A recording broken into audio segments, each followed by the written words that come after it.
Liberia. Spoon gonna tell you what is happening in Monrovia. Spoon gonna tell you what is happening in Africa.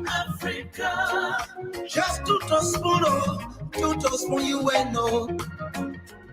If the children crying for starvation, just to spoon. You want to get a news update, my brother, to spoon. You want to know what is happening in Monrovia, to spoon. Politicians want to make their decision, just to spoon. You want to know what happening in the ministry, to spoon. Yeah, to spoon. Yeah, to spoon. You from Fonjema, Maryland, to spoon. Yeah, to spoon. If you eat my graduate, my brother, to spoon. You got a Spoon TV, you got a Spoon Radio, to spoon. Yeah, to spoon. You want to get a news update, to spoon. What? Yeah, Rastafari. Kilibamba.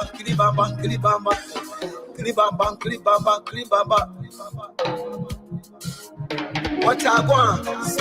Yes, you got today. Spoon TV. Yes, you got today. Spoon TV. Spoon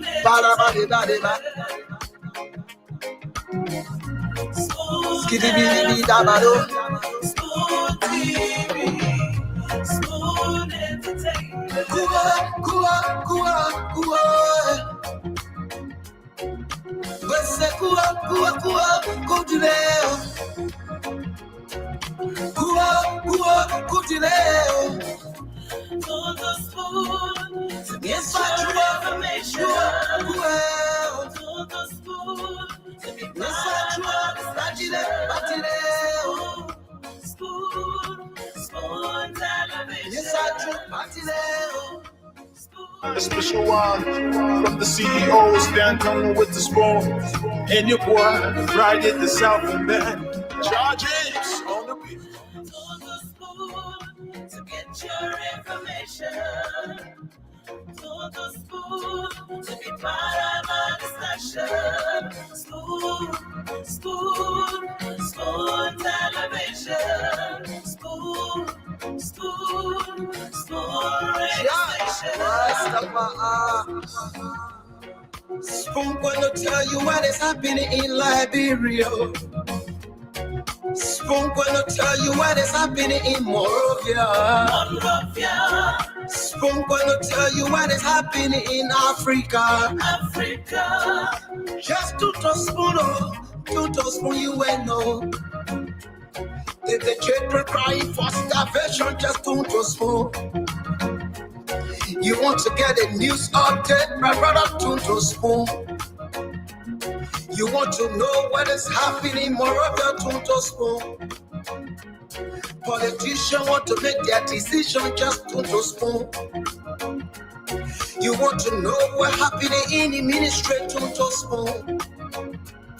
Yeah, to spoon.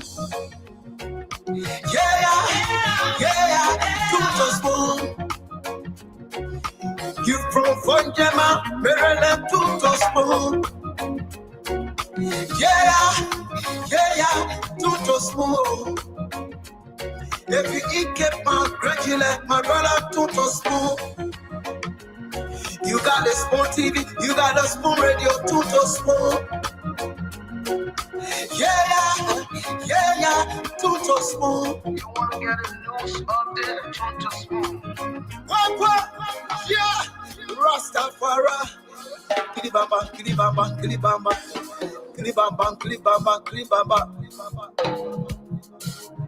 What I want? Yes, you got today. Spoon TV. What? Yeah, Rastafari. Kiribamba, kiribamba, kiribamba, kiribamba, kiribamba, kiribamba. Oh yes, Glim Baba, Glim Baba, Glim Baba. And yes, what you bad delay. All right. You know, this year county meter, this year national county meter, it has so many surprises, so many surprises. All the big counties are actually getting out. Oh yes.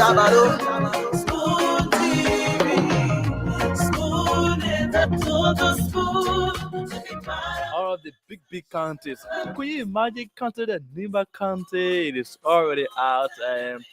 Tomorrow we are about to know tomorrow whether Lofa County will be out of that. I know people from Lofa, they're already praying that, praying that Man Gibi shouldn't do that, because if that happens tomorrow, then we'll have big country the Nimba out. We'll have big country the Lofa out. Could you imagine? Wow. So for tomorrow, I know all the Lofans, they are now praying. In fact, some of them, they have begun to fast, dry fast. Oh yes, they have started the dry fast. You know what they got dry fast? You're not drinking water, you're not eating gari, nothing. You just be sitting there, nothing from 6 to 6. That's what Lofans are doing right now. But let's say congratulations to Grand Jada. Let's say congratulations to Grand Jada. Grand Jada did extremely well today. For those people from the southeast, today's game was not really. We couldn't see the tension. We couldn't see the zest, in people, because it almost like two brothers, playing friendly match. That's how it was today. Grand Jade and Maryland, those are southeast counties, southeast counties. So if you beat me that area, I'm not beat you that area. So, but if that were to be maybe Maryland playing Man-Gibi and then Grand Jade playing Lofa, you could see the difference, right? But today they were brothers and sisters playing, man. So it was not serious game. Yeah, but we have to congratulate Grand Jada. They actually did well today. Of course, they did well. They did very, very well today. Grand Jada did well, yes. To get your information to the spoon, to be part of our discussion. Spoon television. Spoon Yes. So we have to congratulate, all graduates. All people of Grand Jada, we are here to say thank you very much. You did extremely well today by beating Maryland. Though it was that about a little bit competitive, but yes, we saw Maryland, strength at the 11 minutes, or 11 hours. So we saw Maryland strength, when they were knocked down 3-0 at little time, 1, then 2, 2, 3. Yeah, we could see the strength. They really want to go draw, but however, Grand Jada too. Grand Jada, was very, very, very strong in that game. But it is what it is. Grand Jada is now standing for final. All right. So it's actually waiting. Whoever wins on tomorrow, whether Lofa or Man-Gibi. But I'm very, very sure because Man-Gibi is waking up actually. Yes, Man-Gibi is really waking up. So Lofa should not be complacent. That's a fact. Lofa should not be complacent for Man-Gibi because Man-Gibi has players. All right, they are not to be overlooked. All right, Man-Gibians, they are not to be overlooked. Anything can happen on tomorrow game. All right, so Lofans should be praying. They should do the draft fast.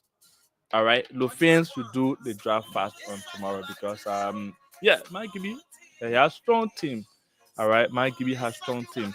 So we would love to say congratulations to Grand Jide today. Grand Jide is now standing for the final.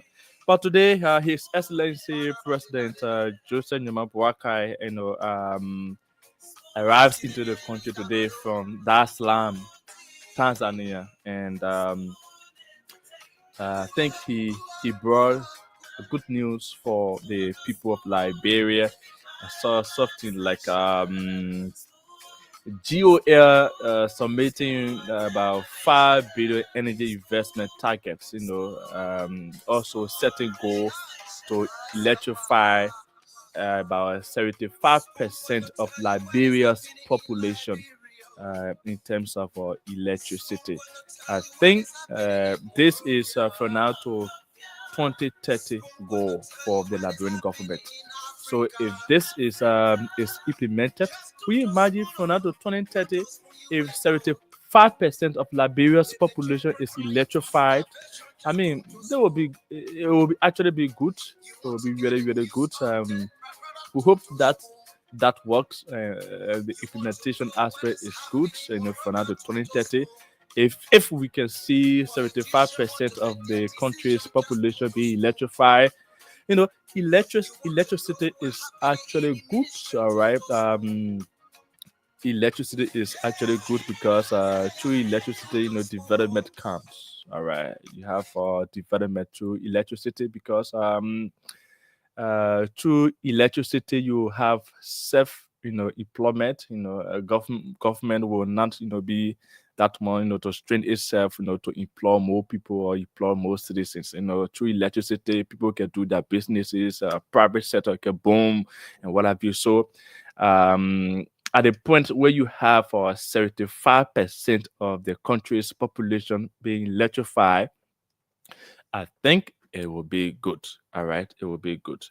So another thing is that since the sonat of the second sonat of the His Excellency President Joseph Nyuma Boakai, there there have been reactions. You have political parties reacting to the president's second sonat message, and one of those political parties is Move. All right, the opposition party Move actually responded today as well. I see something that Move says president the president's second message too many lies. What it says that the message was not sincere. All right, the message was not sincere. So so many things, right? But we are about to give you the opportunity to call us and tell us what's on your mind, what you have to say today. We talk about we all saw the game that was played today. Grand Jade beating Maryland 3-2. And the good news from the government in terms of the National Energy Compact, Liberian government, has a goal of electrify 35% population of the country by 2030, and is making sure to secure about $5 billion. And the president sooner there have been so many reactions as it relates to people critiquing the president's message. So we would love to hear from you. What is on your mind today? Of course, right? What is on your mind today? We would love to hear from you. So the numbers are 0777 1075 0777 1075 or 0555 101075 0555 101075. These are the numbers. You can call us and tell us what is on your mind this evening on Spoon 107.5 FM. Good evening. Good evening. Your name, please. Where are you joining us from? From district number 3, my name is David Y. Maniwa. Okay, let's hear from I you. Let me extend my appreciation to the president for his tireless effort to see this country in the right direction. Having 75% of the population, I know, having electricity by 2030 will be a massive one. This is something we've yearned for a very long time. I mean, we should have been far ahead of this. But thank God that we have a vision president who is working tirelessly to see Liberia be among the community of nations. And God will continue to strengthen him. God will continue to bless him as all of the leaders have started pushing his interest. His interest will be implemented and Liberia will prosper.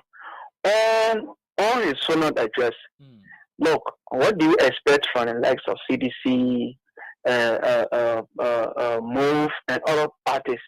They are opposition. That's their area to critique. And you know, CDC, that's the best area that they are positioned that when they are in opposition, they can really do well. But when you give them the power, they perform poorly. To listen to Nathaniel Magio, who have been sanctioned by the US, a government that they describe, the US government described in such a way that everybody felt discouraged about them. We sit down here and they're talking, oh, blah, blah, blah.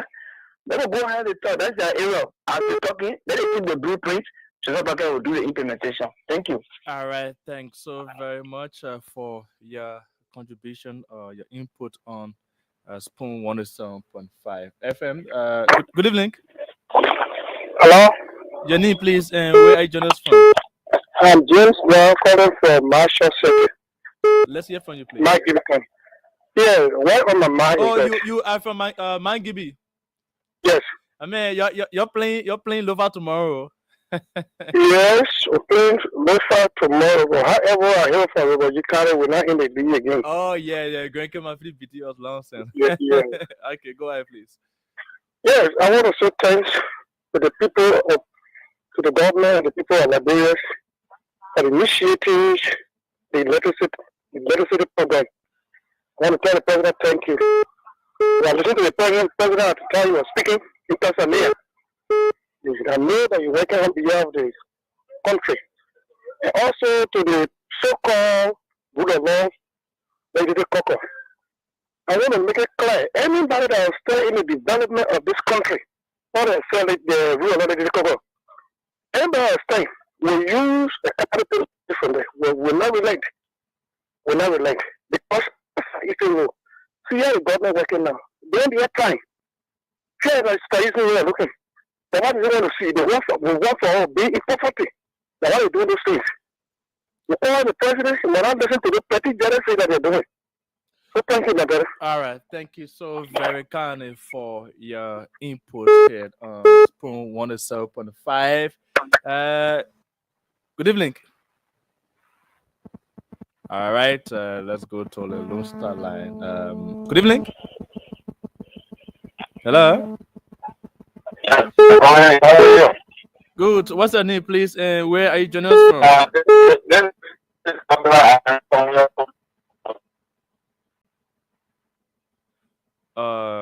Hello.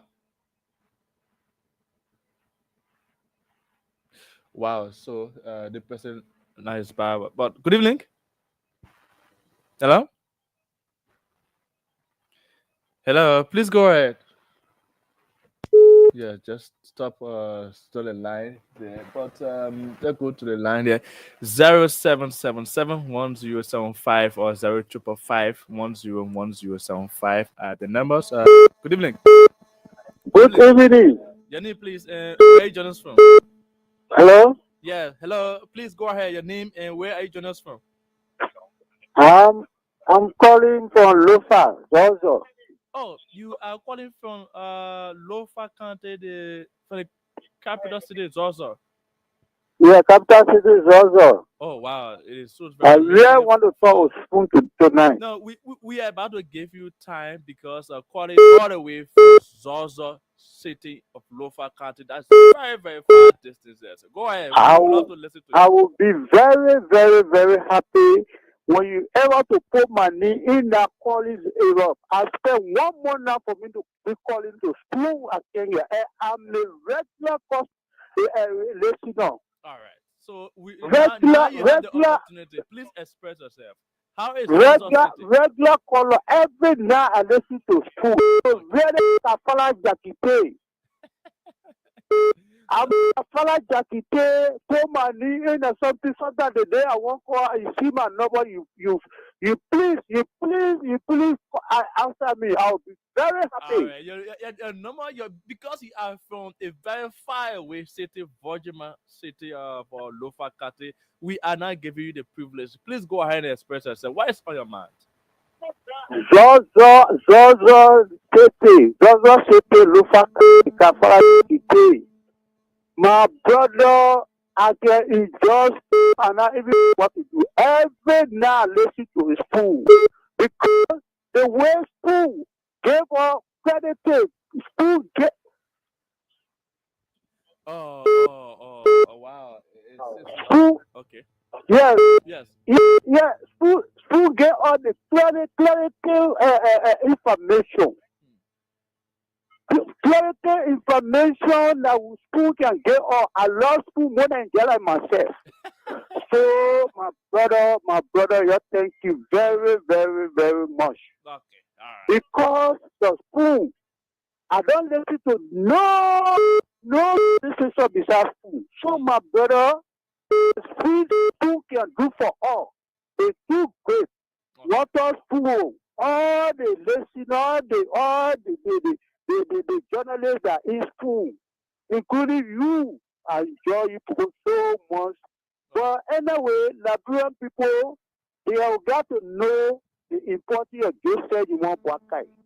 Joseph Imwabuakai will make this country to be reformed. But the sedition, why they are trying to sabotage this government. Would I say they were there, would not know what in the day for But now, Joseph Imwabuakai want to reform this country, then they want to disrupt this country. And it would never happen if God in heaven would help Joseph Imwabuakai to reform this country. And you have the school network. God will bless you people and give you more blessings because of your clarity, because of the information that you're giving all. I thank you people want to be calling so that let me be talking on school. I'll be too happy. All right. I'll be very happy, my brother. All right. You say your name again. What's your name again, please? I'm Kafala Jakite. From Zozo. Zozo District, Lufa County. Wow. This is very good. You know, we are giving you the privilege for you to go ahead and talk because you are calling for where Zozo. Lufa County. So, thank you so much. I know you said from Zozo. I've been seeing Zozo. Oh wow, okay, that's good. Thank you so much. Okay, thank you so much. Thank you. Let's see another I'm Kafala Jakite. Okay, thank you so much. Yeah, from Zozo. I beg you. I want you to put real money on some. All right. Hello. Yeah. Good evening. Yeah. Good evening. Your name, please. Where are you joining us from? It is William. Thank you, my brother. All right, please go ahead. I listened to the information concerning the electricity about 75% of the people will be electrified. It's not a school team. This especially honor and experience of 45-year-old His Excellency President Joseph Imwabuakai and his able cabinet minister. We know that this country will rise. We are certain. For some of us, we are not deterred because nowhere in the world they can get developed in 1 year time, wherein the country has been destroyed and damaged for 6 school years. Nobody in the world can face a country that has been destroyed for 6 years in 1 year time. So all of this propaganda, the funny talk around, we are not shaking, we are not moved. Right now, we have understood the problem of the country. We are here to implement. We are talking about development. So anybody that wants to see that this country not be developed, You are living in another world. Which Okay, one? see to Labyrinth. Which one? Pluto? No, I'm not for to call it world, but you're living in another world because I thought you I'm know, Pluto. so many people have come. They have so enough money. Some of them are getting rich out of the settlement of our people. All right. We know some of them, All but we right. can tell you for free that this old man will rescue the country, and the country will be developed in every sector. Oh. You can tell from the solar, the president touched every major sector of the country. And when you listen to Ekine, all of the development that went on, it was implemented. You said it out loud. Okay. So we are not afraid. Thank you. And we Thank you. know Thank that you. So we before we yes, are yes, hoping. We are hoping that all of these things, can become so reality. everything will, by God's grace, everything will be implemented. All right. We are not afraid. Thank you. All right. So yeah. So thank you so much. We actually gave that brother from Zozo the privilege to talk longer time because can you imagine? We don't know that. I mean, that means spoon. Spoon is across the entire country. If you hear somebody calling from where Zozo, I don't know. I knew Wait. So Wes, how you calling it Zozo? It let you hungry, eh? You calling it Zozo like you want to eat something? Because I want to call it the local way or the Lofen way. Oh, call James. Call James. You will call it the Lofen way. He hate James. You will call it the Lofen way. So that's how you do. Yeah, I'm good. By the grace of God, I go into. Thank God, man. By God's grace, only God minding us. Yeah. Thank God. Yes. We want to welcome all of you. Come on, guys. Come on. We got a lot to discuss today. Sylvester Cholo play. My man, you got music on the play. Take the music off. The thing send me got music playing in the back.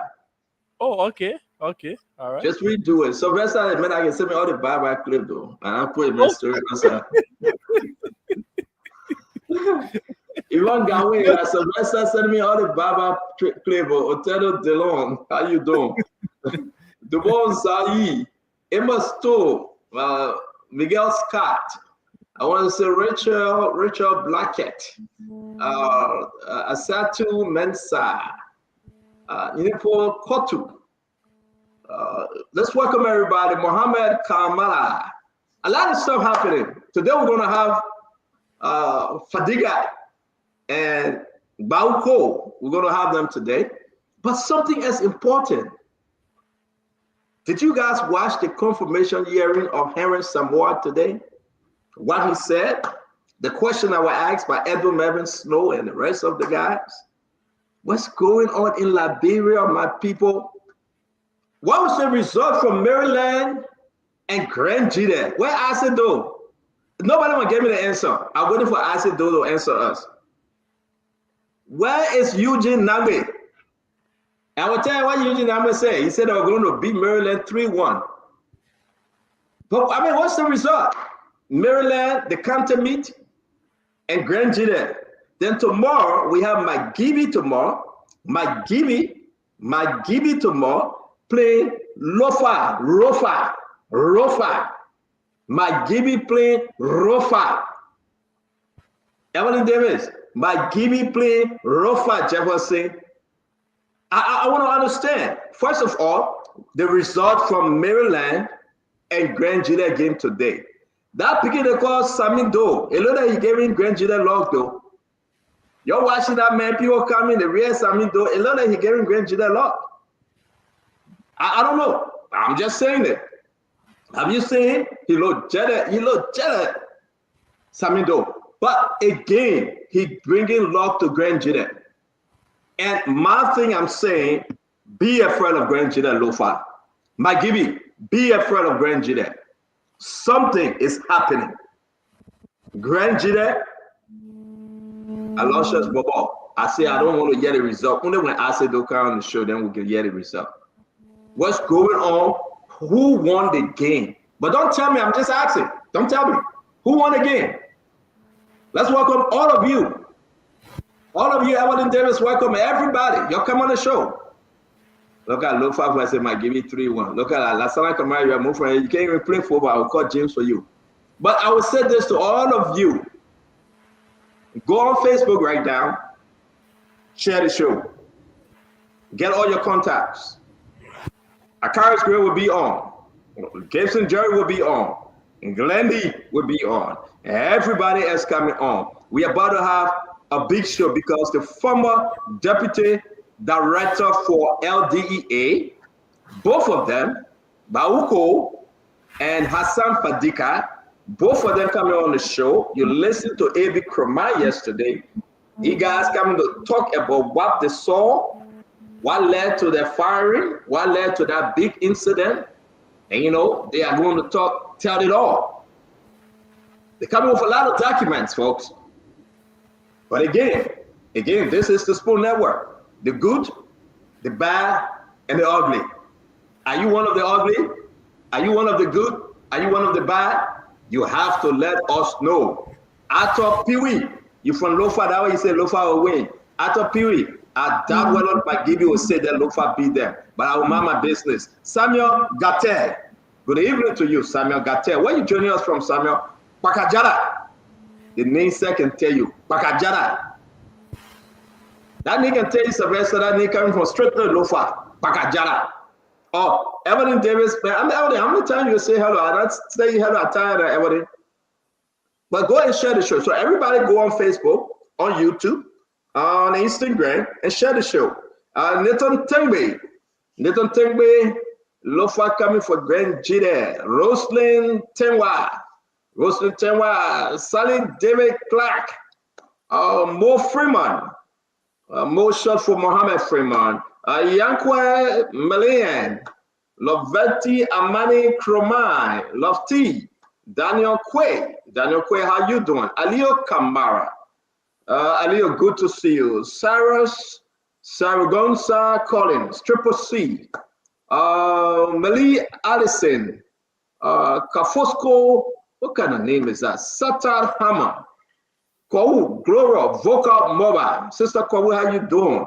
Ruth Bade, Paul Dogger. Just let us know where you're joining us from. I want to recognize your district, your county, your country. Let us know where you're joining us from. Darlington Massaquoi, Lofa beating Magibi no more. That's your prediction. Philip Peabody Sr. Buffett, what's up, my friend? Please tell us the outcome of the Reporter Spoon Network. Yeah. Somebody said they were working for Spoon Network. They went to the public work ministry, and they said they were working with Spoon Network. I don't know that. I don't know. This whole story here, I got to look into it. I got to ask Nelson. Yeah. Fofi Fofana. Fofi, where you joining us from, Fofi? I'm going to bring in Abu Bakar, Treka Jala. Again, Powo or Powi. Well, welcome to the show. Prince Family, Nigama Moses, Aloysius. Are you Aloysius Stadu that the people that get all the money to not to say anything about the central bank? We'll talk about that later on. Brahman To, it's good to see you. Mercy Abinan Johnny, as always. Nathaniel, John, man, the thing going fast. Yes, tell us your country you're from. Hey, CEO, yeah, how to you, my friend. Marianne, how to you, Marianne. Mohammed Donso from Philadelphia. Mohammed comes from straight Philadelphia.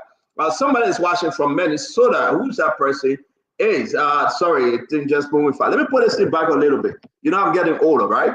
Nathaniel Hill is good to see. Angeline Gali. Angeline, how you doing? I hope you can talk to my friend Ashford Gali. You know, when I see you, I'm thinking about my man, that giant. And now you know me, that giant Ashford Gali. Angeline, how you doing? It's good to see you, my sister.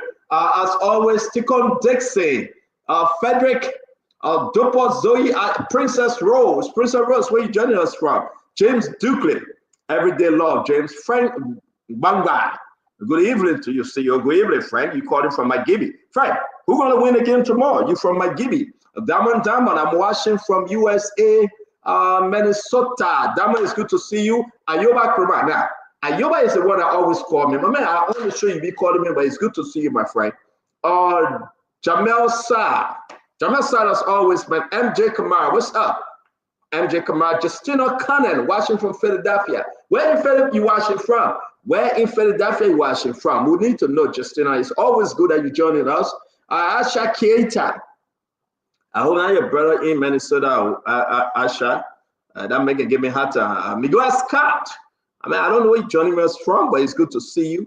Fofana Ayoba, good evening, Fofana. Jusu is in the house. Dex right, as always to you, Dex. Small Pee-wee, watching from Johnsonville. I think Johnsonville is in Monterrey, yes. Curtis Pay, watching from Biljan, China, all the way from China, Curtis. Yusuf Sharif, my man, it's not called your name, thing disappear. Yusuf, it's always good to see you. Brahma Moses Dubuyo, Moses Veronica Sekpa, Sonan Francis, good evening, see you watching from Ghana, Accra, Ghana. Maxwell Mo is watching from Freeport of Morovia. How's Freeport, by the way? We're going to bring in Justina Conan, Upper Dapi, Philadelphia. It's good to see my sister Jess. Jefferson Wie, I'm watching from Grove. Jefferson, as always, thank you for connecting.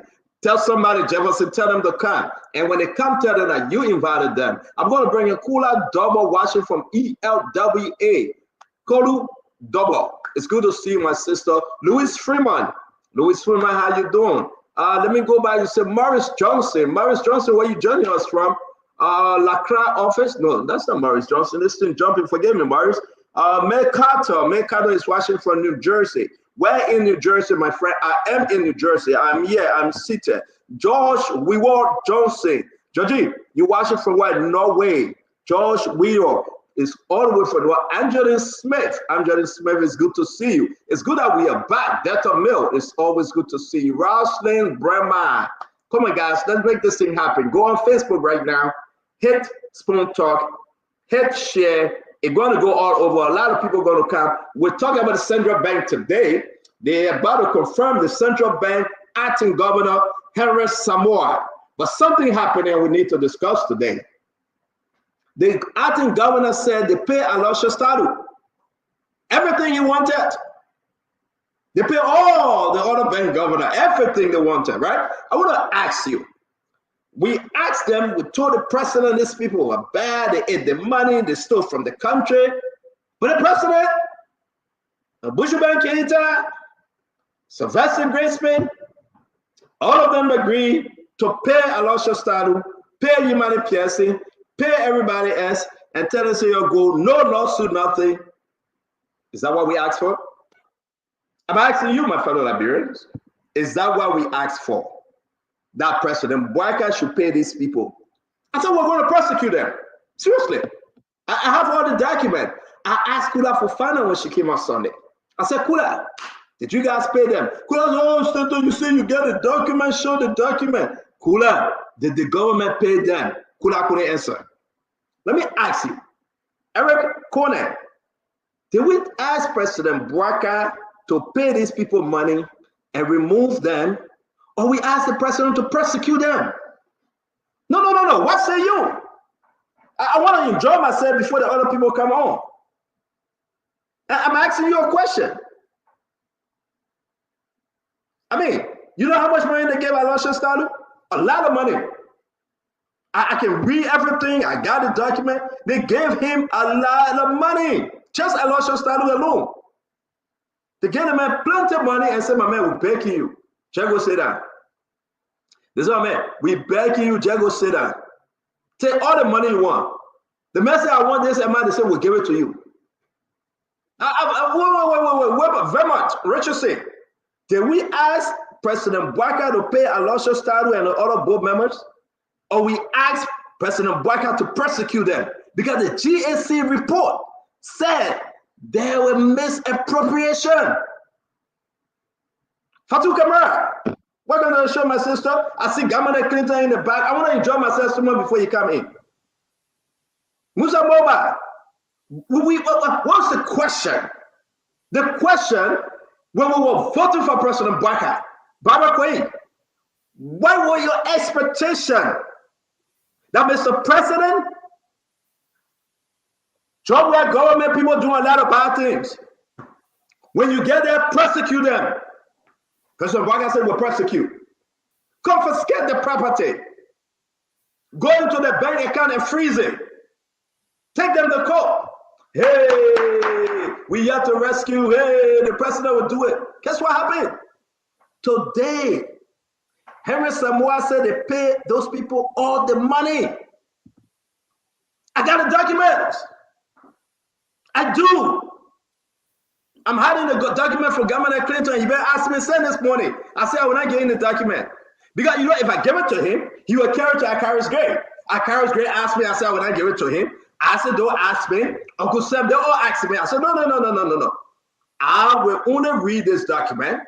The document was signed. And Kula wasn't truthful. Kula wasn't truthful. To be frank, Amadou Keita, Kula said they didn't pay the people. It was signed. You know who Alosha Stalu lawyer? Councilor Gonglo and associate. By and through Councilor Tewon Gonglo. That's his lawyer. For the government of Liberia, Central Bank, Henry Samoa signed on the paper as acting governor. Alosha Stalu signed. I got a document. I will share it with you. Tell somebody to come and spoon talk. It's going to be juicy today. Can you imagine? So we are not persecuting anybody. Heron Emmanuel Gomoya, His Excellency. Everybody say His Excellency to Heron. That's my man. But one thing I want you to know, I came early today to speak to you. Forget any persecution. The government will settle everybody.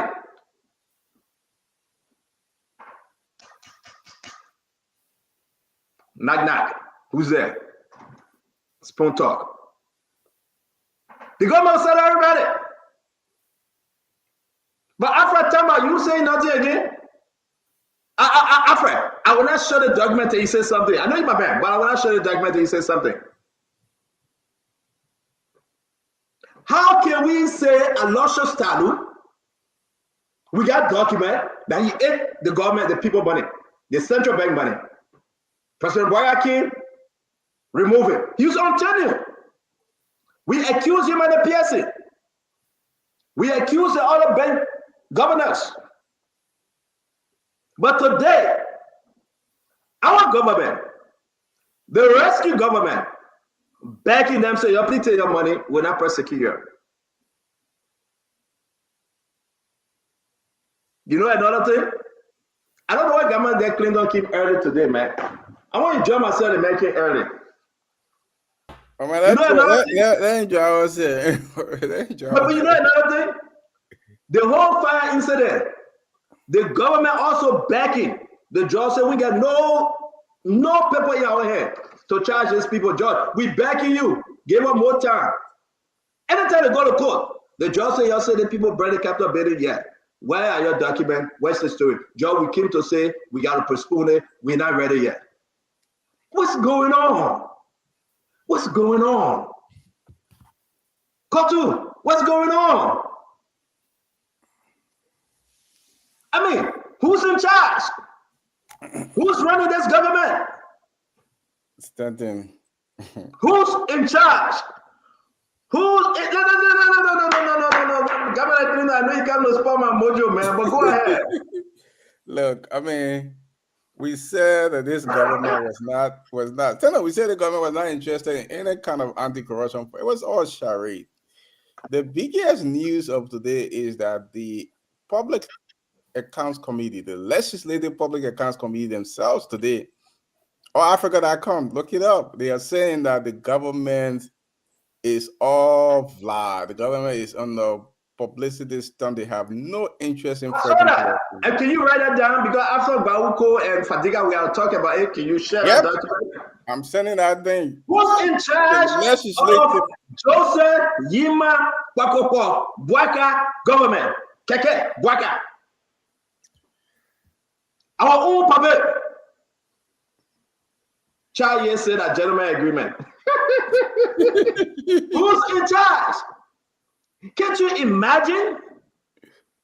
Can you imagine that people came in the government just to disrupt and destroy? Who's in charge? Who's in charge of the government? This is really sad. Is President Bwaka in charge? You know, listen, you know, man. I'm happy today because every day that double, the blessing just coming. Everything that double. I'm happy today. I'm happy because God is good all the time. And all the time, God is good. But we're going to ask you, the Liberian people, the question, who's in charge? Can't you imagine we are begging Elisha Statue to take $375,000? Can't you imagine we are begging Yemane PSA and say, forgive us, we wrong you? Can't you imagine we are begging members of LTA to forgive us and say, take the money and say, no, that money too small, give us more. Can't you imagine we are doing away with the GSC report, with the IAA report, with all of the, oh man, what mommy? Somebody call mommy. Mommy says, stand up, I will be off the whole week because I guess, no, mommy. You are running away because you cannot answer the question who's in charge. I'll provoke mommy to show face. I will provoke him. Who's in charge? Call somebody. Ladies and gentlemen, share the show. We have Bauko. I hope I'm pronouncing the man's name right. I always mess it up. And we have Hassan Fadiga. They are in studio. We're going to start the show. Oh, we got 1 more minute. We will be starting the show in 1 minute. We want you to say they are here to tell you all. We had AB yesterday. And don't forget, we get enough time to tell you that we're talking about the bank information. We're talking about the confirmation hearing. And guess what? FIA is after EcoBank. The story about EcoBank part, that was a bad one. That's a bad one. You want to hear it from me? EcoBank story is bad. Who owns EcoBank? I'll give you. I hope we get time. I'll give you that story. Who owns EcoBank? People say, but Stanton, come there. This is Stanton. You way in America. How you getting all the documents? Look, a lot of people in Liberia are tired with the level of corruption. They're tired with all these, and so these people are giving information. So, look, I think the people keep looking for the people because when they go to one place, you find the information another place. So they get plenty of time to look. No, but they can. They're tired looking now. They call the NSA to look. The NSA trying to hustle themselves. They put tired looking. They will low, they get tired. They're tired looking. They can't make it. They try, but they can't make it. They try, they can't make it. No. They try, they can't make it. I mean, they think ahead, man. They think ahead. But man can talk all. I'll go and take the Costa phrase. Man can talk all. Ain't no. But man will talk all. Me, I will talk all. I will talk all. Mama, we get some validation today. I'm happy for the validation coming from the John Legislative Public Account Committee. They're saying that the government... Man, don't bring me with Amaracone because I'll bring Paul Kennedy here when you talk about Amaracone. that Paul Kennedy guy. I just sent the link to the ministry, the government on fly. What? My man, to tell you the truth, let's ask the Liberian people. This government, you know what Jeremy Pierre said? Jeremy Pierre said harmonization yet to stay. Jeremy Pierre is mad with the foreign minister. Jeremy Pierre said the woman is operating all by herself and for herself alone. She's not in agenda. And a lot of people have been saying this about the foreign minister, right? Now it's coming from Jeremy Pierre, the information minister, saying it behind closed door. But we're talking about it. Jeremy Pierre said the foreign minister is operating for herself, by herself, and on herself, not in line with the government agenda. My man, they care about to eat their own baby. Let me bring in Hassan Fadiga, the former deputy director for LDA. The man I made plan with me, but now he's sitting in the show. No problem. And you know that how we are. Is the microphone on? Sylvester, try to play. Yes, I'm getting on. Just bring me. Yes, so yes. Look at Sudan Francis said talk or Sudan like God said, look how she said talk or yeah. Hazan. Yeah, are you hearing now? Hazan. You hear me? My man, increase the man volume now. Yeah, increase Hazan volume. Hey, Governor. What's up, man? Long time. I want to They penny, oh. These are fake Basel people. These Basel people are fake. They are not real Basel. Seriously. They got him hosted away in Grand Basel. They message him from real set. Then he acted like he from Grand Basel. Simply they just play about. How you doing, Fadiga? It's good to see you. Happy New Year. Happy New Year to you, man. Happy New Year to you. Sylvester, you got to work on the volume, though. I think you said work on Bauco, right? All right, so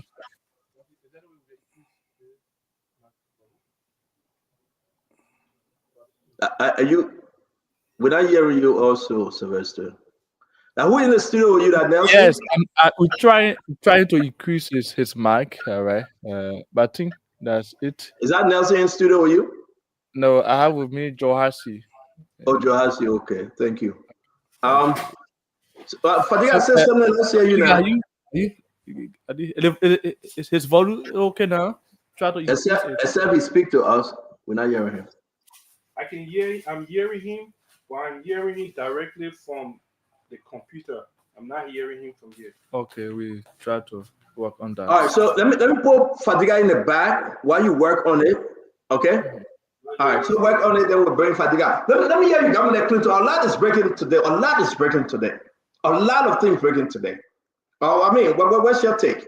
It's good to see you, man. Governor, it's good to see you. I'm talking to you, brother. Yes, look, it's really nice to be here. Another day breaking, every day, like I said, if people complain we don't see anything good about the government. The problem here is we don't have anything good to say. We keep begging the people to do something good so we can talk it today. Every day look, I really hope we'll have time after Bau and Hassan to talk about, these prosecutors that brought a case to court, and every day they're asking for additional information. Every day the people want additional time. How they brought cases to court and they're not ready?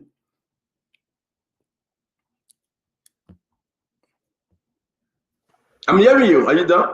Yeah. So these people brought cases to court, they're not ready. And then, we have more information I was telling you earlier from now. People say we were talking about corruption and we're castigating the government. Now members of the legislature, are talking today in All Africa, Clarence Guy, the Joint Legislative Public Accounts Committee. Those are the people that get all the audit reports from GSC. And they are saying, look, you know what? The president not serious about corruption. He's not serious about any of that. It's all bluff. He's just using this to put his people in power. And so the legislators themselves are beginning to talk. So it's interesting time in our country. Very interesting. We'll get to it. I want to give the 1 hour to Hassan Fadiga and Bauco. We'll come and talk more about the different issues. I want to welcome the former deputy LDA boss for operation and the former deputy LDA boss for administration, I believe. Those were the position. Welcome to the show, Hassan Fadiga, and welcome, Bauco. It's good seeing you guys.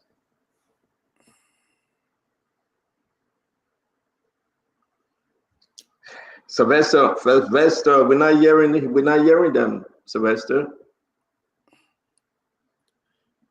Please bear with us. Sylvester is still on the training. Yes, you go ahead now, please. Sylvester, turn off the cell phone, please. All of the cell phone. And then let's see if we can hear them. Then you'll find a way and see if you go in the back, whether we can still hear them. Right. Can you go ahead now, please? Stan, can you hear me? You are good. Let's see if Bauco can hear him. Bauco, can we hear you? Yes. Can you hear me, Stanton? Yes, sir. You are good. We're hearing both of you. Yeah. Okay. But you guys, welcome to the show. It's good seeing you, Fadiga, as always, and Director Cole, it's good seeing you as well. Welcome to the Spoon Talk, and let's have the conversation. The others will meet us, but the Liberian people can't wait to hear from you guys. We'll start with you, Hassan Fadiga. Thank you for joining us today. Thank you. Thank you for having me on.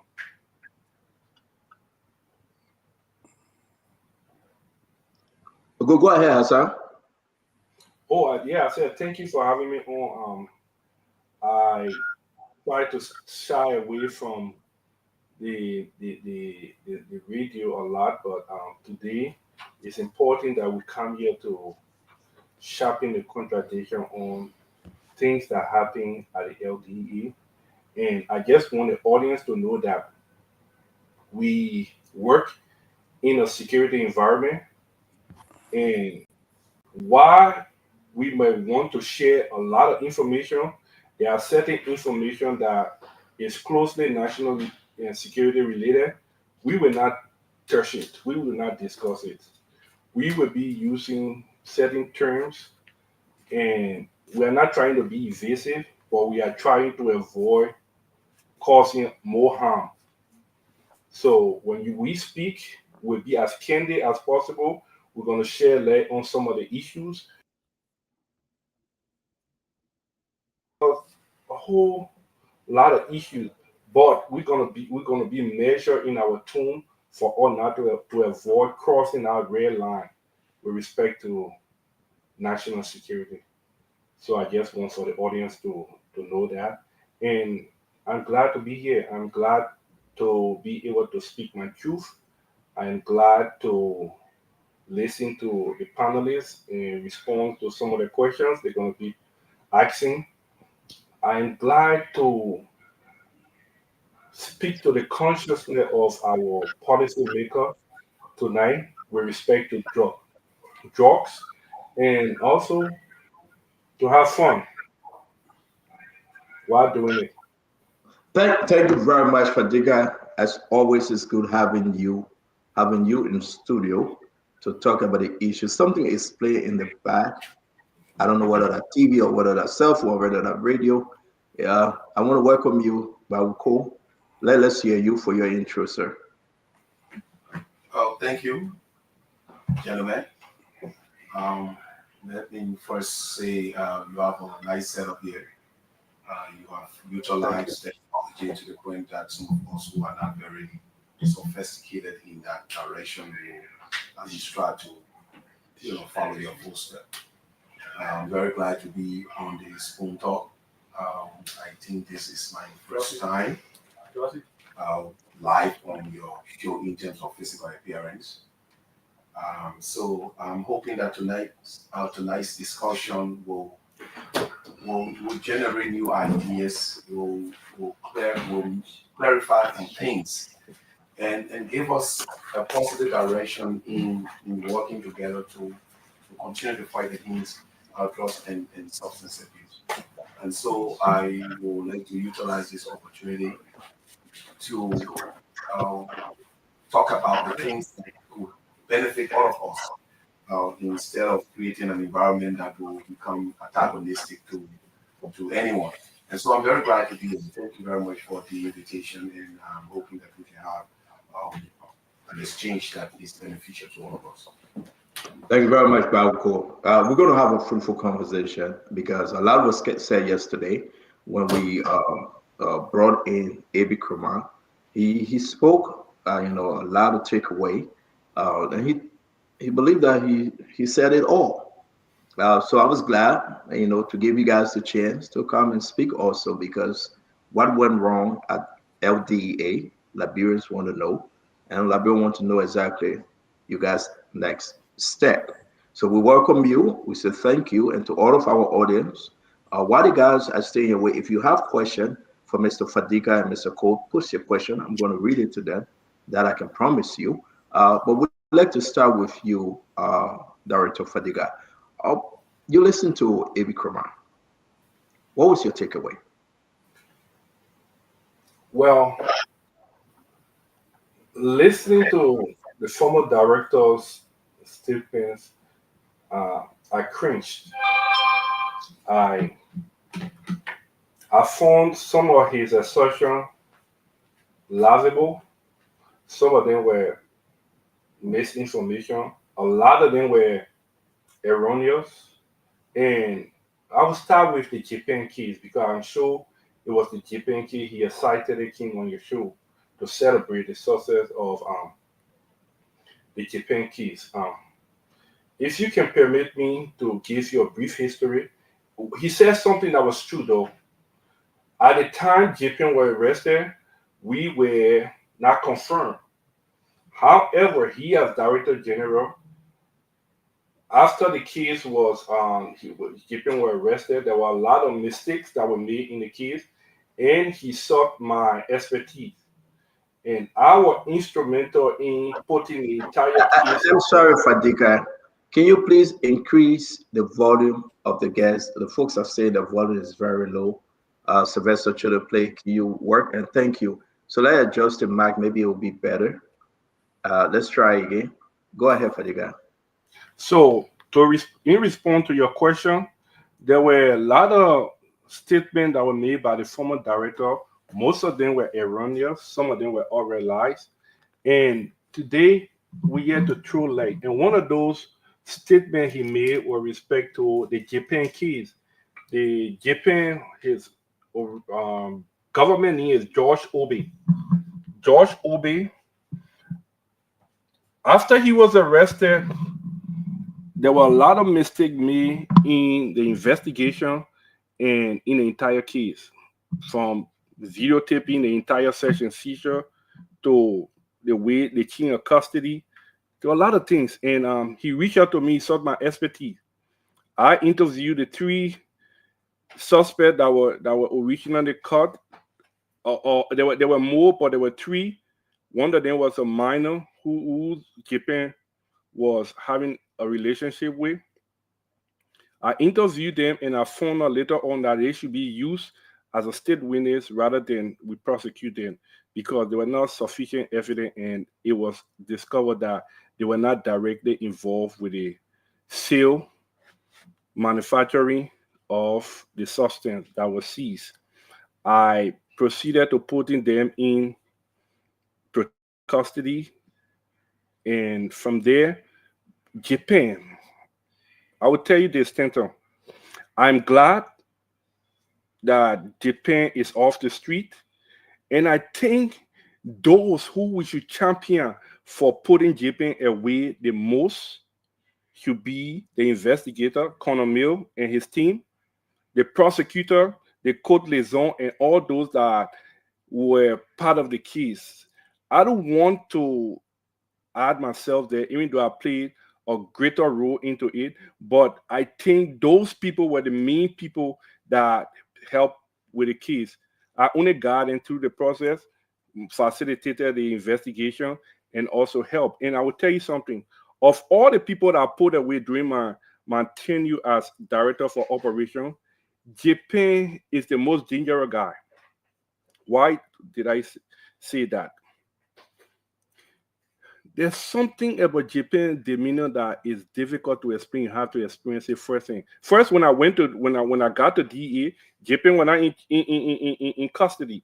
He had a phone in his hand. He was sitting behind while other people were in custody.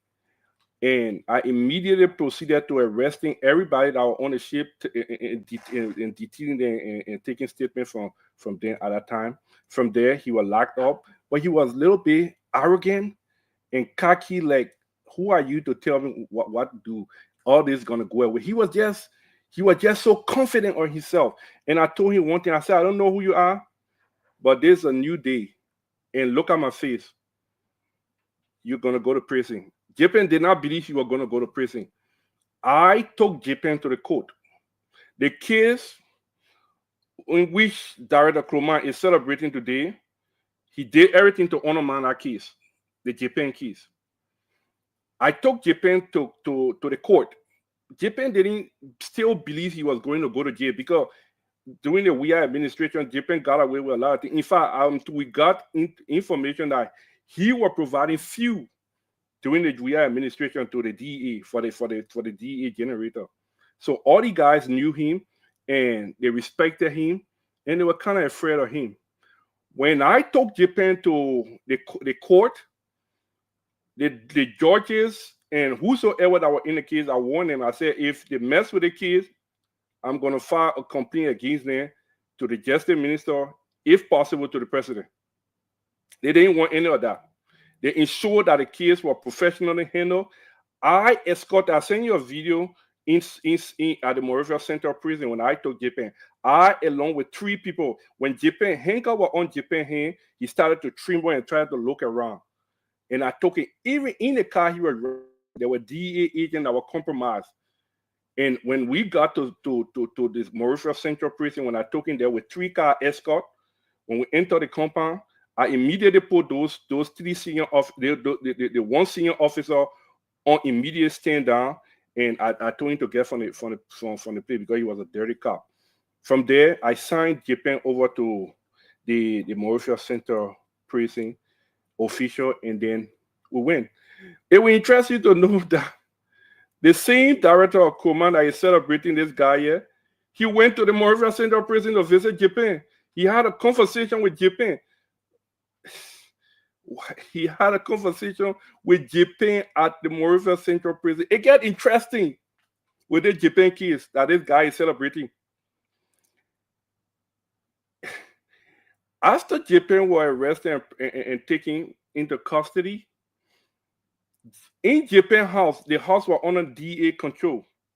The CCTV was never found. It's still with Director Command. The court strike. Thank God they were able to prosecute the case. That CCTV was never found. He took the hard drive and he still has it in his possession. But it gets more interesting. In Japan's living room, there's I think how you call it, a POP, something he built where they can put a TV. There's funny stuff they can build in the house. So he built one around the TV stand. Around there was a vault in that POP system. There was a vault there. When I went to the hall to see the men that were there and inspect the area, I noticed that the entire house was ransacked. Like somebody was actually looking for something. In there was hole. You can clearly tell that he was keeping huge quantity of cash in that area. I am told through our intelligence source, there were more than 100 to 200,000 United States dollars that were there. The only thing that were recovered from that area were few quantity of powder cocaine, marijuana, passport, fake passports or blank passport, and some ID card. None of those things were turned over to LDA. They were turned over to Director Command's house. And I just want, that's the story of Japan that Director Command is celebrating today as the hero. Like my brother said yesterday, how can the arsonist pretend to be the firefighter and want to celebrate the success of great men that stood up to ensure that this guy, this dangerous guy that introduced Paulson into this country, to celebrate that? And before I stop and take questions for you to go to my colleague, I just want to speak to the consciousness of the nation and our policymakers to tell them what is at stake here. 2 in 10 youth in this country is also narcotic substance. When you put a percentage to that, we are talking about 20%. When you put a raw number to that, we are talking about 1.1 million youth in this country. The current growth rate of Liberia is around 2.19. The current population around 5.5 million. Stanton, if everything remains constant at the rate, the growth rate, in 5 to 10 years, we are looking around 1.3 to 1.5 million youth that will be hooked up on drugs. It means every child born in this country is at risk. We have a problem. That's where some of us came in and we stood up. In due time, the Liberian people will get to know the truth. They will get to know why we are not at DA. I'm not going to relitigate the DA, but as we speak, I will share our ideas on the working environment. I know people, even those that have maybe personal issue with me because of my advocacy or stuff, they must see reason to know that Liberia is above our common beef or our common argument, and they will see to it what we brought to the table, what we did, and the changes that we intended to bring to the DA prior to being taken from the stage. Thank you very much, Hassan Fadiga, the former Deputy Director for Operation. Thank you very much to have you. Let's welcome Honorable Karos Mose Gray and Dr. Rodolphe Brooklyn. It's good to have you guys. As we, we're just asked to listen to our call, then we'll come with our question, but you said a lot and we are taking notes. So, Mr. Bauko, can you give us anything, a reason why you think it's necessary to come on the show today and respond to Colonel Eric Kramer. All right, thank you, gentlemen. Again, let me begin by saying or expressing my sincere gratitude to the president for allowing me to at least work in his government. The Constitution of Liberia is clear. So whatever the circumstances were, the president by himself and under the authority of the Constitution can decide who works with him and who will not be given the opportunity. So the opportunity that was given to me, I appreciate it. Beyond that, in a political environment, yes, I do have my own relationship with the president, but in a political environment where representations are made during the formation of the team, is no doubt that Colonel Kramer was extremely instrumental in making sure that we get the nomination. And so I have absolutely no intention to take that away from him. And so I also want to make reference to that and thank him for such representation that allowed all to get the nomination, and then we were subsequently confirmed and then appointed. I will give you a little history of what we met at the DEA. At the DEA, when we took over, we had a total strength in terms of individuals who were on government payroll of around 643 personnel. We also had about 1,100 individuals who were not on payroll. We call them action agents or volunteers.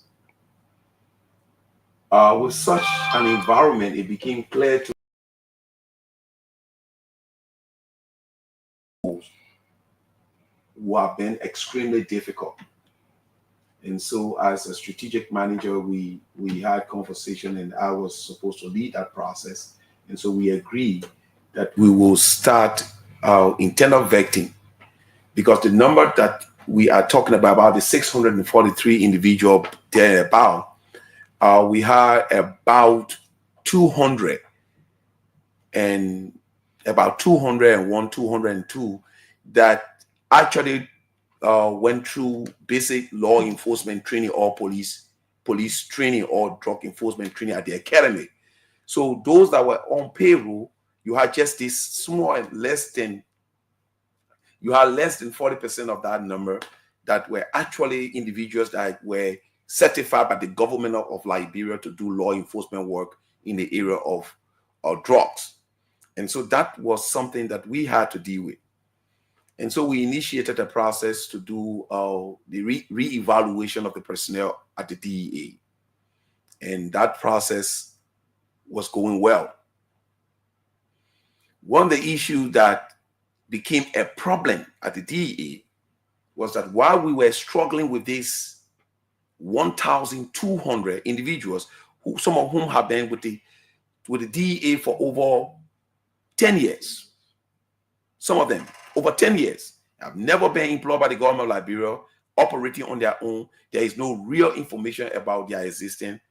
Then we started seeing an increase of the action agents. So by the end of April 2024, we had, in addition to the 1,200 that we had, we were being told, based on the stats that we were receiving from the Leeward and other parts of the country in the central region, we had additional 1,590 personnel added to the 1,200 individuals who were not on payroll. The 643 was still being maintained, but then we had this 1,590 added to an already threatening 1,200. For us, we realized that that could have placed her in a very dangerous position. And that number was being increased by Konocloma, with absolutely no regard to us in our respective positions. When we raised those issues, Konocloma presented a picture that he has been placed on a huge political pressure to hire individuals who were assisting during the campaign period. And so that was a form of accommodation. Now, in any political environment, it is generally expected that once a new leader comes in, regardless of how straight or how principle-minded that individual will be, there was always a need to at least bring in some people in the different institutions. So the DEA was no exception. But bringing that number in without proper vetting, or bringing such a huge number in without having that discourse with the leadership of the DEA, it became a problem. Now, beyond that, we had the United States government being represented by its UNODC and INL, raising concern and contention that the number is too high in a short period. Now, the way it was understood was that our refusal to talk about it was a way of saying we agree with it. It's like saying complacency is the equivalent of conspiracy. And so we were now placed in a very dangerous position. That is to say, because now they were concerned that these new faces that we were bringing in the DEA were not people that they were considered as vote protector or you from the different collaborating political parties that brought in the Unity Party. No, they were individuals that were strange, and there was a need for us to do an independent investigation as to where these people were coming from. We were being accused at the time of engaging in clandestine operation outside of the mandate of the government of Liberia. And so when we approached our boss and said, look, this is what foreign intelligence are bringing to our attention, what's going on? The only answer he provided was, look, I've had a conversation with the National Security Council and it's been approved and blah, blah, blah, and that's it. Well, for us, I'm a manager. If the National Security approves such strategy, at least somebody from the National Security will have a conversation with us so that we don't raise unnecessary objection. And so we raised our concern with members of the National Security Council and even senators of what was happening within the DEA, because we didn't want at the end of the day somebody come out at some international level, maybe the Americans or the Europeans, and say, oh, you are the criminals, you are the one that were recruiting criminals and gangsters and thugs, and so you were undermining the stability of Liberia. So we wanted to be sure that this was something that the government of Liberia or people at the strategic level of government were fully aware of. Now, I will say this. What transpired at the DEA was unfortunate, and individually, and even myself, I will not say that I did not do anything wrong. No, that would be unfair. So I take responsibility of my role, but I will put the blame squarely, not just on Konocloma, but people at the strategic level of government who the matter was brought to their attention and they deliberately refused to act. Because this is the Liberian scenario. Everybody keep quiet. Everybody says nothing. And then when you have a disaster, when you have a calamity, and then people then start pointing finger.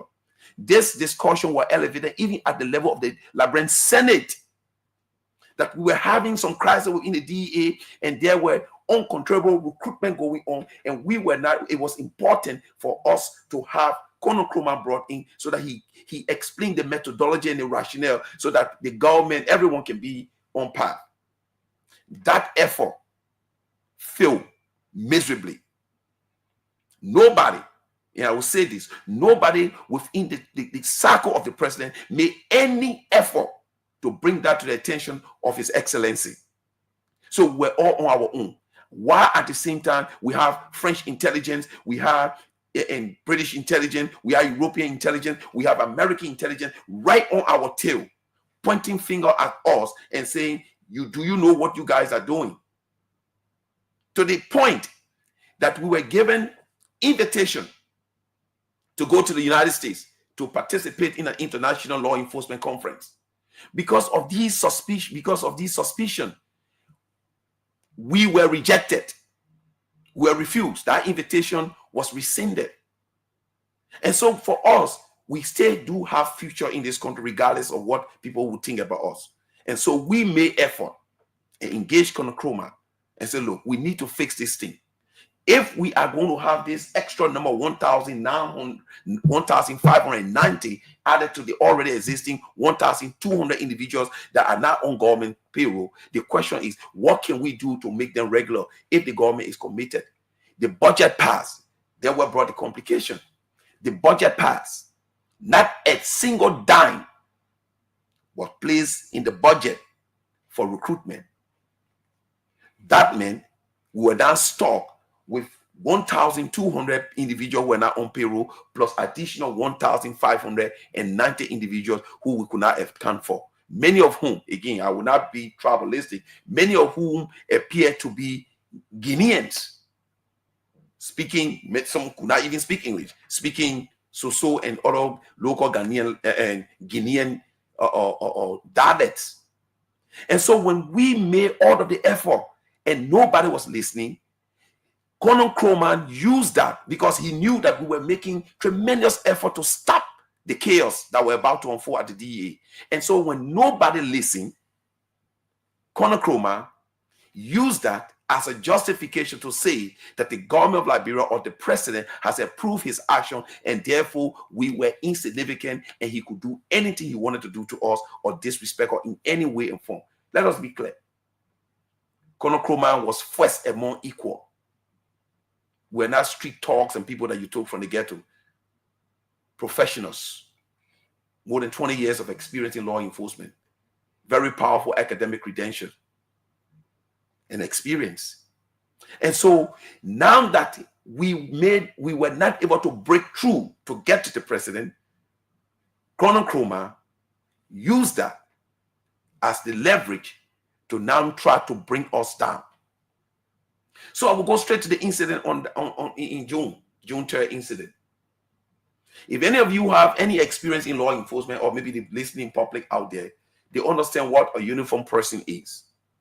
At the time of the incident, we were dressed up. The way we say we were in our full regalia. And I'm not sure if some of you on the show or the panelists here got background in law enforcement or in military. But when you are in your full regalia, for the dress, anything that is taken away from you at that time, when you're in your full uniform, even if you were even if your shirt was taken or your gun, is the equivalent of being disrobed. And Colonel Chroma knows that. That is one of the biggest disgrace you can carry out against any law enforcement practitioner. And so on that day, we have been going in Colonel Chroma's office with weapons. Those weapons were duly issued by the government of Liberia. Duly issued. And so abruptly, he gave instruction that individuals who are not even on the payroll of the LDA to disarm us. That was offensive. That was degrading. You don't do that. Because when you do that, you have effectively disrupted the officer. And we were not ordinary officer. Now, I agree with the rest of the people who say the boss is the boss. I agree 100%. The boss is the boss. Once the boss is within his authority, and in modern law enforcement, we are not allowed to execute unlawful orders. But again, our society is still growing, and there are a lot of things that we need to come up to speed with. And so there is a general consensus that the boss is the boss. Even if the boss is doing something wrong, you just sit and follow. Now, the downside of what happened to the DEA has a very dangerous effect across the spectrum of government, especially in law enforcement. The fact that decision was made, again, I do not question the president's decision, is within his authority as provided for under the Constitution. But people are picking cue from that.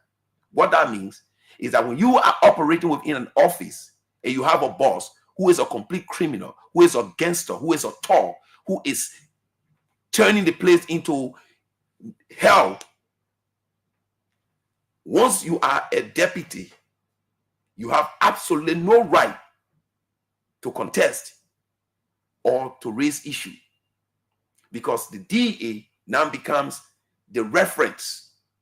And so it allows bosses across the spectrum of government to do whatever they feel they're doing, because it is generally understood now that when you are the boss, it's your private property. You have the right to do whatever you want to do, and nobody is going to do anything to you. If anybody raise contention or have an opposition to that behavior, that person will be relieved of that post. And that is not fair to a growing democracy.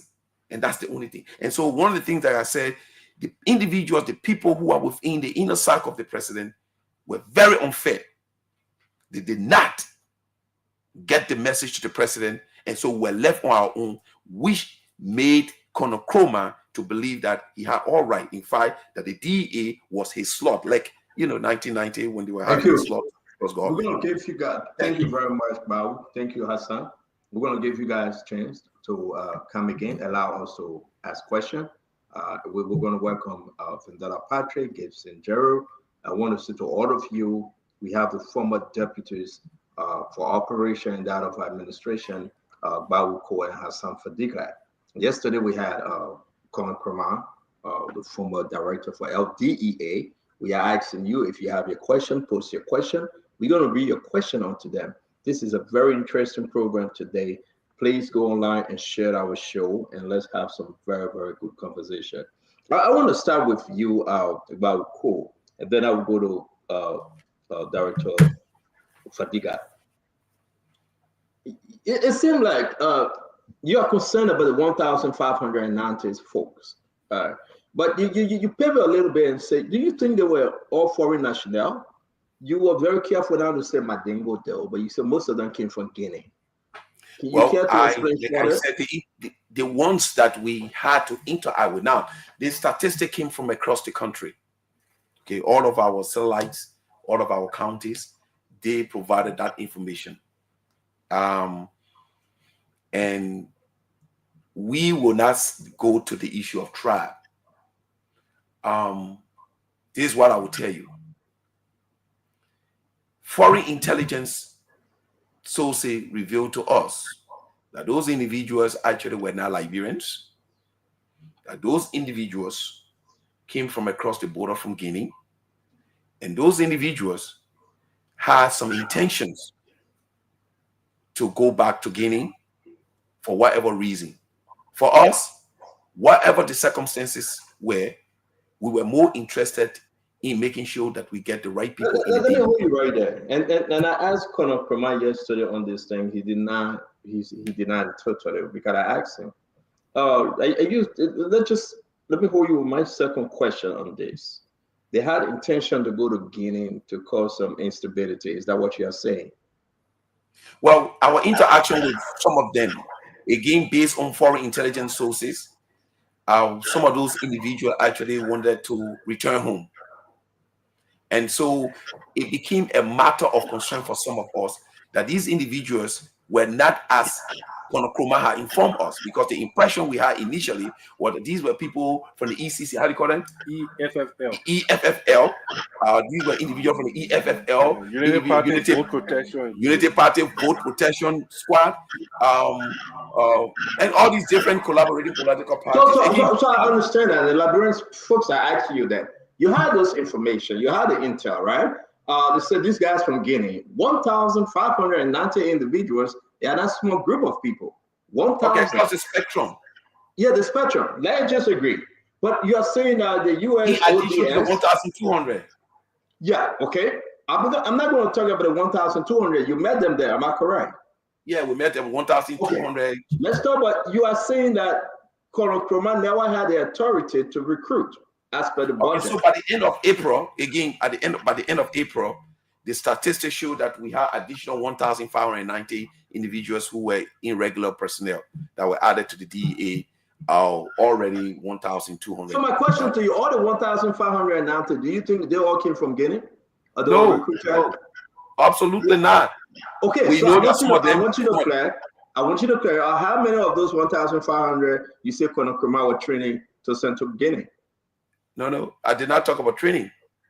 Okay, how that were being recruited into LDA. Okay, so I think the concentration should not border around Guinea. No, I think the focus is illegally being recruited. I agree with you. Illegally being recruited were being brought into the DA outside of this tender as required for. When you spoke to individuals around the president, when you spoke to advisors and ministers and other people, I don't know who you spoke to. Maybe we'll get there. But when you spoke to them, did you tell them that some folks coming into LDA not according to you guys' policy? Well, not only did we share that with members of strategic members around the president. What we did, we extended our concern to individuals that we believe were strongly supporting the agenda of the president, and so they will go all out to ensure that this president, our legacy, is sustained. And so we elevated the conversation even at the level of the Liberian Senate to some strategic senators who, in fact, brought in Colonel Nkrumah for us to have a discussion of these things, and nothing happened. Nothing happened. You know. So if the information correct, you spoke to Snow, you spoke to DeLong, you spoke to Momo Cyrus on part of the senators and other senators. If you care to call the name, that's fine. I want to go to Akaris Mosegre. I want to go to Akaris Mosegre because we are limited to 2 questions only on this first round. So go ahead, sir. I can say this to you.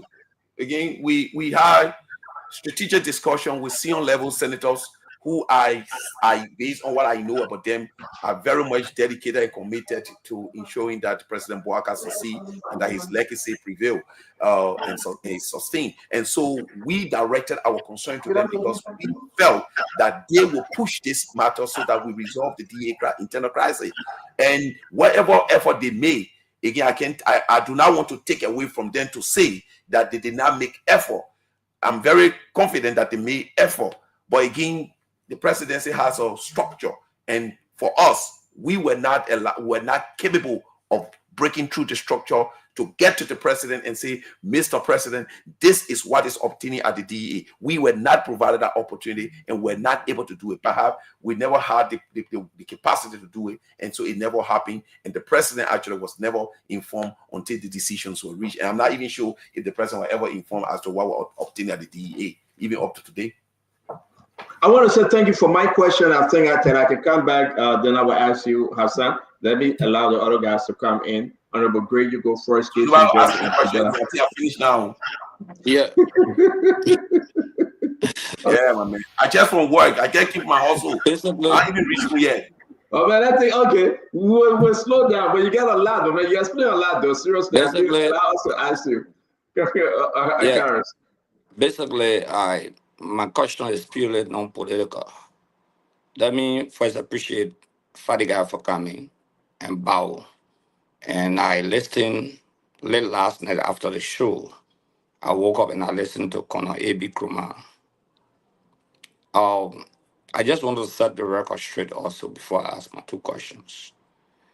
The Japan guy you're talking about, under administration, he was arrested 3 times and released by the court. And one of the cardinal reasons for which I wanted the co-sponsor of making the just law a non-biddable offense, because we realized that the laws were not very powerful.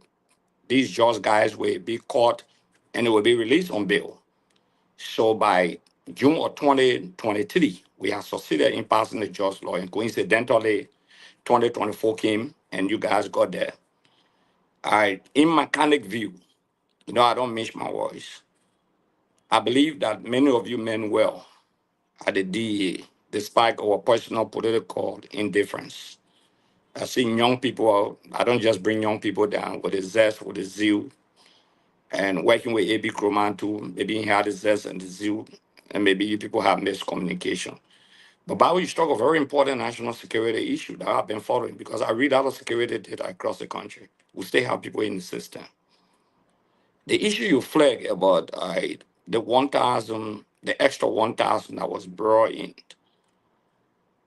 is of serious national security concern because pieces of information we gather, like you said on the show, many of them were foreigners. You don't want to say Guinea, but I'm telling you, many of them, according to what we gather, are believed to be Guineans. And you struck a very important point that many of them were waiting. They wanted to go back home, not waiting, but they wanted to go back home. And going back home could be destabilization, and which Liberia doesn't want at all. And you said A.B. Krumah did not inform you people properly and brought those guys, and you realize that you didn't just want to add them to the extra number that you met already, the over 1,000 that you met, that would have been maybe a national crisis, some of them would have been involved into drugs, different things, or extortion. Fair enough. My concern here, my question number one, for you and Fidika, that's the first question. Did you people inform the national security advisor to the president and that of the Minister of Justice on this pending danger in terms of what you just explained? Did you people inform the Minister of National Security and the Minister of Justice on the extra number of people because you said there were foreign intelligence that you also received on this group of people who were jobbing? Did you inform the Minister of National Security and the Minister of Justice, who were the head of the Joint Security of the Republic of Liberia? Then I will ask my second question. You or Fadiga, anyone of you? Fadiga, you getting me? You are breaking it. Bob, did you get the question, Bauko? No, we didn't hear him. You were breaking. Okay, you getting me now? Okay, you can hear. You guys can hear me, right? Yeah, I can hear you clearly. Great. Can you go out and come back in? Let's see if it will work. Can you just go out? He will ask you, did you inform Kofi Woods, the National Security Advisor, or did you inform the Justice Minister of what concerning the 1,590 individuals that are being recruited? Who is that question? Who that question is for? He was throwing the question to both of you. So let's start with you, Bob. You can answer. Fadiga, you want to answer? Well, with respect to the training or recruitment of those men, we did meet with Director Krumah. We confronted him on those things, and he just brushed it off. He said they were Unity Party vote protection. Then another time he said matter of fact, during the investigation, on paper, he stated that those were members of EFFL, which were totally false. And to answer your question, we did meet with a lot of people, stakeholders within the government, and like Honorable Cole said, we also spoke with some senators who are close to the president, and we did share our concern with them. All right, so let me add to that, Stanton. So we make it clarity as we move forward. The 1,590 individual, I want the record to be clear. It's not that they all were people who were speaking languages that I suspected were coming out of Guinea. Okay, some of these individuals were locals. Some of them appear to be Guinean because the language barrier, but some of them were also people, young men and women from across Liberia. However, they were not channeled through the actual process through which we could vet and understand who they really were, and that brought a lot of suspicion in addition to the foreign intelligence sources that tend to bring those things to our attention and created additional suspicion. So I think we need to make the clarity so that we do not leave this platform and then it is reported that we say 1,590 people came from Guinea. No. We're saying the same thing. Let me buttress what Director Cole just stated. Another thing, prior to that, when I went to the U.S., I was in the U.S. for about 6 days, and I received a call from one of my agents to immediately return to Africa because the director was secretly deploying those men to strategic locations around the country. I only spent 8 days with my family in the U.S. and I hurriedly returned to Liberia based on that intel. And he had deployed some of them at the Guinea border. He had deployed them in Lofa, Nima, different locations in Nima from Lokato. They went to the Ivory Coast and they went to Guinea. In Bomi, in Maryland, I mean, just all over the country, he deployed some of those men to those areas. So I told some of the commanders there to document those men and forward me all those information, and those information were forwarded to me during the investigation. Those information were presented to the investigators, and it was troubling to know that one of those people on our list was Massa Joseph, a notorious MP, I think MPFA general. He was one of the training commandant for those men, and I have some pictures and video as Go ahead, sir. evidence. They were indeed training. Director Kloma were training people, and the disturbing part about that, most of them were not employed with the government. Not only that, those strategic areas that they were placed, they were highly concentrated area of drugs. So what we were told based on our intelligence source, that they were used to guard the transportation of drugs. So anywhere there's drugs, like Bowater is a hot zone, the border, Guinea border, and some other area. Those guys were strategically placed to those areas to be able to protect drug cartel. And in the shortest time, a drug cartel was created within the DEA. And unfortunately, those guys are still there. They are sleeping cells, still within the DEA. They haven't been taken out of DEA. Some of them in strategic position, some of them in key position within the DEA. Are you getting me now? Yeah, we can hear you.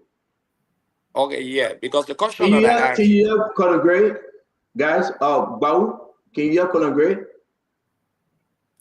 No. Are you getting me? Yeah. I can hear you now. Now I can hear you. Okay, my question was very clear that foreign intelligence briefing people on the pending danger. I do agree that all the people are now from Guinea, but some of them were there and some of them were waiting to return home according to you. They wanted to go home also. And Fadiga just added up that these guys were deployed strategically, especially along the border area, which is very troubling. Okay, my question was, did you people informed the Minister of National Security or the National Security Advisor to the President and the Minister of Justice? That was my question. The next question here would be this. Maybe you can answer all two because maybe you didn't get me the first time. My next question is that, but I think I know you to some extent. And when you describe A.B. Krumah as a gangster, on the show, and you use some of those very strong words, and you admitted to the fact that he was instrumental in recommending you, didn't you know that he had this character as a gangster, as a talk, Okay, so as a rebel? No, just wait your answer. As a rebel, and you still accept. No, you say he's a gangster. You on record, yeah. Listen to you, bro. You describe me as a gangster. You didn't know that you're working with a gangster. You said that. No, so again, I understand that you. Okay. Let me respond. So General. No, let me finish your response. No, you have your whole day, but we'll just wait. You have the whole day. Okay, but I need to. Okay. Yeah, you have the whole day. You have the whole day. So yeah, I'm great. Did you know that A.B. Krumah was such a character? That's one. The next question to Fadiga. Fadiga, I think you're a young, progressive man, in my fair view, from what I see, both you and Bao. Don't you think that avoiding the entire entry that day in his office or the situation, because I saw the act of aggression, the conversation when you guys enter, don't you think it would have been, if you have, as a professional, you have avoided the situation that day, especially when he said that you cannot enter his place with arm, and then I saw you guys tossing. Don't you think that you have avoided the situation and you have saved the image of the LDA? That's my question to you specifically. All right. Let me answer your question. Let me answer the first question you asked, whether we Yeah. spoke with anybody in the national security No, I apparatus. said whether you spoke to the National Security Advisor and the Attorney General, Minister of Yes. Justice. Let me tell you, initially when this situation happened, the president convened a meeting between me. That was between me and Director Kuma the first time, and the National Security Advisor was involved. The political advisor to the president was involved in that meeting, and we did have a meeting. There was an investigation. The first time there was some, conflict with Director Kluma. That was between me and Director Kluma. They did investigate that conflict, and the message that was sent to Director Kluma was that the people that you have, they are good people. You need to work with those people. They gave him a second chance for him to come back and work with us. On Facebook, you will go and see the picture. There were pictures of us. We took the four of us that were in that meeting that went through the investigation along with Director Kluma, and he was advised to work with us. Unfortunately, things went a different turn when we went back there. Now, to answer your question, during the unfortunate incident on June 3rd, looking back in hindsight, if I could do it all over again, I would have walked away. Staying there, I could have lost my life. A lot of people don't understand. They're only litigating the incident from that video. But let me put it in context. When we went in there, me and Daryl Kuhlman were having an argument. We're exchanging the argument. We're having an exchange. The bodyguard of Director Kuhlman, Ansu, he interjected and said he was going to attack me if I was going to continue arguing with a boss. Now, anybody in law enforcement that understands the law enforcement arrangement, they will know that on the chain, he was nowhere, and he shouldn't be anywhere near there to attack me or even have a conversation when two directors are having it. Moreover, he's not in the employ of the DEA. So he's threatening to attack me. They held him. When they held him, I threatened to lock him up because he offered me gross insubordination, and Kuhlman said he cannot be arrested or detained. Right away, while we're having an argument, another guy who is part of Kuhlman Interact, a Notoro and Unomoke General Wong Keita, held my arm like this in the room while we're arguing, held my arm. The same guy, bodyguard from Director Kuhlman, snuck up behind me because the firearm that I was using, the holster was not the right holster. So he snuck up behind me while the other guy was holding my arm and yanked my firearm from on my holster and ran and gave it to Director Kuhlman. I've never seen that before in a professional setting. That was a scary situation. Number one, the firearm could have gone off, and a lot of things could have happened in that room. The rest of the guys, about 10 men in the room, they started to rough me or hit on me and beat me up in the room. And then I brushed myself from then. My phone dropped and I ran outside. I did not have anybody. I got died. I got been killed. And what he said after the director for the police came in to take her to Central for her to have a conversation about what happened, Director Kuhlman left behind and said he was going to fire up. The justice minister, the two political advisors, and us were in the room waiting for Director Kuhlman. Guess what he did?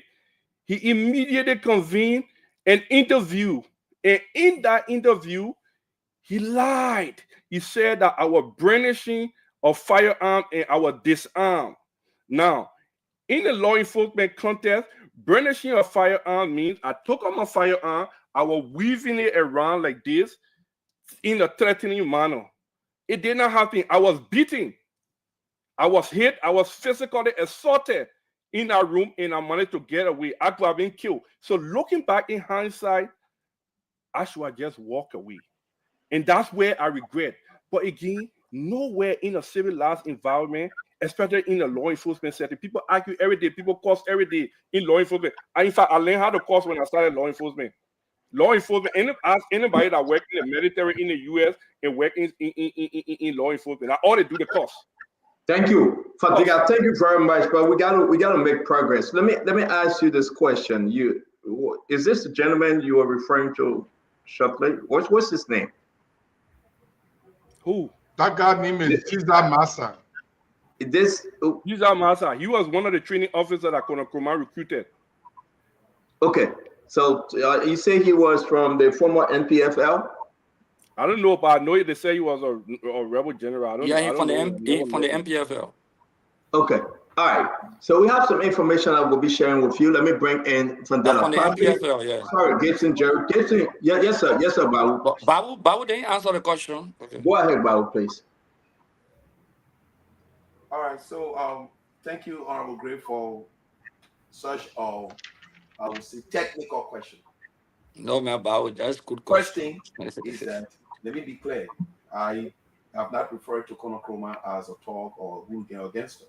I made reference to the fact that the decision to just remove all of us will limit progressive individuals within institutions who want to speak out about ills of the institution and want the president to be aware of it. So when that decision is where when you speak and you are removed, some people keep quiet. So regardless of whether the boss is behaving like a talk, hooligan, a gangster, you are stranded. You will not do anything. So that was the foundation of my presentation. So I wish we make that clarity. Along the line, I want you to understand clearly that Konokoma and myself, we do have, we have always had a brilliant relationship. If you were aware or if you were informed, because you at the time were at political level within the CDC, I was contacted once upon a time to be Inspector General of Police, and one of the things that I proposed was that I needed a team, and then I was asked who will be your deputy, and I consulted with Konokoma. We had multiple discussions. And I said, okay, we can work together. And I proposed his name.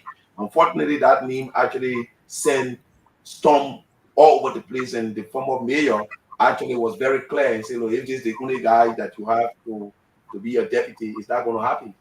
And so that discussion did not work. Now, when I joined Konokoma, I've always known him to have had some tough character. And so when we were going at the DEA, we had a very good discussion. Even prior to Konokoma getting the DEA position, we talked. And he has shown me that at this point in his life, he was looking for legacy. He was a new A.B. Kromah, an individual who will maintain professionalism, an individual who will listen to authority. I'm off. Am I stay on? Yeah, we can hear you. Go ahead. We'll work on it. Go ahead. So that impression was made. And so I joined him on the basis that we all must be given second chances. And I joined him. I supported him. If you follow the discussion when the president was about to nominate who goes to the LNP, and it became a whole political discussion, Gregory Coleman, the Inspector General of Police, and myself, we have a very good relationship. And I told Gregory, I said, look, under this condition, I'm not going to be supporting for Director of Police. I am going to be supporting A.B. Kromah. I made my point clear on OKFN with Barry Jackson. And I said, given the circumstances, I'm supporting A.B. Kromah for Inspector General of Police. And Gregory can attest to that. And I made my position clear. So A.B. and Kromah and myself have had excellent relationship.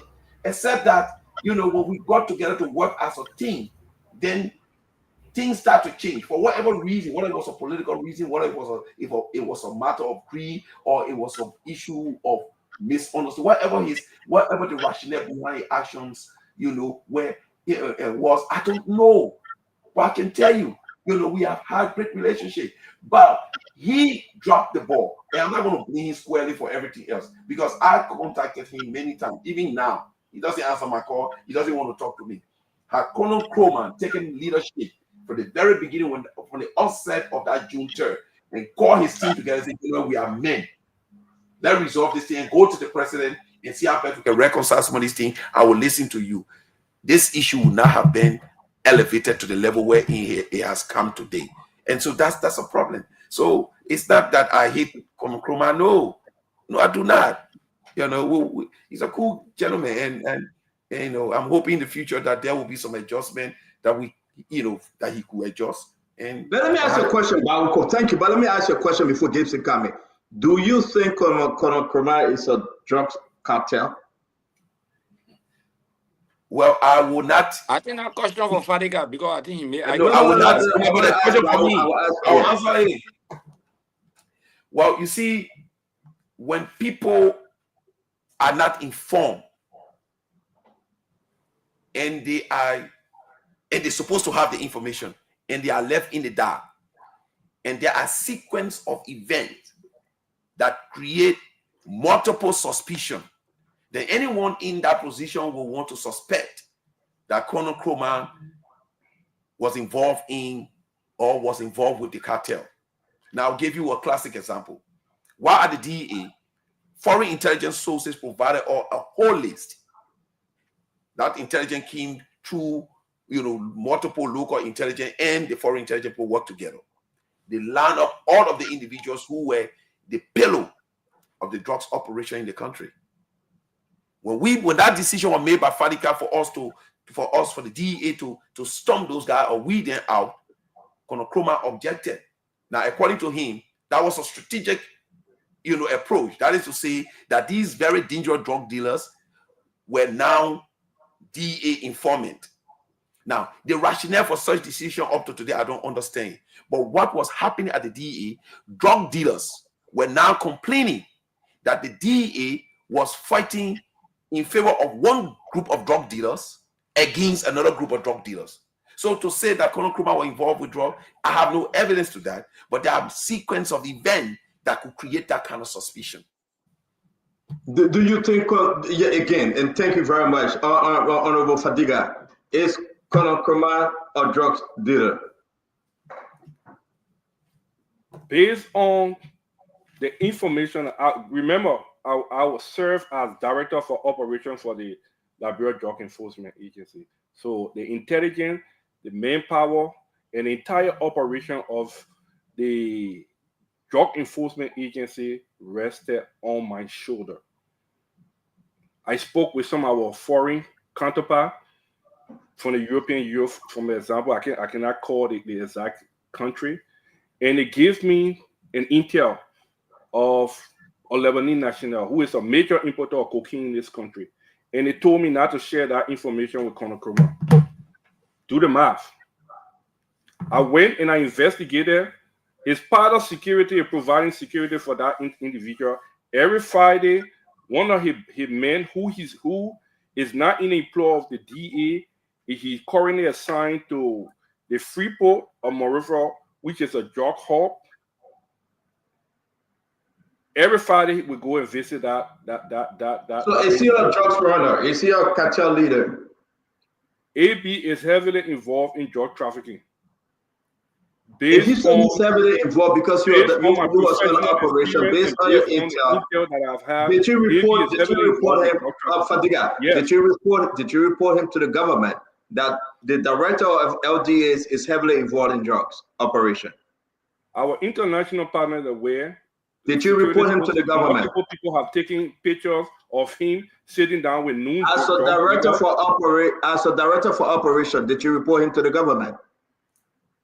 All those information were provided during the investigation, and it was clear. Prior to the investigation, yes. Prior to the investigation, did you report him to Kofi Woods? Let me rest with this, sir. Let me rest with this. Kofi Woods is National Security Advisor. Justice Minister Oswald Twe, Momo Cyrus, excuse me, he's there as chair on national security. You got all these people. Did you So listen, guys. We honor this guy. He's a drugs runner. He operating drugs. He's a junta. Whatever you may term it. Did you report him prior to the investigation? All those information were provided.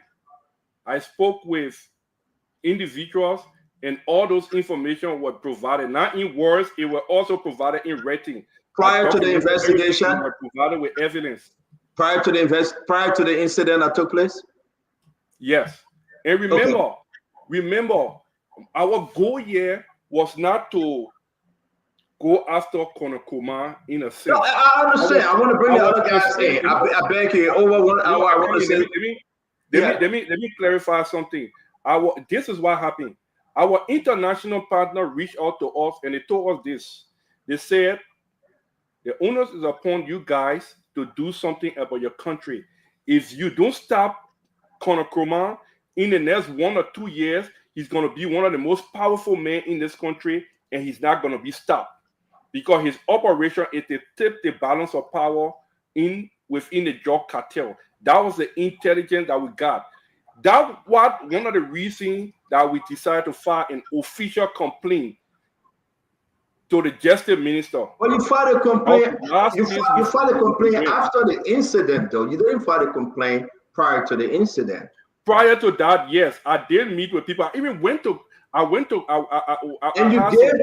the Liberian people that you gave the NSA group, the people that are running our country security sector, you gave them high international evidence that Conor Coman is about to overthrow. He's having power. He's running drugs in the country, and they didn't do anything. No, I'm not. Don't put words in my mouth. I'm still on the show. What I said was, when we saw some of the concerns, we did raise a line with some powerful people in the Senate. I did speak with multiple people in the Senate. There was remember, at first there was an incident between me and Director Clement. And I spoke with. Yeah, but I understand all of that. You say you gave them the intel. You gave them a hard intel. You're the security man, right? No, the intel was provided during the investigation. Okay, that's what I'm asking. Prior to the investigation,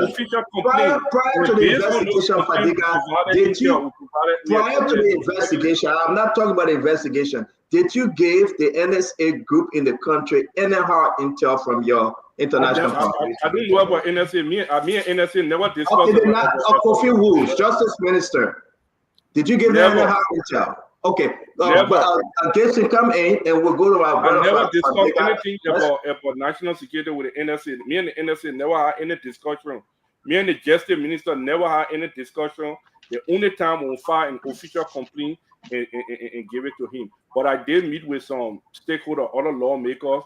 Thank you very much, Fadiga. Let me bring the guys, Gibson, Fandela Patrick. Welcome to the show, Glendy. Paul Kennedy. Gibson, go ahead. Fadiga and Coco, are you hearing me? Yes, I do hear you. You can hear me? Yeah, I can. You're good, Gibson. Everybody hearing you, Gibson. Go ahead, please.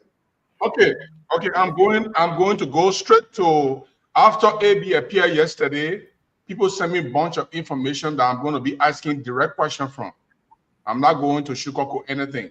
I'm sorry if anybody feel bad, but I'm going to say exactly what they told me and what I got and the list I have. I have a list of 38 people. So let me go through the list. Abu Kamara was appointed as Chief of Intelligence at the Freeport. He was not in the employ of the DEA, and he is a cousin to A.B. Kromah. Ahmed M.L. Keita is a Mandingo also. He's a Chief of Intelligence, and he was in Moserado County. He was not in the employ of the DEA. He was a relative of A.B. Kromah. Bala Jusu Kamara, also a Mandingo. He was a county commander in Bomi County. He was not in the employ of the DEA, and the relationship to A.B. Kromah was not authenticated. Ayuba A. Kromah, who was also a Mandingo. He is the SDS and protection to A.B. Kromah. He is not in the employ of the DEA. Bamarali Kamara is also a Mandingo. He's a driver, SDS. He's not in the employ of the DEA, and his relationship to AB is not known. Theophilus D. Moore protection to Abraham Kroma, SDS. He is not also in the employ of the DEA, and his relationship to Kroma is not known. Patrick Flomo is an assistant director for public affairs. He's a public relations officer. He was never employed in the DEA, but he's also brought up by A.B. Kroma. Diamond Jala, lawman, chief of operation, protection of protection to A.B. Kroma. He was assigned in Grand Jede, not employed in the DEA. And let me just stop here to Kalimu Kaita Madingo, Mohammed Kamara Madingo, Mohammed M. Tule Madingo, I'm putting it up. Now, the reason I'm naming this, because Bao talked about 1,500 people that were brought into the system. Some of them were not even employed in the DA. I want you to authenticate the list, the people name I just called, for your to the best of your recollection. Could they not be in the DEA and they were acting as DEA officers? Who's your question going to, sir? All of them, the two of them, both of them. What the question? To the best of your recollection, the names I just named and the statuses that I just mentioned, to the best of your collection, are these people not in the DEA and they were acting as DEA agents? Mr. Garu,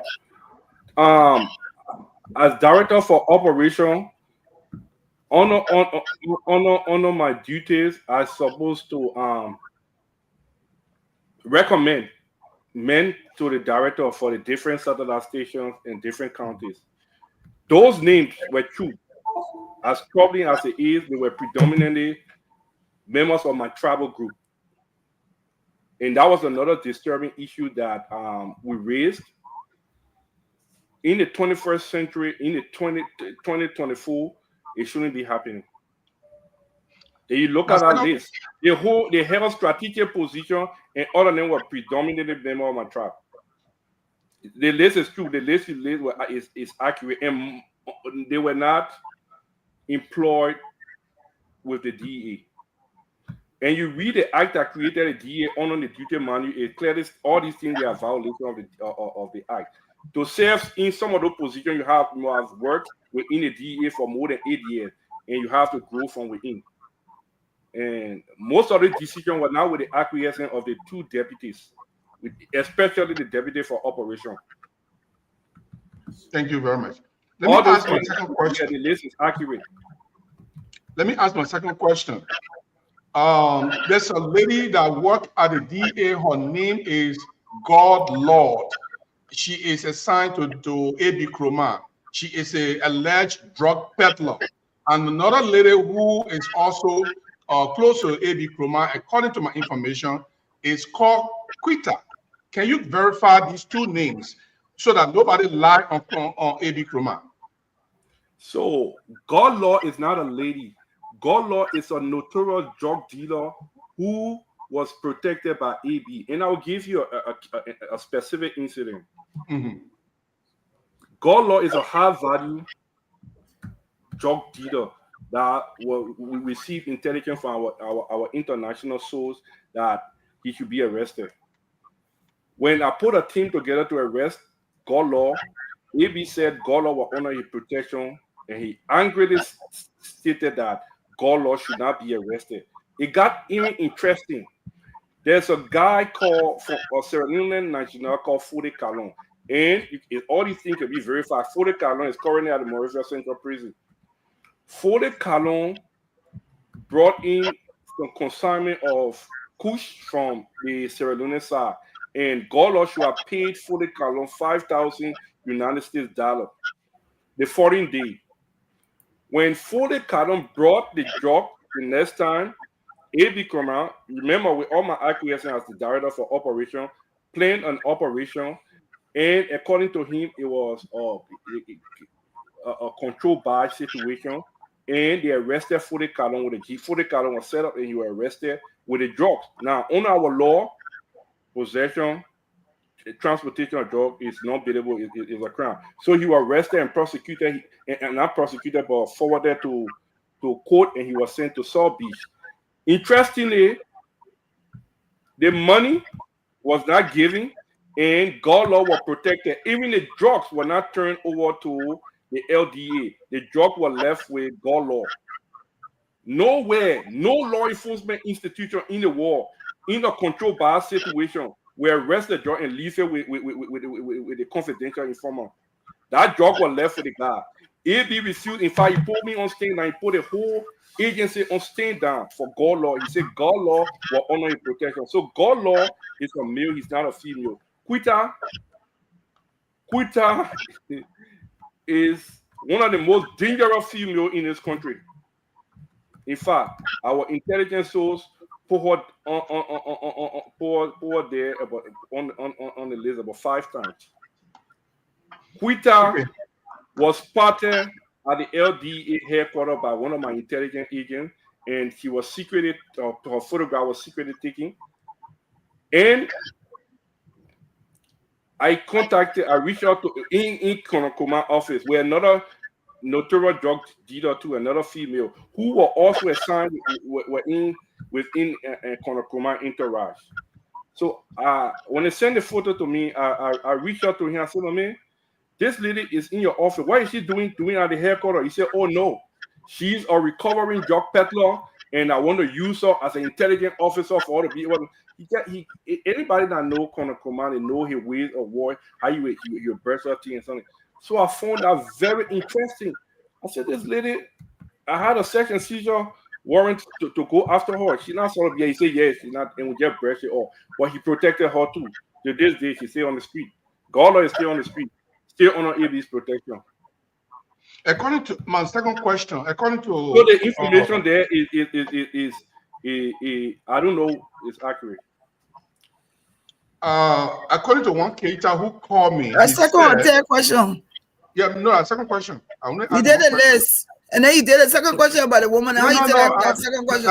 My second question, yeah. My second question. Benny, get a French chance.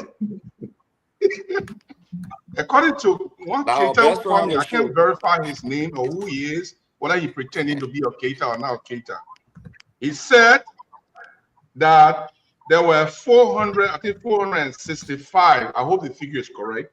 If the figure is not correct, please correct it for me. People that were being trained by AB, and AB, according to him, he said AB told the office in DA that he was going to pay them from his personal pocket. Is that information correct? Yeah, that's why he told her when we confronted him, he said how you were going to pay these people and you were going to bring them up. Remember, at that time, there was a standing, there was no hiring freeze from CSA. There was a hiring freeze. So I said, how are you going to pay these people? And he said he's going to pay them from his pocket. During a senior management meeting, that's why he told her. Okay, I have 3 other questions, but I will rest. Let me bring in Fadela Patrick. Fadela, please, your 2 questions, sir. We're coming here tonight. So thank you, CEO. It's good to be here. I think Lenny on fire today. So my first question is to Fadika. Prior to your appointment as Deputy Director for Operations at the LDA, what was your professional and academic qualification relative to Drugs Enforcement Agency? Okay, that question for me, right? Yes. What's the question?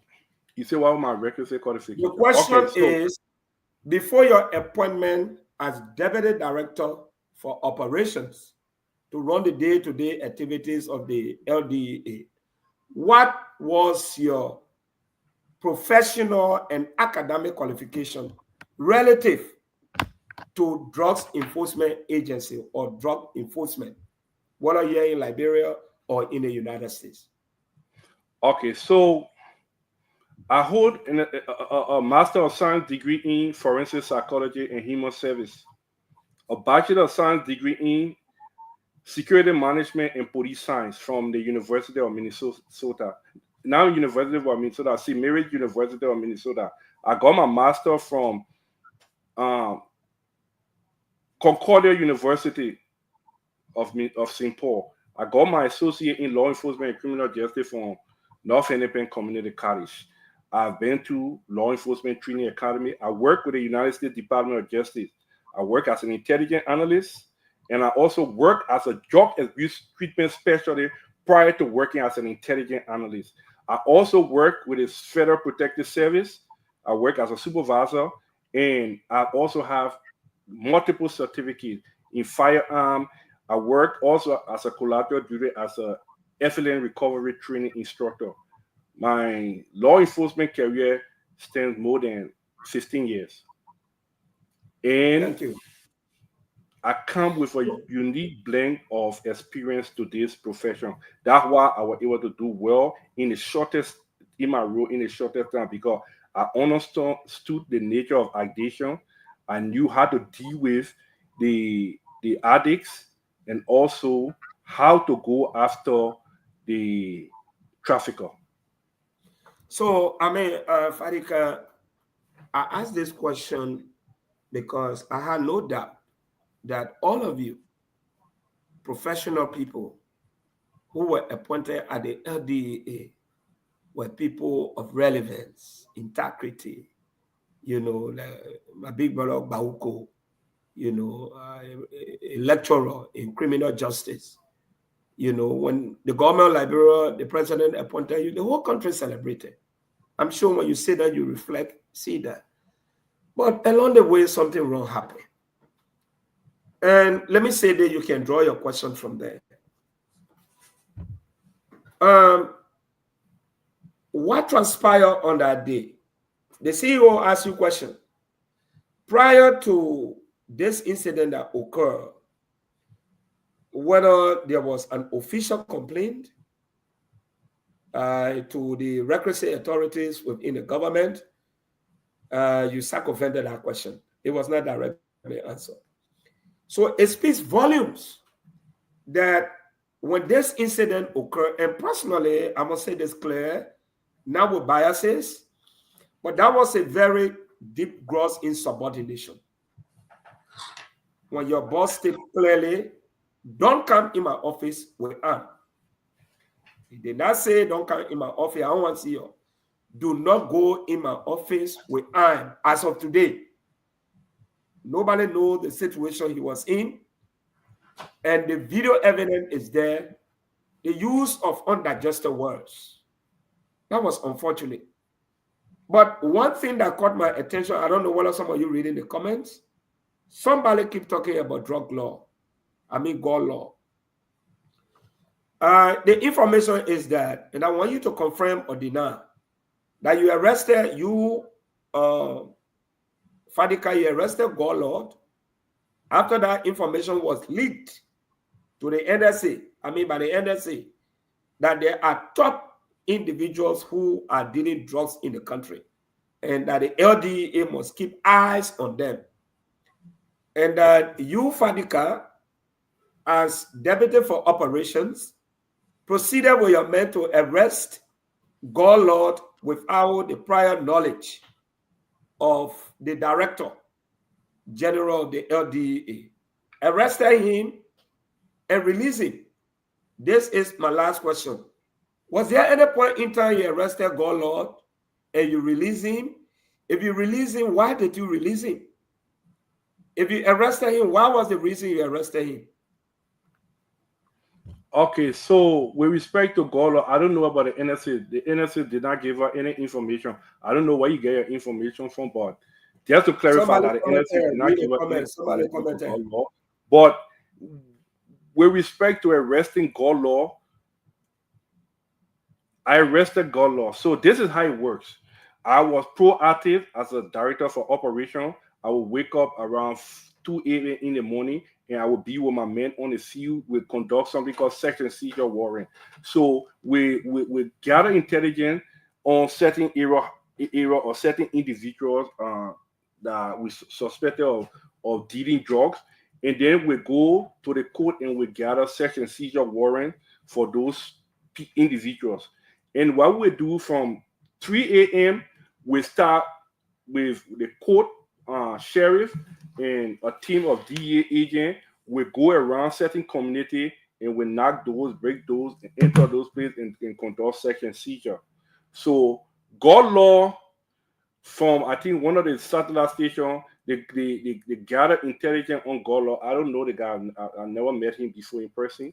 And they said there was a search and seizure for this notorious God law. And I happen to be on that team because I don't leave my men to go. I go with them in the night. And you ask anybody that they will tell you, I was with them I go there all through in the night until around 10 a.m. in the morning before I come home. So we went to this spot and it was this guy. We arrested him and we conducted a search and seizure in his house. There were some guys that were briefly detained. They were searched. They did not find anything, nothing with them. No substance. We went in his house. He opened a room. We checked. But this guy had prior contact with DEA agents. So most of the other agents knew him. And they said, Chief, the guy is a notorious drug dealer. But what you fail to realize is that a lot of people in DEA compromise. 97% probably compromise. Either got some association with drug dealer or they protect you or doing something. That's how bad it is. I'm not kidding you. So sometimes when we're going on search and seizure, we're going on drug raid, they already finished filming the subject and telling them that we're coming. So apparently somebody tipped up God law and he was still arrested for questioning based on prior profiling of him. And he was taken to one satellite station in Red Lake. You were interviewed and asked some questions, but we did not have anything to hold God law. And no, my point is, was there a meeting because he's a high-profile drug dealer. So prior to arresting such a high-profile drug dealer, the three deputies in my mind needed to say strategize better to strike. Was there a prior knowledge or meeting among the three directors before you went on the operations? You see, Vandela, your question is... No, we have to be clear. No, hey. No, let me tell you. Asking the question. I'm trying to let the guy answer and we move on, please. Let the guy answer. That's not how it works. As director for operation, the director of administration, I don't have to consult him about my operation. He's strictly business. He's strictly on as I said, where we want to share things. So when you ask that question, the question was out of ignorance. When I'm done with all my intelligence and my field and trip, I report to the director. I read a comprehensive report and submit it to the director. That's how it is done. On this one, let me say this clearly. Insecurity intelligence, one man is not an arrowhead. You coordinate. Did you do security? I'm trying to Vandana,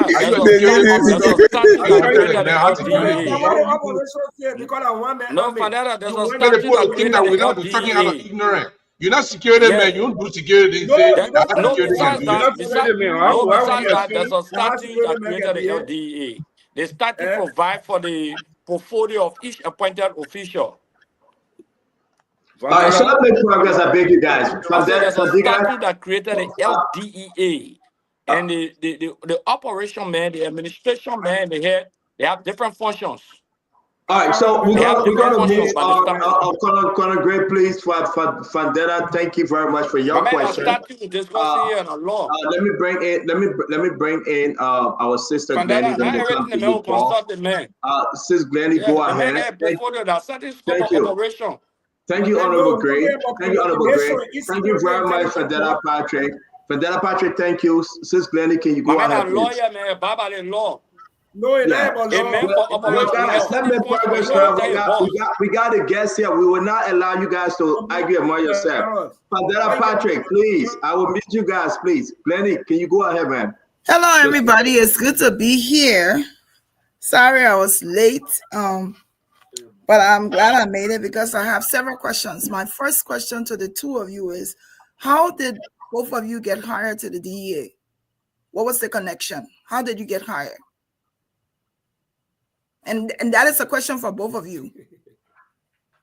All right, so let me respond to your question quickly. And you weren't here, unfortunately. So that question was answered. Like I said on this platform, I know the president personally. In fact, who were even my students, and some of whom I have a very close relationship with in terms of professional relationship. I was one of those individuals who felt that my friend, President George Weah, was not doing much with respect to the fight against drugs. My sister died from the substance, so this was a personal fight. And so I was very much moved by any presentation that said we are going to fight drug on the national level, and every available resource will be used to fight it. So I do have my own relationship with the president. Okay, so I'm not a stranger in the body politics of Liberia. So if you know how things work in the political structure of this country, you have an individual who is designated for a particular position, and then he's informed and say, look, you form your team. So AB and myself, this was not a gift by Colonel Kromah. I will need to make that clear, because Colonel Kromah knows that during the course of the election, I was deeply involved in supporting the process. So it was not a gift. I contributed politically to the process. And so that was not. So I do not want, because the line of questioning is simply in the direction to move toward what they call ungratefulness or insubordination to superior. And so I need us to at least sway away from that. So I did not get the job simply because Colonel A.B. Kromah knew me. No, within the entire structure, national security structure, I'm a well-known person like Colonel Kromah. And the president himself knows me personally. We have our own relationship. Okay, so I got the job because the president identified, in addition to the recommendations, the president himself wanted me. Look, the president wanted me to go somewhere, not even to DEA, wanted me to go somewhere very strategic and better than the DEA. But again, when a new government comes in, there are a lot of alignment and there are a lot of adjustment. And so that adjustment affected me, and I did not go to the position that was originally designated for me. So I don't want to go into the detail. But again, I need to be able to clarify so the line of questioning would not generate any interpretation or impression that there was some ungratefulness or insubordination as well. So that's my response. Let me say to you first before I go to Fadika. Please don't make assumptions on why I asked a question. I asked you a simple question: how were you hired? I didn't ask you. Please I allowed you to speak, correct? I would hope that you will allow me to speak and not talk over me. I asked you a simple question: how were you hired? Simple. Whether it was by affiliation, whether it was based on your qualification, that was all I asked. Don't make assumptions as to why. I don't know you. I don't know your connections. I don't know your experience. I'm asking, and I didn't listen to the show before. I'm just asking directly. How were you hired? If you can give me a direct answer, that's fine. I don't think you've answered my question. Okay, so I'll answer you. I want to move on to Fadika now. Fadika, can you please tell me, how were you hired? How did you get to DEA? And for those who's watching, I wasn't here in the beginning. This is an innocent question. My first question, and I'm loud, and I'm asking the guests. I got to the DEA based on my qualification and experience. I got to the DEA based on my passion, my love for country. More importantly, I got to the DEA because President Weah, President Bweka found me fit for the job. I'm going to admit, Colonel Kromah was instrumental in it. Let me tell you, position. Most time in a security arrangement, they ask you, who do you feel comfortable working with? So I didn't come here because Colonel Kromah pitied me. There were things that me and Colonel Kromah had talked, we discussed. He knows. I don't want to sound braggadocious, so I'm not going to say it, but Bawu Cole and Director Cole will tell you at the DE what I provided at the DE. So he knows. So A.B. Kromah knew my strength. He knows what I would bring it to the table, and he needed somebody like me on his team to help steer the president's vision of fighting drug crime in the country. And I will tell you guys this: when I came, I thought at first it was a joke. When I mean it was a joke, I was still in the middle. Should I leave a job with the federal government, having reached as a DS-12, to come to Liberia to serve? What will happen with my benefit? I discussed all of this, my wife, and I was thinking about all of that. But when I came here, I was the first director to enter the Penance building on Central Street, where they have more than 637 people. When I entered that building, no director can enter that building. In fact, people dare enter that building. I was the first director to throw light on the living condition and the kind of things that were in that building. When I went there, I cried. I called my wife. I say, there's a need for me to stay here. That's when I turned on my resignation. Thank you. And I vowed to come here and fight drug crime. I was not playing. I was not joking. Let me just come in real quick. I know you got one more question. If we hear you right, Hassan Fadiga, so you went to Liberia and then you call your wife and say, I gotta stay because the job here. That it was because of the job you were staying or because of something else? No. Fadiga, that's why. Let me ask a second question. No. Fadiga, let's be serious. You don't even worry about that. She don't even think about that. She don't have even sleep there about me doing that's big progress. It was needed to fight drug crime, and it was one of the reasons that we stood firm. And I will tell you guys, most people will not understand why we're doing it. I'm a Maningo man. A.B. Kromah is a Maningo man. We are brothers. He brought me on board because he felt comfortable with me. I didn't just jump up to put A.B. on the bus. You ask Greg, the IG, you ask Nursing Fremont, you ask all the guys. I went to them and I told them, I said, look, gentlemen, I'm working with the guys. You guys work with the guys. It means it's difficult to work with. I want for all to work with you. You tell me what to do. How can I work? I went to the Senate. I went to House of Representatives. I sat them down. You can call Senator Snow. You can call Senator Dillon. I called him I called Senator Can I ask my second question? I'm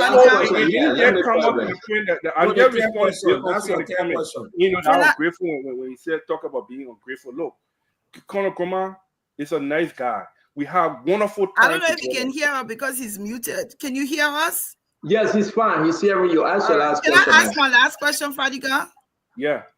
So my question to you, I listened to you, and it's a direct question because I'm asking this question based on some of the allegations that you made about A.B. Kromah. Unfortunately, yesterday I didn't watch what he said, but I'm asking you directly. When you're talking, I think Jeru mentioned God, Lord, or who that person is, and you're working as a security personnel, and you have to arrest somebody, or you know someone who is aligned with drug dealing, that you arrest, and your boss is saying to you, don't arrest this person in their cover. How is it that you were able to compromise your integrity and your standard as a security personnel to allow A.B. Kromah to malign you so that you will not arrest this person, or will you not follow up with this guy when you are a security person and you should be able to do things correctly? You know, I thank God how Director Koya, he would tell you. He would tell you what happened. Look, at the DE, I would never compromise. When A.B. Kromah issued a stand-down order, I initiated an arrest. But let me tell you, Gorlo was in the shadow. You cannot find this guy. He had people on DA payroll that were giving intel. Now, mind you, he's under the protection of the Director General. Even if I tried to go and arrest him on multiple occasions, he will receive tip-off and he will flee. So I didn't listen to an unlawful order from A.B. not to arrest this guy. I knew he was. And a lot of people don't know about this guy. This guy is dangerous. There was a place on the boulevard, that party where all the guys used to congregate. He was controlling that place. He was controlling Zimbabwe. This guy, he killed a lot of young Liberians. He was not only selling drugs, but he was very violent too. He had a crew. I wanted him off the street. I was not listening. I was not taking order from Colonel Kromah to stand down.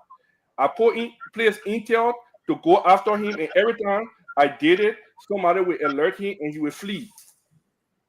So I never had the chance to arrest him. Thank you. Thank you. Senator, I'm done. Yes, thank you, Sis Glendy. Paul Kennedy, please.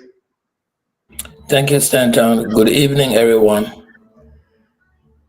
Gentlemen, Director Fadiga, Director Cole, nice to meet all of you. It's good having you on Spoon. Thank you, Mr. Kennedy. The entire event erupted June 3rd, correct?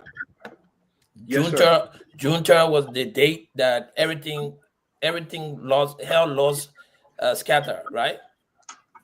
But Yes. prior to June 3rd, both directors, any of you can answer this question.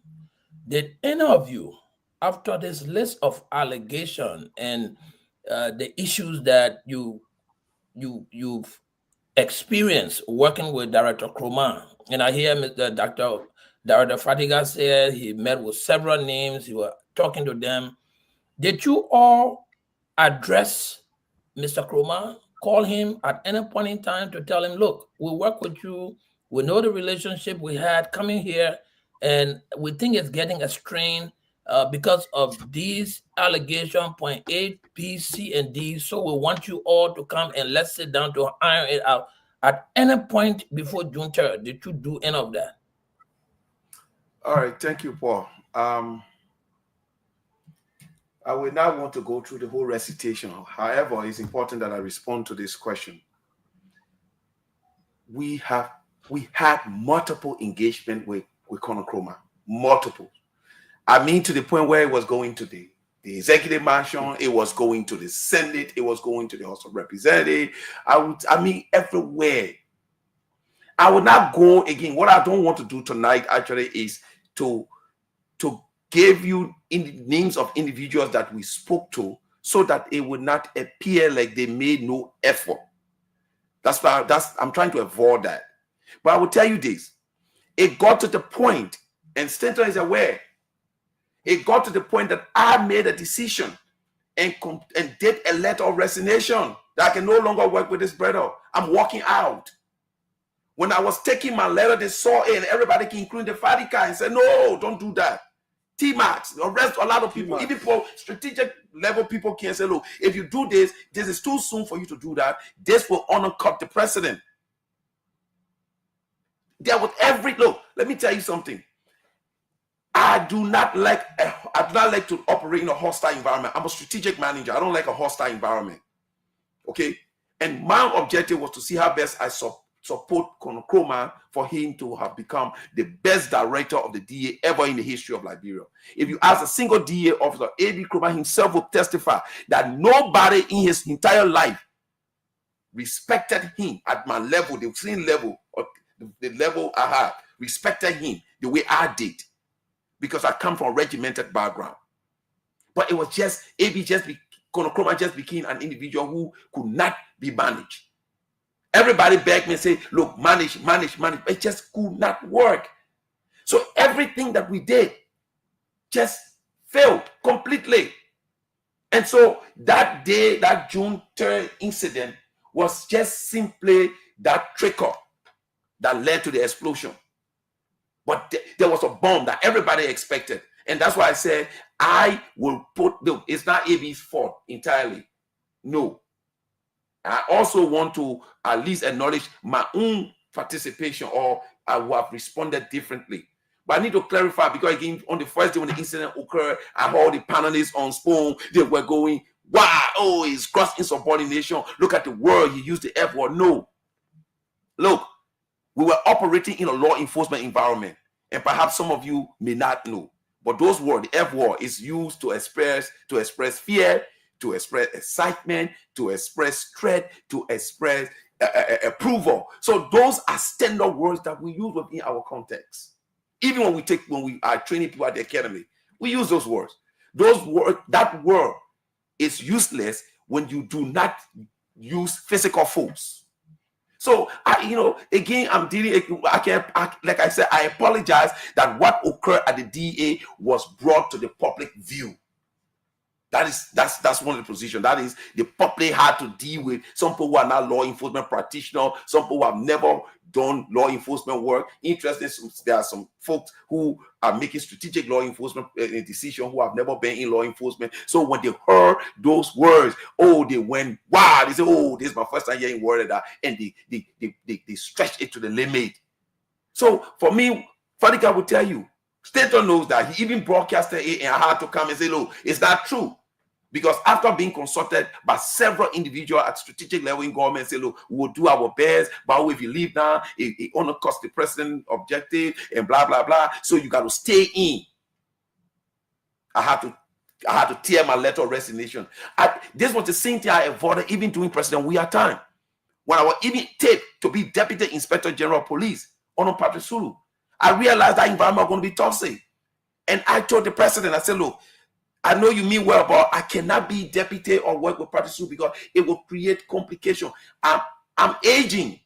I need to start building my life. I don't need to be yelling around here and fighting people. I don't have the energy for that. So yes, Paul, we did everything humanly possible to prevent the June 3rd situation, but it was just well beyond our control. And those individuals who are at the strategic level of government, who are sitting by the president, advising the president, some of them, most of them, I mean, I will even say almost all of them, failed us, and they made this June 3rd explosion to happen. Point.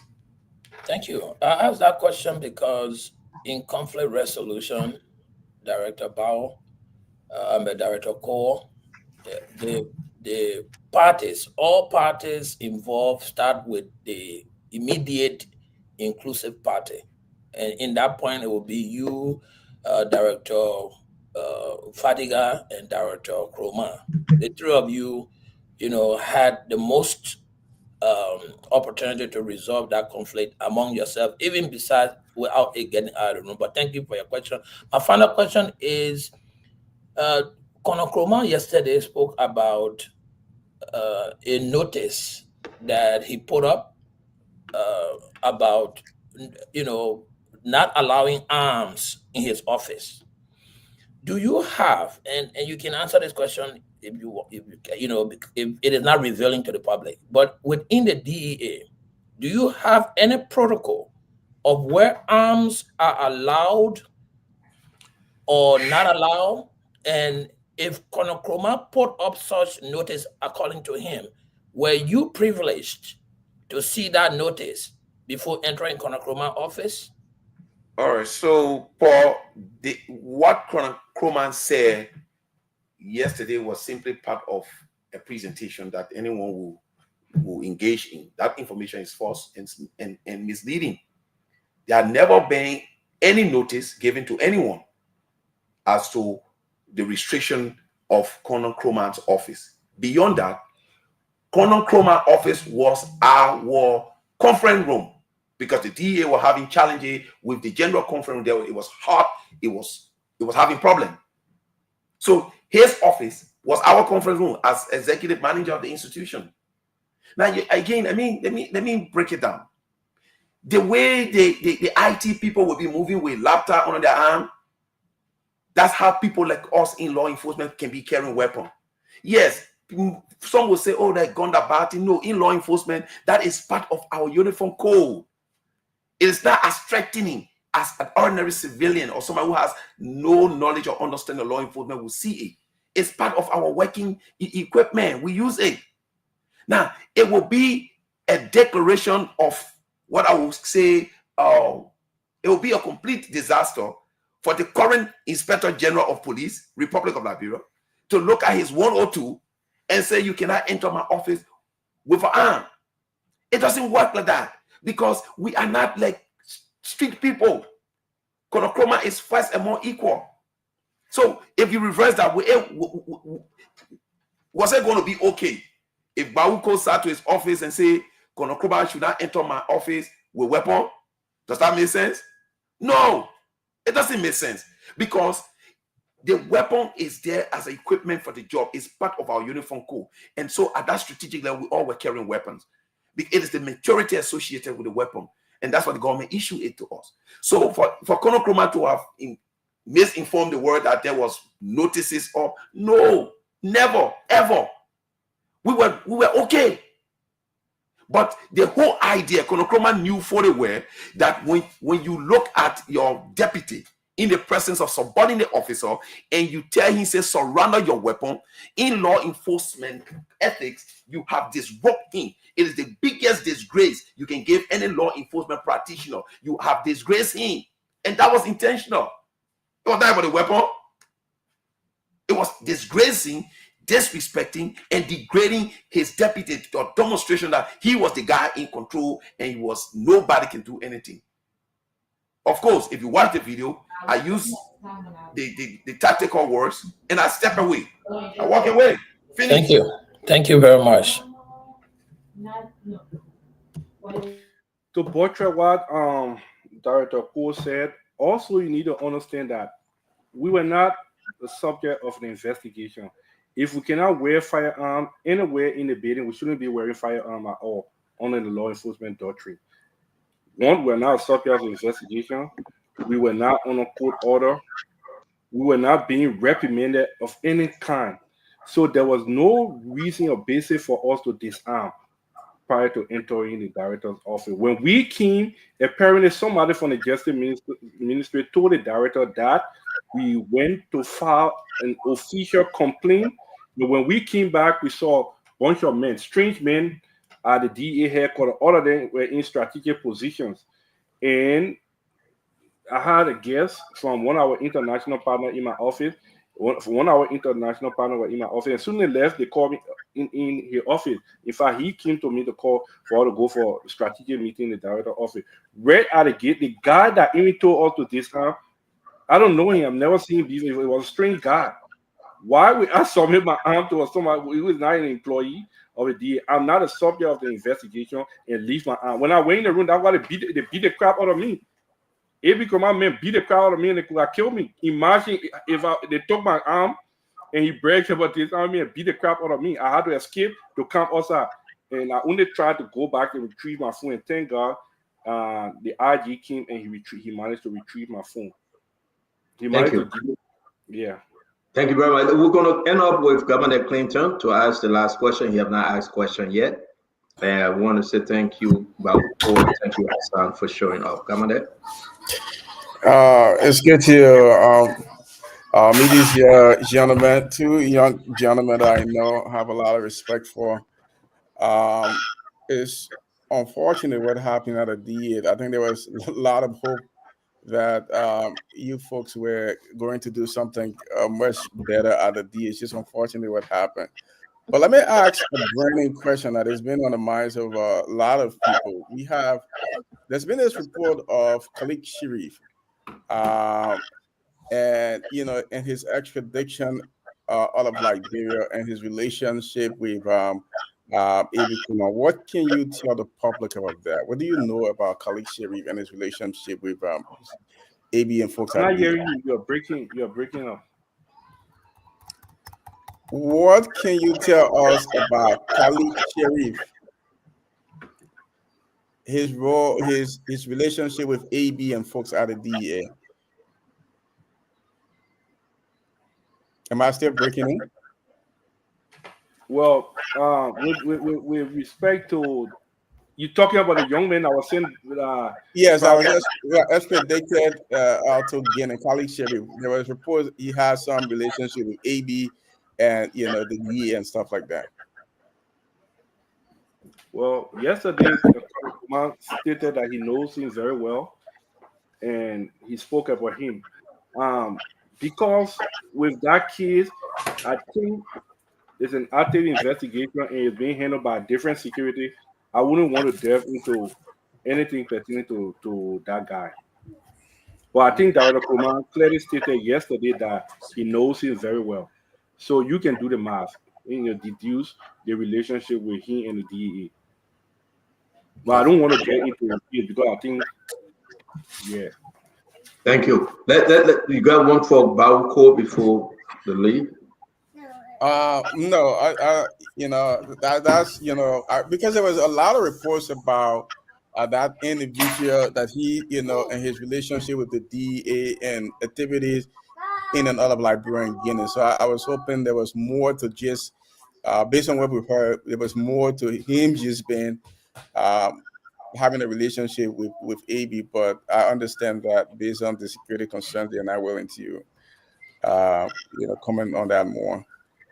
I wish you had asked that question. He knows. How you call him? Clinton. Well, he was off yesterday. I was off yesterday. Thank you very much, Councillor Clinton. I want to say thank you, Baoko. Thank you, Hassan Fadika. If there's anything else you guys want to just leave with us before you leave, we will appreciate. But as always, this is the People's Network, the Spoon Network. Whenever you want to clarify something, I think it's very good today that you guys came to clarify, because a lot was said yesterday by Conan Eddie Krabar. Now the nation have heard you. You want to add anything? Speak now or forever hold your peace. Bao, let's start with you, sir. With me? We'll start with Bao and we'll come to you. Bao, you want to say anything before you leave us tonight, sir? All right, first, let me just say thank you to your panelists. Sylvester, can you just leave you muting yourself, Sylvester? Go ahead, Bao. We can hear you now. Like I told you in June, on the 4th of June, 2024, when this issue became a national sensation, I strongly believe it's just unfair for anyone to reduce this conversation to just the issue of insubordination to superior. There were deeper issues, and one of the mistakes that we made was that we trusted the system. That is to say, we allowed the investigation to flow, and we make no comment, while other parties were running around, in the press and making all these statements, and people were confused, and some went. In fact, just so you know, I'm an instructor at the graduate school at the AMD Zion University. And some of my students were so concerned that it sounded like you were fighting over drug money. And so I thank you for the opportunity for to make the clarity. The issue was not about drug money. No, it was not about power struggle. What occurred at the DEA was simply a complete miscommunication and one party trying to dominate the environment and cause other people to feel inconvenient or disrespected or even put them in trouble. Like I said to you, what was going on at the DEA? Our international partners were interpreting it as complacency is the equivalent of conspiracy. So I want to openly say on on this platform that I take responsibility of my action on the 3rd of June. Again, there were other ways that we were handled it. One of my biggest regrets is that I should not have listened to anybody. I should have just resigned from the DA, walk away and go do my professional work so that I won't have to deal with this kind of interaction and this kind of forum or people having my name. But whatever it is, Nkrumah is a person, he has his good side. And for me, actually, I continue to build my relationship with him despite what happened. We are men. And I think if we all mean good for Liberia, we can put our differences aside and see how best we can come back together again in the future, work together. We don't have to be in government to take this fight to a logical conclusion. We can all contribute in our individual way and make Liberia a better place. So I just want to thank all of you for, allowing us on the show. And I would say you all asked some brilliant questions. And we were given this great opportunity to make some clarity. I'm sure this will not be the end to the clarification we must make.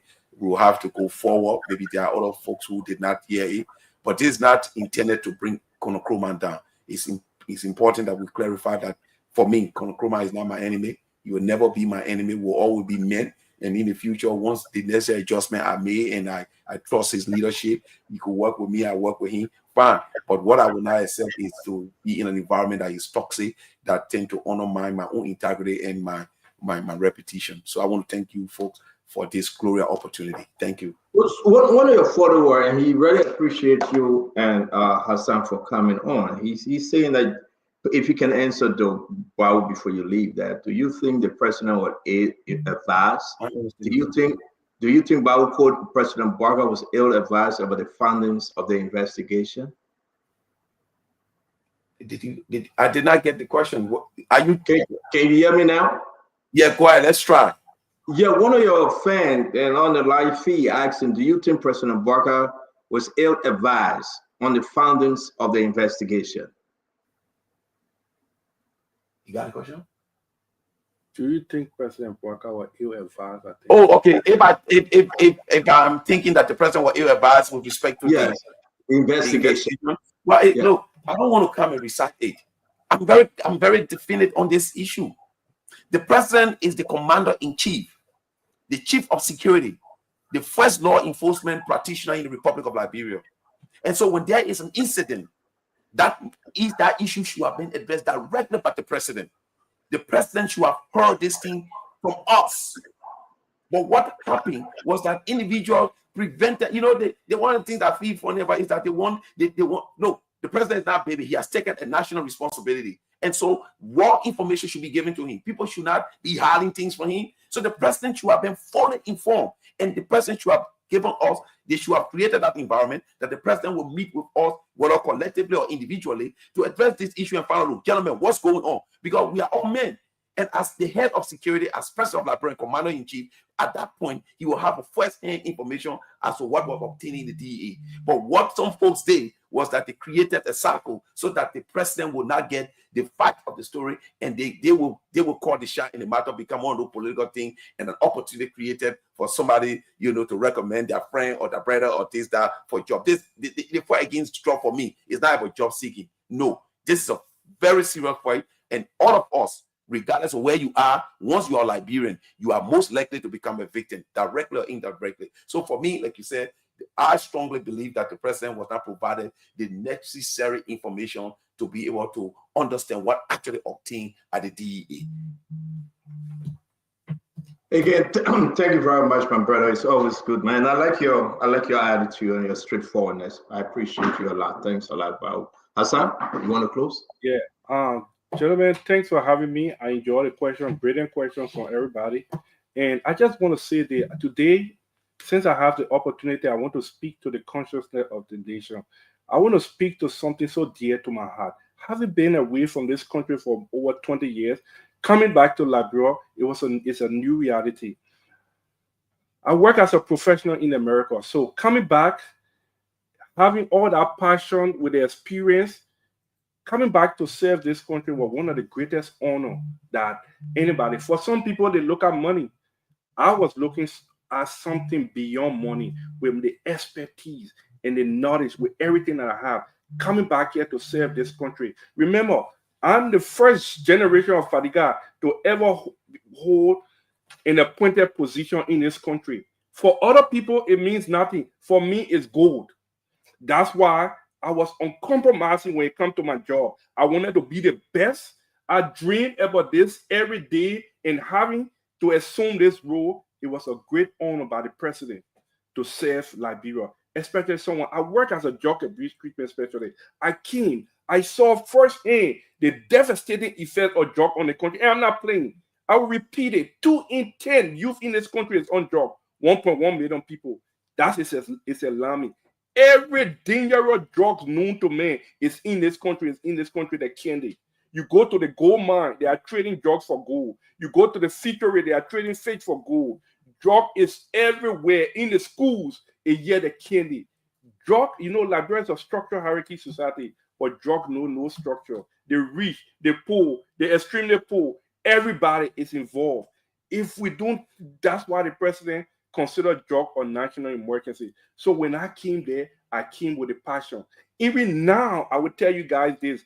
I'm the only director that go to the DEA. Therefore, yesterday I was at the DEA. The director of the DEA currently, I call him my uncle. We are very close. The guy that assumed my role, Sebastian, when other than got there, who they contacted me. We are very close. I talk with them every day. This guy is so hungry for change. And other than, we talk every day, we discuss.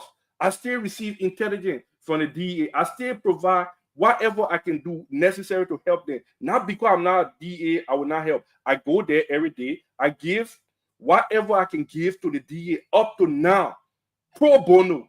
And that's how close we are. All 3 directors at the DEA, I still go there every day, every other week or every other day. I pick up the phone. Uncle, I come in. You need to do this or so thing, or we need to do this. We need to meet. And I still, that's how passionate I am. I'm still involved. I'm the first generation of Fadiga.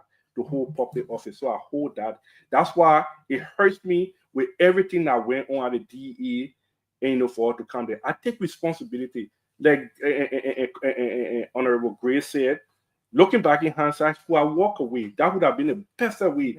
But things happen. I don't want to relitigate what I should have done, what I couldn't have done. It happened. With respect to the president's decision, look, I can go to bed sleeping knowing the mindset of the president. I had the privilege to meet with the president, to sit with the president, and talk with the president. I had a privilege to, he invited me and my brother, we had a breakfast with the president and his amazing wife. And this country is a deep country, I will tell you this.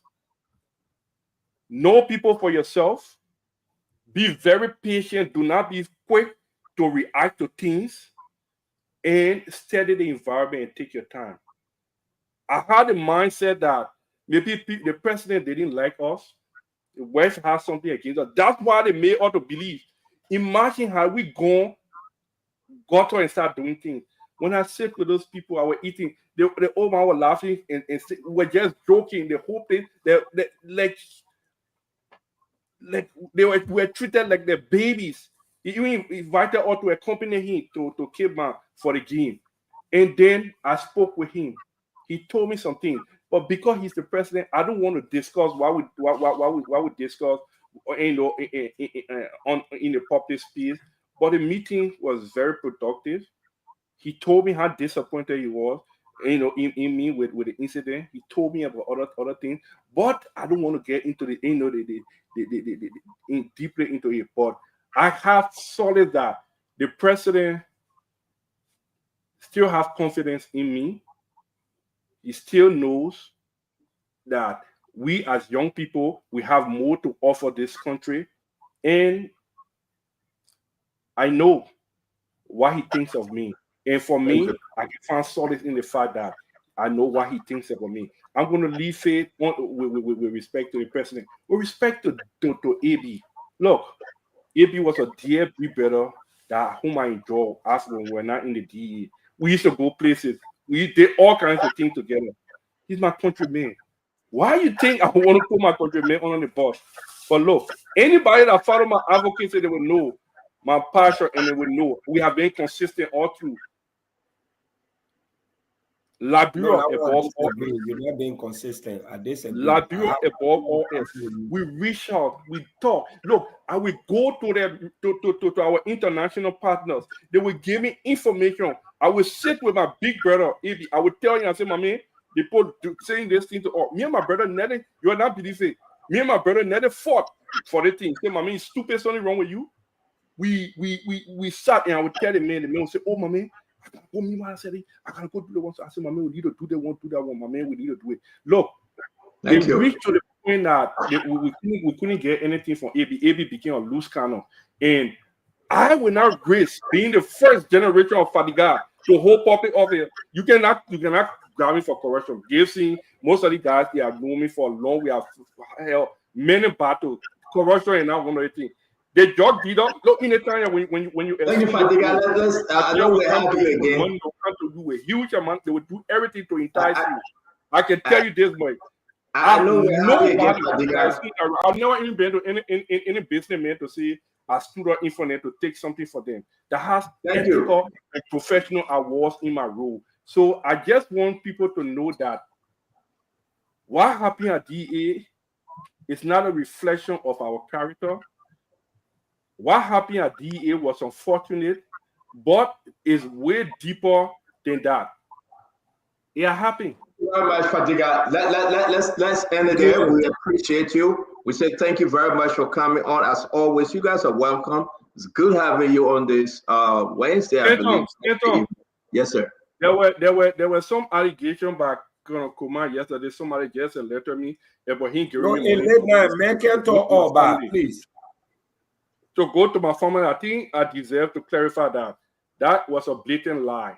He said I was in your house and the CCTV footage. Now, I just want to clarify these things because A.B. Kumar was the director for operation, for director general for the DE. He's supposed to give me intelligent money. He forgot to give me that money. And when I called him, he said, Mommy, I told my husband, I think you need to come for the money. I went there in his living room. I sat in the living room. I didn't know that he was never. And then he told somebody, he told another lady, breaking from the lady that guy, he too frisky, that get frisky. You know, I get him. And how can you set somebody up when you are the director general and I can come to you at any time, come to you? And I went in his living room and he gave me it. He never gave me money. Do you know what? I worked in America for more than 20 years. We got to leave it there. We're thanking you. We have to leave it there. Thank you very much. As always, we appreciate you and Director Cole. Fadiga, you again, be blessed, be safe. Have a good evening. Thank you. All right, thank you. Thank you very much. Thank you guys for having us here. Yes, sir. It's always good. It's always good having the deputies in studio to discuss this issue. Ladies and gentlemen, thank you very much for joining us this evening. Glenny came from eating her potatoes green. I don't know whether it's rare oil or agro oil, but she ate potatoes green. She drinking her water. Rare oil. It's your liver. Yeah, but again, guys, let's get into this. We got other stories to run through because we got about 20 minutes into the program. I want to appreciate every one of you. And let me come to you first, Conor Gray, right? Briefly, 30 seconds, I beg you guys. What do you make of Bahu Code and Fadiga coming on? Basically, void of politics, like I said, I didn't want to put any sentiment in it today. I feel for Fadiga. Let me be very blunt with you. That's why I asked him the question, whether he regret the incident. You know, one of the reasons why I fought for the dual citizenship bill, one of the objectives was to bring Liberians back home. You know, the war took a lot of people abroad with professionals, you know, like Ghana. Ghana brought a lot of our people back and also to build the country. So when you see such a young man, he may have his issue politically. I know they did a lot of things. I would not go that route tonight. But he spoke with passion. To be very frank with you, he spoke with extreme passion.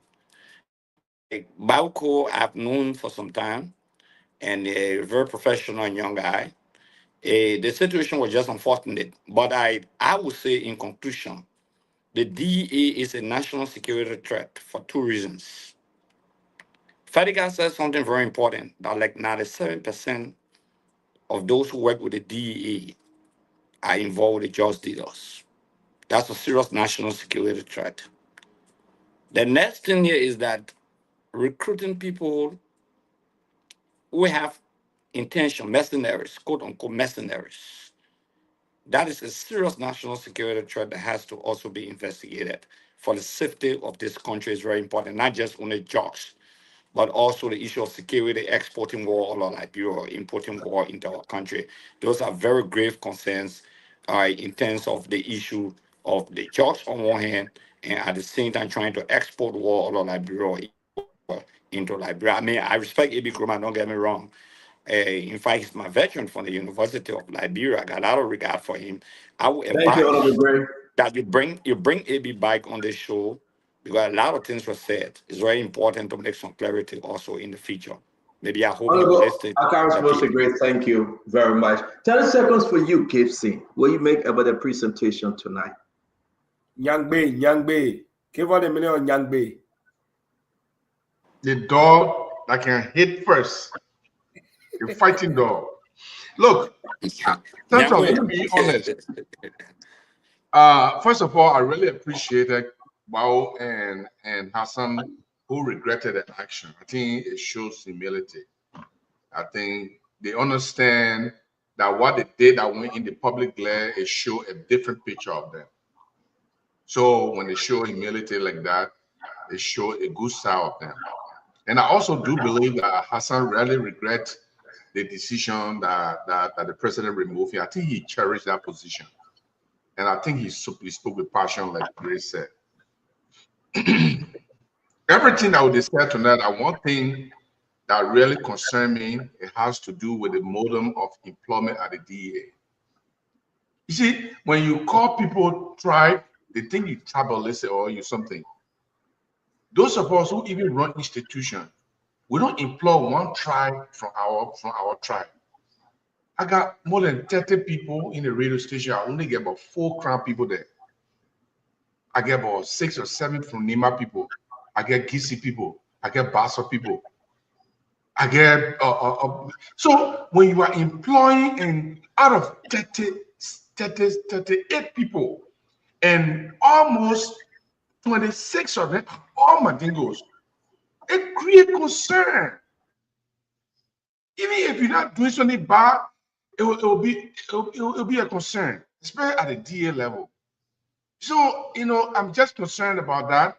I hope this thing will not be like all other institutions where people just go and do employment based on their tribe or because of their relationship with the people. Employ professional people. So for me, this issue is not settled. Lady came and said his own, and we respected that. The two guys came and said their own, we respected that. This issue continues as a controversy, and it will continue for a long time. And at some point in time, it will die down a natural death. But for now, Gray is right. There are some national security issues at the DA that the president and the security apparatuses, or the National Security Agency, or National Security Council need to look at and make sure that the DA is not hashing a time bomb by itself. Thank you. Thank you very much, Jason. I'm going to bring in Paul Kennedy. Paul. Thank you, Stanton. Let me thank the two gentlemen who appear to, give us information, give information to the country as far as their position is concerned. I stand to be corrected. I think this is the first time they publicly appear to actually, dive down into what happened at the DEA. Like Gibson said, people will, there'll be claims and counterclaims made. I think, it should be level us not to deduce what we really figure who's telling the truth, who's not. At this point in time, it's a spilled milk already. Nothing they explain between here and heaven will give them the job back, except at the will and pleasure of the president. So I really don't think going forward, they should continue wasting time into diving into any more explanation or clarification or claims and counterclaims. What I would suggest they do is, move on, find a better situation you need and move on. I mean, I would suggest to Fadiga, I don't know him, I've never seen him before. I am not an advisor, it's just a suggestion. When you are suspended or relieved of a position from certain place, don't go back there. You should not continue to go to the DEA. If anything goes wrong, you will be implicated. If DEA wants information from you, let them hire you as a consultant. You sign a legal contract, you do the term of reference of exactly what they want, you give them A, B, C, and D, their paper clean, you walk away. That way nobody can implicate you into anything. But you keep going there in the morning, you wake up, you go there, you sit down in the play corridor, anything sparks out, you will be implicated, and nothing you explain to the Liberian people to to vindicate you. I mean, that is just a suggestion to you. You look like a very good gentleman. I don't know you from anywhere, but from my professional experience working several places, when you are fired or relieved or suspended from a place, you don't go back there until you are called there. Thank you. And, I thought that they did us the honor by really coming to dive into the issues, and we appreciate that. I learned a lot from them. Thank you, Paul. Glendy? So I think it was good for them to come on because there's been a lot of hearsays we've had.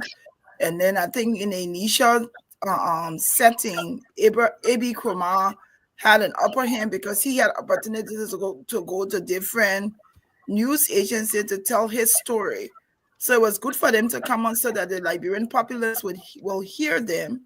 I also think some of the allegations that they made were grave. And I will hope that the government of Liberia will investigate some of these things that they're alleging that Kromah has done, because whether he's the DEA boss or he's not the DEA boss, these are some serious allegations. Yep. If he's connected to a drug law, if he's connected to drugs, then he also needs to be prosecuted. So I think it's very important that the government takes note of their complaints that they've levied, and that it also be be investigated. I like in the end that the other deputy, I don't want to say his name wrong, that he did have some remorse. The fact that he said, I could have done this differently, and this thing is gonna sting me, or it's gonna be something I have in my life forever. So I like that because that would have been one of my questions, is when you look at what has happened and all of these things that have now occurred and all of the publicity has given you, are there any regrets? And I acknowledge that he did say yes, there were regrets. He wish he could have done it differently, and I appreciated that fact. But it was good to hear their side of the story, because there's always two sides of the story. But I would like for the government to follow up on what A.B. Kromah, because if he is doing these things, they're wrong and they need to be investigated. Granny, thank you. Vendetta Patrick. Yes, CEO. I like to applaud the two deputies, even though there were inherent contradictions and in their elucidation, and that was very unfortunate. It's regrettable. You were here the other day when the EFF Commander-in-Chief, Gongwe, came. He blasted, he shared his frustration that he recommended almost 1,000 people to the LDA. The same people that the two deputies spoke about, he said none of them were hired. And the one who's supposed to be the beneficiary of recommendations is venting his anger at the LDA and the president, that these were men and women who protected the votes.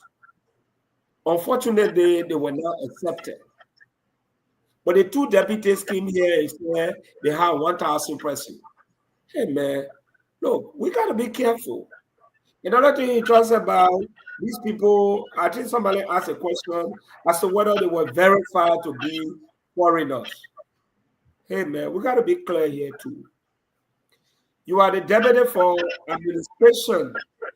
This will be a perfect opportunity to do an internal cleaning and see clearly that whether this person is a Liberian or not. The issue of stereotyping people, for me, I don't want to dwell on that. This is one of the reasons we went to war. They may like keeping man, they may like. I'm hearing your background, man. I don't know who background, man, please. This is the main reason we went to war. Stereotyping people. That's wrong. Another thing I see is a misplacement. If I were the president, I would now have appointed Bauko as deputy for administration.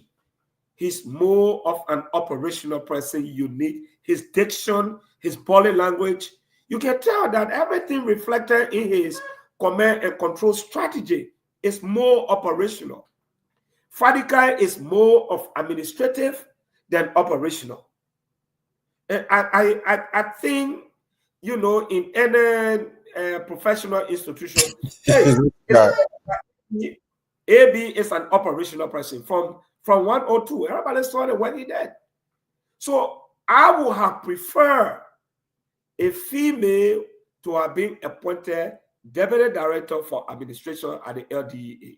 There are more competent, qualified women in this country who will have served diligently at the LDA. We're talking about women empowerment, not only to give them yama job, even in the security sector. Women have proven to be good administrators. Yeah, VP, we go off track now.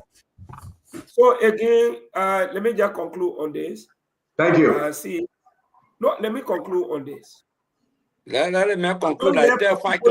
Just 30 seconds he gave you. Hey, man. Okay, I rest my case. Thank you very much, VP. Governor Clinton, your 30 seconds. Guys, thank you very much. VP, I'm looking forward to the day where I'm looking forward to the day where no one has to stop VP, that VP will just stop on his own. Man, an activist. You fucking talk.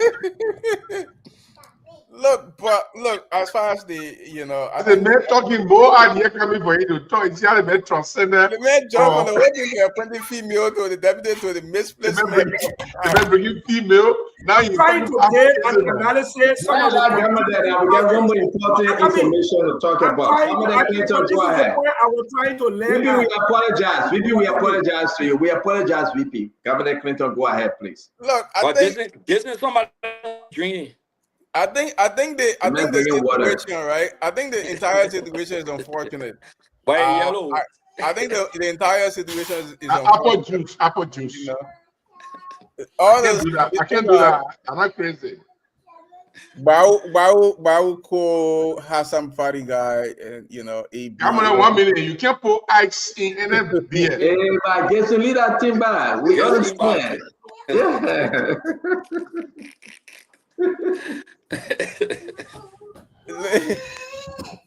It was a perfect opportunity for them to do some good. Unfortunately, it didn't work out. People egos got the best of them, But I think those are fine gentlemen. Bowie is a professional guy. I think doing my interaction, the times I've interacted with him, very very professional, straightforward guy. Hassan, listening to Hassan, you can, like everybody said, you can see a lot of passion. This is something he really, really wanted, and Paul, you will understand why he keeps going back. He loved, he really wanted this something really. I mean, the first time, I was saying like, bro, and I met Hassan. I think this was I can't what I please it. Let's sit in over there. I don't know anywhere, my man. I'll take you. That's Savvy launch. The boy can go to Savvy. That's Savvy. No, then when I went on the road there, man, I met Hassan there and there. We talking, a lot of things, Grand Jeanette qualified for this final. Grand Jeanette qualified for this final. We get it. Also, Governor Clinton, thank you very much. Thank you. We got to do this real quick, guys. Hold on, I beg you. We just got to do this. It's important. The Liberian people got to hear this. We'll talk about Grand Jeanette qualification and Bravo to them, but let's discuss the other issue at hand. Today, Heron Samoa presented himself to the Senate. This is very serious, guys. Last Sunday, we had Kula Fofana on the show. We asked Kula Fofana to inform us, right, as to whether the government have paid those folks from Central Bank. And Kula couldn't answer the question. The press secretary told the president, because we received the information, she said, Stanton, I want you to show me the document you have. And I said, I'm not going to show you the document because I know what I got. The structured payment, that which was signed, who signed the document, everything. So I will not give you the document. And Kula went around and said she didn't answer the question. It was an embarrassment. We came to rescue. We came to tell the Liberian people the truth, nothing but the truth, so help us, oh God. But to see that this government, and let's be sincere and honest here, it's not about Kula, because at some point I do agree, they are not informed. Jeremy Pierre, Daniel Sano, Kula Fofana, and the rest of the whole PR system they got, they are not fully informed. So if they are not fully informed, I do not like to beat them. I read it done. And if you look at Jeremy Pierre, he's frustrated because it's an embarrassment, When you are not informed, you cannot defend a crumbling system. And that's the system we find ourselves in. The system is crumbling. This government is crumbling on every side. For me, I would not be afraid to say it because I wish the government well. I wish the president well. That's why I champion him. But what we are saying, for the government to go and negotiate with Aloysius Talu, for the government to go and negotiate with those that the Liberian people believe stole their money. Those were the allegations. We said it, yeah. Gibson said it on his show. Everybody ran with it. Aloysius Talu, Yebale PSC, and the rest of them. Let's stick with the central bank for a minute. Therefore, Joe, we must go. with all the wickedness, all the over-the-counter, all the drinking, the mad, the NSA going for money, the illegalities of everything, Joel must go. The Liberian people bought this. There's a sentence you write, Joel must go. The spoon talk was correct. We'll give President Ambassador Boakai the chance. Here come Ambassador Boakai. We were happy. His legal advisor, Bushman Keita, his chief of staff, Sylvester Grisby, and the rest of them. We will prosecute. We'll go to the Temple of Justice and prosecute. They will confiscate their properties, their cars, and freeze their account. Then what changed? What changed? Why is this government negotiating? Why is this government negotiating? That's the question. So I couldn't show put out the information because but I have the information. Yes, the letter, the last page of the letter that was signed, and I want everybody to see this. The office, I got to meet you guys. We having some kind of sign. If you're ready to speak, we'll unmute you. The law firm of Councilor Gonglo and Associate Inc. by and through Councilor Tewonse Gonglo. He represented Aloysius Talu. Honorable J. Aloysius Talu Jr. He signed. The man that President Boakai presented today to be confirmed, Heron F. Samoa, acting executive governor, signed. The Justice Minister, Councilor N. Oswald Twett, he signed. Every one of the governors, the deputies, we have the document that the government negotiated with them on their payment and said, please do not sue us. Withdraw your case from the court. We will pay you everything you want. Is this what we asked of President Boakai? Is this why we went day and night back in Liberians? If we accuse Josh Manor, we are Aloysius Talu and the rest of them, then we ask them to go and negotiate behind Jade in closed door to pay millions of dollars? Kula couldn't answer the question. Let me ask you, my fellow Liberians, and I will share the document. Let me ask you, is this what you asked for? Is this why you came to negotiate, to bring about that change, that rescue change? That you will negotiate instead of persecuting?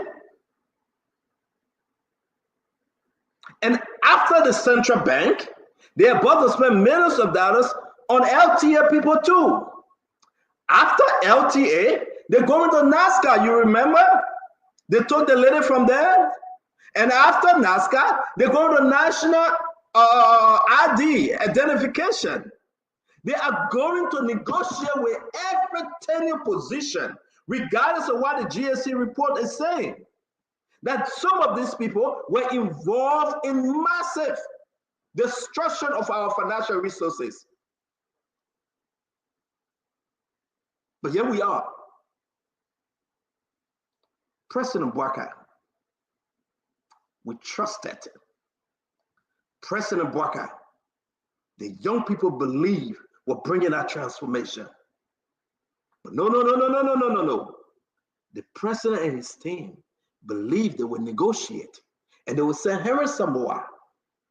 And when they questioned Henry Samoa about the financial build up, $12 million, we're playing the clip. He couldn't answer directly.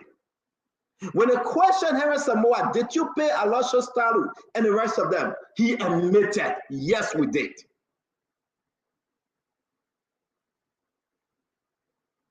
Who's in charge of Liberia? Who's in charge of the government? Are we on the right direction to rescue? I'm going to start with you, Honorable Moses Akaris Gray, and let's be serious about this one. This will be our closing argument. Let's start with you, Honorable Gray. Yeah, I hope you provide that opportunity to me, greater opportunity. But the first thing No, that no, look at my everybody hands. got 2 minutes. Speak. Yeah, no, look at my hands. Monkey cannot leave his black hands behind. Monkey cannot never leave his black hands behind. Not only that, when you put old wine in new bottle, the monkey of 12 years and the old one of 12 years, the same group of people you brought back to power, you didn't realize the 12 abuse, but you brought them back to power as messiahs. That was old wine in new bottle. Today, I'm excited.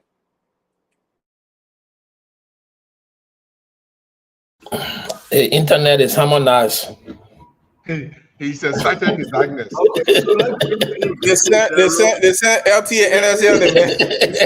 Guys, let's bring Gibson. For great return with getting Gibson. Go ahead, sir. Let's hear you. Thank you very much. Look, this is the disturbing, and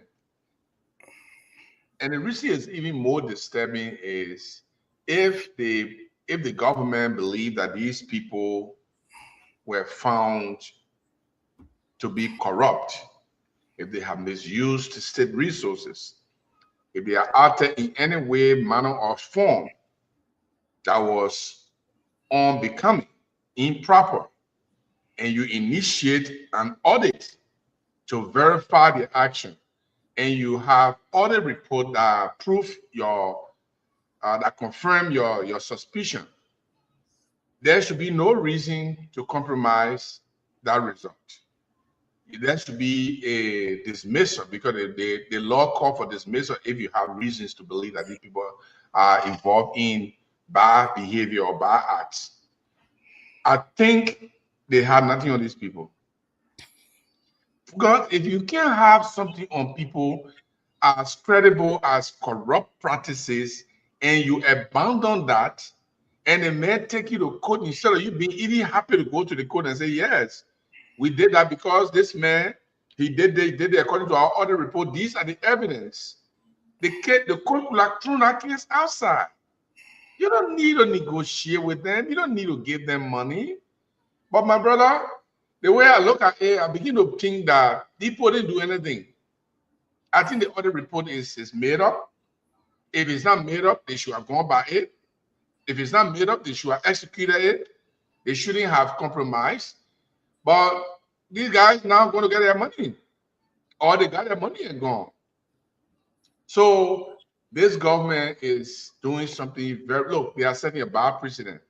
Another government that's going to come after this government will definitely go after turning position, even those who the president is putting there now. They might be target for removal. And this is something that we should be worried about, because if you set a bad precedent, removing all the tenure positions that you created in your first 12 years as vice president, and you come to power and violate every ounce of what you created. Now, instead of you going after them, if they did wrong, if they were caught in corrupt practices, if the audit reports found them guilty or wanting of any impropriety, and here you are. Instead of you dismissing them and even prosecuting them, you are giving them money and begging them. So I think that audit report was made up, because the government itself does not believe in a new audit report to execute it. I'm so sad. It's so sad in our country that we will still be discussing these kind of things in public square. We should be telling the government thank you for for doing the right thing. We shouldn't be suspicious of government action, but that's it is. So I believe the government is still not ready, to be honest. And Glenny, why are you going in and coming out? I don't understand today. So Glenny, don't answer that. Let me read what was said. Yeah, it's only important. Yeah, but man, we got to just keep focused. I beg you, brother. Let me put this up. Consideration. Now, let's start from the beginning. Those of you on the radio, then you'll read this thing. When we say we get a document, people want to argue, right? Let me read it. Let me read it so they get that you made it up. I will read it. I will read it, Gibson.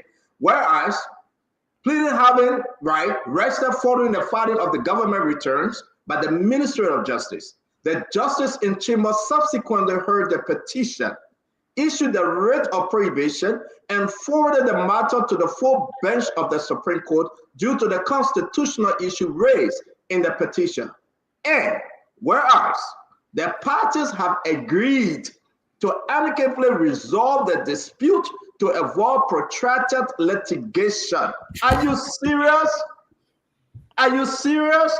Now, therefore, my fellow Liberians, for and in consideration of the mutual promises, covenants, and agreement herein contained, the parties here to agree as follows. 1. Consideration.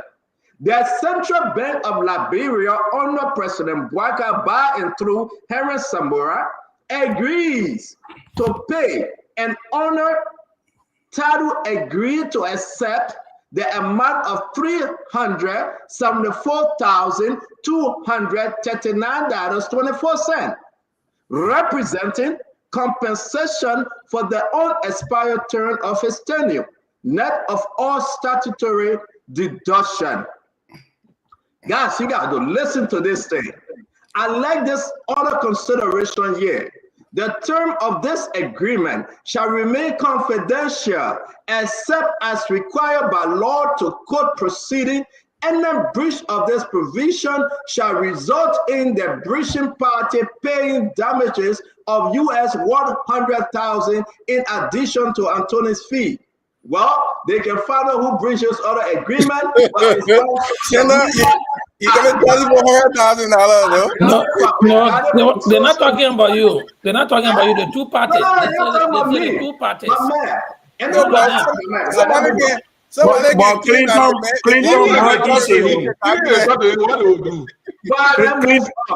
It's only important for us to state, look at the amount, my fellow Liberian, $375,239.24. That's one person settlement agreement. Not all of them, just one of them. Why the Liberian people, Glendy, suffering somewhere? These people said they don't want to go into a long litigation. Though they don't want to settle in court. They want to settle everybody. Bushman Keita advised the president. Grace Bay advised. This is a disgrace to Unity Party. This is a complete disgrace to the government. You never came to fight corruption. You came to endorse and elevate and endorse corruption. You came to legalize corruption. You came and play on the minds of the gullible Liberians and people that trusted to elevate your friends, your family members, and you care less about the Liberians that are suffering. So when the president hold on to the podium and say he fights corruption in his zona, one may ask, why are you giving almost $375,000 to Alonso Stadu? Yeah. May we come to rescue? You answer the question. Did we come to rescue? Are we sincerely rescuing? My fellow Liberians, we are on a dangerous path. We are. Whether you're opposition, imposition, no position, we cannot redeem the time. Because of these and many other reasons, the Capitol building got burned. Because of compromise. Who gonna fight for the Liberian people? Who gonna fight corruption? Who gonna go after those that are destroying our country? If it is not Joseph Bouakai, then who? If it is not the young, it's not the old, then who? How did we get here, my fellow Liberian? Honorable Gray, you were speaking. And after you will go and just rest on this one. Embarrassment all over again. Amen, Rory. Amen. But basically, like I said, the CDC administration is vindicated. What do I mean by that? There were a barrage of accusation of public abuse by the CDC-led administration, rampant corruption at the central bank. People were going to get prosecuted, go to jail, access recovery team, etc. at the end of the day, just for the government, the current administration, to kowtow, that means they became submissive and bow down and surrender, to pay the very people they accuse of rampant and massive corruption, especially the then central bank governor. When I came out in the public layer and said the action of this administration is an act of witch hunt, they had no evidence, they had no case, they wanted to get rid of people. In fact, because it was an act of witch hunt, I can tell you in July of last year, Imale Pearson resigned officially. In August, the government acknowledged her resignation. In August, she resigned in July. I can tell you that I speak with authority on that. Okay, so the administration is under obligation to pay her severance benefit. As I speak to you, they are negotiating with the LT, all the audit report, because even the auditors, the auditing bureau, they provided funding to them to do the audits. So it means the money got wasted. At the LTA, like I said, it's of lie. Mark my word today. I said it, I think, day before yesterday night. The case against 12 will win. Why? The sin of budget spending, they accused Samuel 12, they are involved into it. The sin over the contract check for giving to the NSA, we have concrete prima facie evidence. They've been involved into it. That's why they decided not to audit the NSA anymore. These guys came to hustle. You brought a historic group of people who pillaged this nation. Plus You this brought. country. I like when you say you brought. Yeah. You brought, when I say you, is plural. Not necessarily one person. But Stanton is the representation. Yeah, you brought this group of people who pillaged this nation, for 12 solid years. Not only that, they roamed the country, they looked at the country, they committed our resources. Over 80 concession agreements, they committed. All that they know is to hustle and get raw cash and spend and buy people over. Boyka is not in control, President Boyka. It's a clear-cut thing. The advisors are more in control. For a human rights advocate, the Kofi Woos, I'm sorry that I'm calling names, but a guy who fought against Firestone, fought against abuses in administration. Even Gafwan, the Minister of Finance, because they cannot pay this money with all the Minister of Finance involvement. But you know what? People don't have the moral standing to stand up and say, I will resign and leave the job because I don't want to be used. Yeah, they running behind two, they run behind Gafwan. Mark my word today, after 6 years, they will run behind Gafwan, similar with the accusations against Samuel Toy. Maybe somebody will say, why you keep saying Toy? They spent $15 million of budget spending. The payment to the central bank or to the LTA, was it allocated in the budget? Where are they taking the money from? Why you think Freeport cannot contribute to the budget? The National Port Authority, they are saying they will not contribute. Why you think some of these public corporations? Because whether you like it or not, these public corporations, some of them are not contributing because the money used for special operations, special projects. That's why they are not contributing to the budget. They are not accountable to the Liberian people. So, Stanton, when you ask whether President Boyka is not in charge, from the State of the Nation address, from the security conversation on the podium that day, to put in the flight to go to Tanzania and back to Liberia.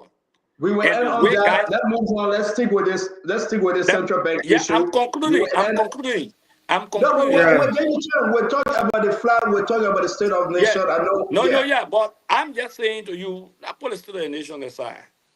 A president who is in charge, who will declare corruption as public enemy number one, who will talk to the LSCC and say, go after them, the GSC, take money and give it to them for special audit, special presidential audit, payment. You declare corruption as public enemy number one. What made you think that I cannot count on this show today to say we are vindicated when we accuse the administration of witch hunt? Thank you very What much. made you think we cannot be vindicated? What made you think we cannot be vindicated when we said those things we did it illegally, but they tried to present it as if to say I it was want to hold you illegal, right there. Your and they are doing the your same 2 thing. minutes up. I want to hold Yeah, you right there. yeah. I'm See, let me close. After 12. Can you please stop interrupting? I'm coming to you. Can you just be patient, please?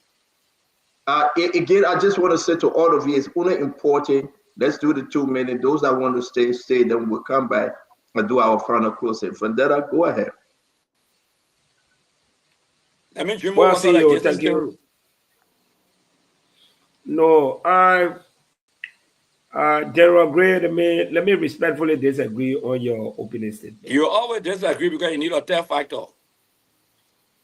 Okay, third option. I understand your disagreement. You said, well, this is an honest criticism. In your opening statement, you said the CDC has been vindicated. Yes. The CDC is still morally indicted in the minds of over 4 million people. Assumption. The CDC said, where are you getting that data from? There's 6 million. Let me talk, man. We're totally against go all out. I beg you, let him talk. You'll get a minute. Yeah, let me talk. I thought I crossfire again. To have gone all out. Glenny,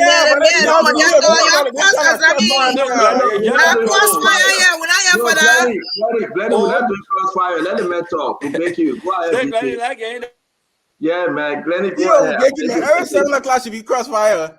Yeah, but why these people don't let me? Why you don't let me? Hold on for that. I guess listen, we got a very important topic on. Let's finish with this round, then we can get into crossfire. BP. He said they don't like you. No, then why you will not go? A CEO, no, it's condemnable to see.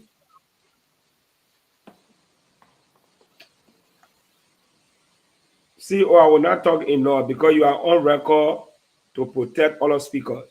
And I will not want to be disrespected. As I was saying, the letter you just posted, I'm here scratching my head and I'm asking myself some fundamental questions. How did we get here? Is there hope for Liberia? Some of who made the sacrifices to come in the name of being home, afraid of those white boys. Because your color in certain areas define you. In Liberia, nobody has time whether you're black or white. But tonight, I'd like to place my blame squarely on the National Legislature. The Public Accounts Committee is sitting and they're doing nothing. Absolutely nothing. The law is clear. When an audit is done, it goes to the Public Accounts Committee of the two houses. They should have public hearings, make recommendation to the president to take action. This president went, proceeded, fired the central bank, or maybe asked him to resign or whatever. And then they are being compensated. And we say Article 1, the power is inherent in the people. We elected them to fight for us. CEO, have we sat to ask why the two Public Accounts Committee are not speaking? Imagine today, Senator Amara Kone, Clarence Guy, officially communicate with the presidency. Mr. President, we understand SYZ. We are close with the authority to investigate issue of this matter before making recommendation to your office and SYZ and come up with some actions. If you will not have result, we will have result. But where are these people? They are seated. Nobody is talking. So again, what I can say tonight, we don't blame these people. Sometimes when I say some of you don't agree with me, we blame some of our people, those who elected them. This will never happen anywhere in the United States, where somebody, the president of the country, will ignore the responsibilities of the Senate and House of Representatives and act like that, and nobody is talking. I am here asking myself, why the two public accounts committee are not talking? Why? And this whooping amount is paid to an individual, whooping amount. CEO, we know the president is in error. But the public accounts committee, why are they not talking? Look, they fight against corruption. Check in the chat room. They should be collective. That's what happened if you don't want to relay by the rule. No. The reason why I'm saying after the money have been dispersed and talk about what it is because the public criticism. It's because of public criticism. When this thing started, we came here that this matter should go to the Senate or House of Representatives for these people to have public hearings. They did not. They sat there supinely until this matter is clear. Then you want to go over there. What will spend money in the people pocket? What are you talking? CEO, what I can say is most of us who were trucked, they put you in the bus, in the truck to carry different places to go and vote. You don't live there. You've never been there. Today, I see you using your small finger tapping, expressing disagreements. You should hold yourself responsible. If you have people of integrity in the House of Senate, the House of Representatives, these people will fight for you. How far you going to insult me now? No, you were not trucked. No, CEO. No, I'm not talking to you. You were not trucked. But many of these people who are criticizing today. What? Why you can't hold Glenny responsible? You say what? His internet is delayed, so let him finish a point. No, but Glenny said our position. I'm talking about people. Hey, I'm not having a problem about you electing. But if you don't live in Grand Bassa and somebody brought a truck, they put you inside to go vote in Grand Bassa, you never lived there before, you don't know anybody from there because they give you $50. You made stupid decision in that country. You abandon your own district or country. You made stupid decision over there today affecting us. These are the kind of people I'm talking about. And we need to discourage that. But this time we expected robust. I don't know what Amara Kone is doing. Where is Amara Kone?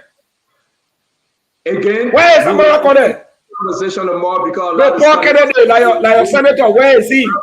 Fadela Patrick, thank you a lot. Thank you very much. We wanted the Public Accounts Committee to have spoken on this matter, but again, the money has gone already. So let's hold you, VP. VP, thank you. You always hold me. I say VP is asking good question.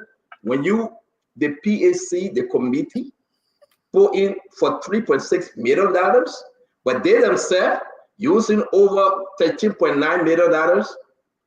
I mean, are you kidding me? I mean, these are fundamental questions. But let's say our own. And let's continue to remind the Liberian people how we got here. On promises of redemption, promises of new Liberia, promises of transformation. Amongst them all, the promise to rescue. Glendy, talk to me. You said something important about that committee hearing money. Yeah, Glenny, talk to us. We'll come back to you, Glenny. You follow the story. It's in the chat room. I know you're reading it. I just share it in the chat room. Very disturbing. Talk to me, sis Glenny. What can I say? I mean, with the appearance of what we've heard is not right. Unless you're getting somebody who is going to bring a lot of money to the Central Bank of Liberia, who is more qualified, who is going to improve the economy, who is going to do a better job, what would be the rationale for not going through the court process with the current governor you have and then working out where you don't have money in the country and you're trying to improve your economy, you're taking $375K to give it to someone because you want to hire another person? It speaks volume. It speaks volume that this is happening. This is wrong. But maybe they have rationale. Maybe they have the reason for doing this. I don't know what the reason can be to do this. That you have a case that's pending, that you don't want to go to the case, so you're negotiating, and then you're paying $375K to someone so they can leave the job so that you can hire somebody. So then when Liberian people go now and they do research and they find out that this new governor that they fire is probably connected to somebody, and they come and they ask their concerns, what would we say? What would the Liberian government say to this?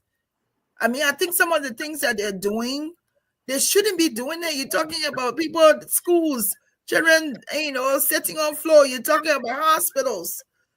Was it necessary to do it?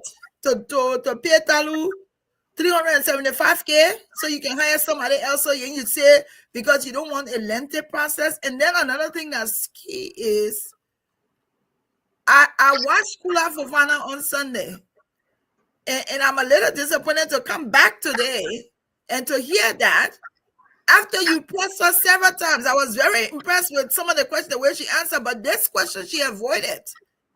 So what is it going to say to her as the press secretary to come on now that what Stanton was saying on Sunday was true? That they've paid this guy off so that they can withdraw this case, and they've hired somebody new, but our press secretary did not know that. So who hired this person?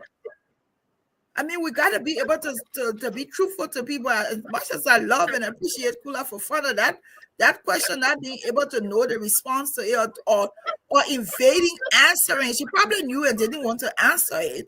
That wasn't right. But to come today, I don't know what else to say, Stanton. People struggling, people need help. Lots of things going on in Liberia. You say, okay, because we want to move you, we'll pay you also, you can go so we can hire somebody else. How does that move benefit Liberians today? How will it benefit? It wasn't an agreement with Glendy. Just to ask something, right? They didn't say we are removing you illegally, right, to pay you off. They said we are removing you because we got something on you by and through the GSA report. Okay. We will prosecute you. So then you come in and say you're not prosecuting you. They were caught. And they look at it and say, if we drag this thing in court, Henry Samoa will not be confirmed. So therefore, let's pay the man. But can you imagine Senator walking out of the Temple of Justice Supreme Court? Free our lives, the government lie on 712. Expect that to happen. Because it's all because of Buju Ben Keita, who is the legal advisor to Joseph Yema Boakai, Sylvester Crispy, who is the chief of staff to the president, and the flawed corruption they are carrying on, negotiating on the allegation that they will get a kickback or brand envelope, and here we are as human beings, Liberians. They are making double fools all of Liberians. And you want us to believe that President Joseph Yema Boakai is in charge? Guess it. I know you got to go but talk to us on this one. First of all, Councillor Gonglo does not lose a case. When you see his name on any case, the government trembles. So they know that whatever charges they have on his client, these are charges that will not stand a day of light. And so they only have to settle and negotiate. What is more confusing for me, if you have a criminal case on someone and you audited the person and found the person corrupt, don't you have enough evidence even if Councillor Gonglo is a lawyer or got 1 million lawyer defending that person, is it not possible that you at least test it? But something you stressed on it, Jen, I want to pick it on. I think the real reason why they didn't want to go forward with this case is because they want Samoa to be confirmed. That alien get no evidence. That Wishon. Pure Wishon. No evidence. If they come out evidence, they were going to prosecute that man. So, I agree with you, great. That's what I said earlier, but I want to extend it further. Even though there's no evidence, but at the same time, if they drag on with this, because Councillor Gonglo will not let this case down. He will see to the end. The only way they could have done this is to settle. And the way to settle is to make, when they settle, it give a shortcut to Samoa being confirmed because you already recommended for confirmation. You can't suspend somebody and confront somebody in the present place because Alocha was not dismissed. He was suspended. So you can't suspend somebody while the person still in a position, they confront another person. So the only way they can confront someone is to remove Alocha completely and Alocha tender his resignation. Now Samoa has a way now to be confirmed. They come and do it to LTA too, eh? Oh yeah, I don't know how to do it to LTA, but money guys will make money they feel it. I think about it, Maria, I'll go pay and Alocha. But you think I get a there are other benefits supposed to pay the central bank governor. Do you know that? Gibson, thank you very much. I know we'll see you tomorrow again. My God's grace, drive safe, my friend. Paul Kennedy. Yes, Senator, Liberia is an interesting place. When I get in Liberia, Liberia is Gibson is in Minnesota somewhere. Liberia is. I'd say Liberia is an interesting place because, you know, from one government to another, we see a repetition of the suppression and the neglects of the Liberian people. You know, it's beginning to show to me that government in Liberia is only actually about the officials and a few handful of people who are in power at a certain point in time. And they say, you know what, to hell with the Liberian people who voted and we don't care about them. How can you put $357,000 for Emory Hospital? You end up giving them $37,000. The $320,000, you don't pay that, but you are able to give $375,000 to bribe somebody to leave his position because you want somebody to get into the position. So who's benefiting here? A hospital that is positioned for almost 300,000 people to go to because that hospital is a referral hospital for Gbapolu, bombing, and Grand Cape Mount. 300,000, they couldn't pay it to the hospital. But they rather gave 370 some more thousand, 74,000 to Alocha Stalu, because Alocha said, if you can't clear me out, I will not go. We'll continue to fight this case until we see the end. So we'll go to court. And because as some of the panelists are alleging, they probably did not have the evidence to remove Alochas. Because if you say you prosecuted somebody, you conducted an audit and the audit report indicted the person, you should use that audit report to go to court and see that the person is removed, or you allow them to complete turn you into the position they occupy.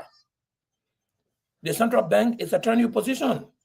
Alocha Stalu is supposed to stay in that position and do the job of the Liberian people until his time ends before he leaves. But any attempt to get him out before his time ends is where they come to that kind of settlement. Now they have to settle him 300 and some more thousand, almost $400,000 at the detriment of the people of Gbapolu, Cape Mount, and Bombay receiving medicine in their hospital. And then they say, oh, they're going to have a legislature hearing budget of $3 million. They end up walking away with $13 million. 13. They overspend their budget by $10 million. And then somebody asking what the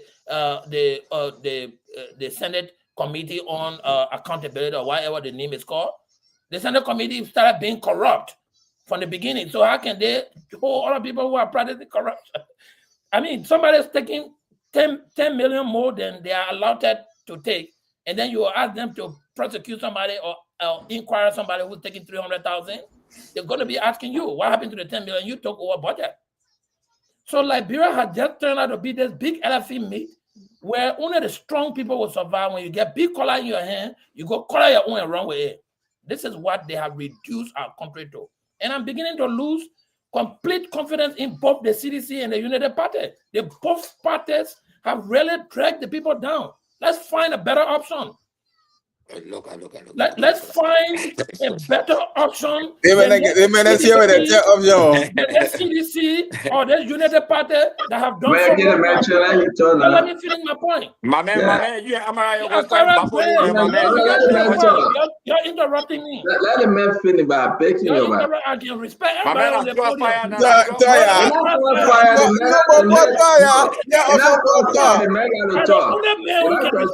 I the only man who can respect everybody on the podium. Yeah, it's true, man. Let's get it back. Okay, let's go on. So, when the people invest all of their hopes and trust into you, United Party King on the stage, audit. The first word they were running around with in this country was audit. Nobody could hear their ear in the night. Audit. We will audit the people. And they did well with that. They started the audit. They audited some people. But where's the report? And what actions have they taken in next steps after the audit? They spend millions of dollars on the audit. You keep wasting our people money only to create flow show so you can sit down there and give political patronage to your friends and your sisters and your girlfriend and boyfriends at the detriment of the rest of the people. We'll find a different option. If you listen, I'm not going to talk on United, but let them continue to do it because I'm not surprised of their action. That's why I not supported them. I endorse President Weah because I did not believe United Party would be a better option. But since the LeBron people gave them the opportunity to lead, I will give them to this year to prove themselves better because I still think and I still believe United Party can do well. So let them go and recalibrate and regroup to begin to do well for how can they prove themselves well if the dish are you serious to say to prove themselves well? You have given them 1 year. You're making it 2 years, but in the second year, they are giving millions of dollars to folks that they illegally removed instead of persecuting because they got a GSC report that they mismanage the government, the people's money. And you still giving them another year? For Kennedy, I think you need to regroup. But let me go to Governor Clinton. Kennedy, he being rhetorical. Look, let me say this. Paul talking about the auditor, they started the main business when they started. They didn't mean no damn business when they started, Paul. Paul, these audits were targeted. They were targeted audits. They were intended to remove certain people from positions. So the audit was really a pretext for the government to put into place their own people. So the central bank, certain places they wanted to go, right? So they lied on Imani Peterson, they lied on Aloysius Stalo, they lied on all those people. It was just a pretext.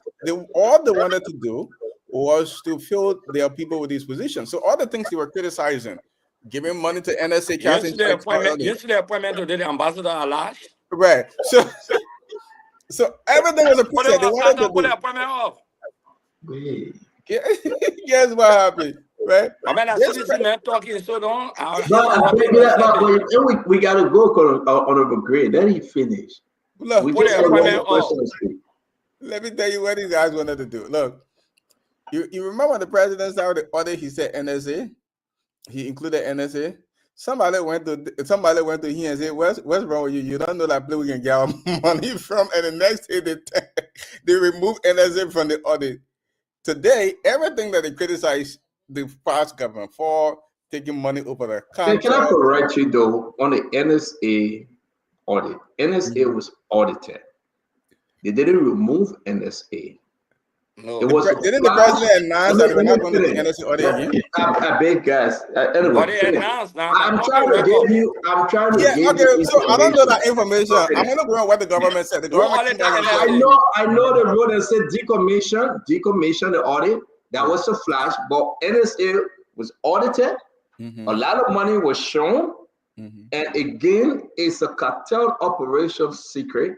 And I will give you document to this when I say what I say because I have document. It even reinforces my point that this administration was just all for, and that's what I want you to know. Yeah, they're just all to follow criminal activities. No, like Akawa said, there's nothing new here. It's just the saying he said is old wine, new bottle. on the last 12 years on a UP, there were people having what they say someone that had casino in Central African Republic, the 300,000. You know, these people were taking money all over the place. It's just a continuation. When you see the guys were angry about the CDC and they were vicious. Because It was all they all can live about on coming. government resources. It's all about coming to government resources, and that's what you're saying. They Yeah. came and they didn't waste any time in the last 1 year. It's just been one scandal after another. They went after these people under the pretext that there was some crime and they were going to investigate it. There's no crime. Absolutely no crime. So what they do? They go on cover to settle them, spending thousands of Liberian people money, thousands of dollars. 375,000. The hospital, Paul talking about in Bapulu, who were beyond our hospital, were passing around our hospital when the people, we pick up the people from the airport, when these guys came, we went all the way Bapulu were up and down. Today, our hospital, they put 300,000 in our hospital and they can't. And these people are not able to provide the money. They get them 30,000. Nobody knows where the money go, but they're able to get 375,000. This is a cartel. I think that's the real word. This is a criminal cartel. There was no intent here to do anything better. There was no intent. And Isaac can say, you know, Isaac don't like to hear when they say the people are not here to rescue. They actually are here to rescue, but to rescue themselves, to rescue them parking. And he's right about that. The guys there, that was the only rescue. When you see the guys were just, if you see how the guys were vicious after the CDC government, it was only to come back to power and just stay. So Vendala was saying that the Public Accounts Committee has not been talking. They actually spoke today. Clarence guy spoke today, and he was very blunt, and he said the government's entire anti-corruption fight is all a bluff. The government is not serious. And this is if the Public Accounts, the Joint Public Accounts Committee of the legislature is saying this is serious. Mm-hmm. They're saying that the government is under scams, a bluff. They have no interest in fighting corruption. This is another fiasco. Fiasco. Again, I want to say thank you, Governor Clinton. We'll play the government, the Clarence guy clip, and whatsoever he put in the paper, guys, is very important for you to see it. We sacrifice our time every evening to come here and talk to you, regardless of your political position. But our country is in a serious trouble, and we need to speak to it every evening. We need to remind you. We go each and every corner of the country to bring you nothing but the best information. And these things are shocking. We got to get on our knees and pray. God have to redeem us. Because what we have in Liberia, it is not for you. It is not in this your lifetime to be redeemed or rescued. But we know with God above, we shall over or prevail one day. Not in this time, man. It's embarrassed, man. I want to bring in my brother Isaac. Isaac, we understand you got to come from work, but thank you for thank you for sacrificing to come on the show, and we appreciate it. And Isaac, though, congrats, man. I heard that you guys won the game. Maryland beat Grand Jude. Congrats to you, my friend. Yeah, we will get there, but I don't want us to sugarcoat anything. Look, guys, we need to be very sincere and not sugarcoating anything. The government lied. The government lied. Let's stop sugarcoating things. The government lied. You were hearing central bank or financial impropriety, and they spent $2 million without document. The government lied. Brother, the government lied. Besides that, they wrote letters saying, you know what, nobody should talk about it anymore because we lied to the people. We won't be too ashamed. The government lied. Stop sugarcoating this. Someone said because they want to confirm what his name, the man from Abbey Bank, where President Barker used to take his loan from. So they pay. No. It's almost going to 1 year since they accused these people. If indeed that was the reason, they would have done that long time. But they went almost 1 year, no evidence. So they say, my man, now we tired. We can make it, we beg you, come for money. We lie. The government lied. And we have said this consistently. We keep on saying it. Paul, I understand your issue with the CDC. The CDC was not a perfect government. Yes, there were problems, Paul. But Paul, today we are saying they lie on central bank. But do you know how many persons voted against the CDC because of what they said central bank was doing?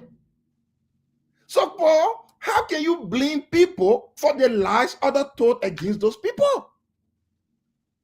Kev, Samuel Toy in court right now. Every day the government asking for postponement. How about the fire incident case? Do you know how many people voted against CDC because the government in opposition said they were stealing? So it is not as if CDC failed. No, it is because people lied. That is the truth, brother. I mean, the United Party people costing you. They say that CDC show yet. No, it's okay. They can go ahead. Let me just have my time. Yeah, great. Let me make progress. I beg listen, you. oh, look at this. When George Weah came to power, he was able to bring 3 ships at the free port. Akara, you get problem. He was able to My bring man, 3 I didn't ships. read comments. Somebody just screenshot and send it to me. Yeah, but let's go ahead. I beg you guys. When George Weah came to power, he was able to bring 3 ships at the free port. United Party say the ship's supposed to be 4. George Weah stole 1 more. They came to power. They can't even bring 1 ship. And then you will say George Weah failed? No. He brought 3. They lied and said it's supposed to be 4. 1 went missing. Now they came to power. They kept prosecuting for the one they say went missing. In addition, they can't even bring 1. My brother, the people lie. How many more So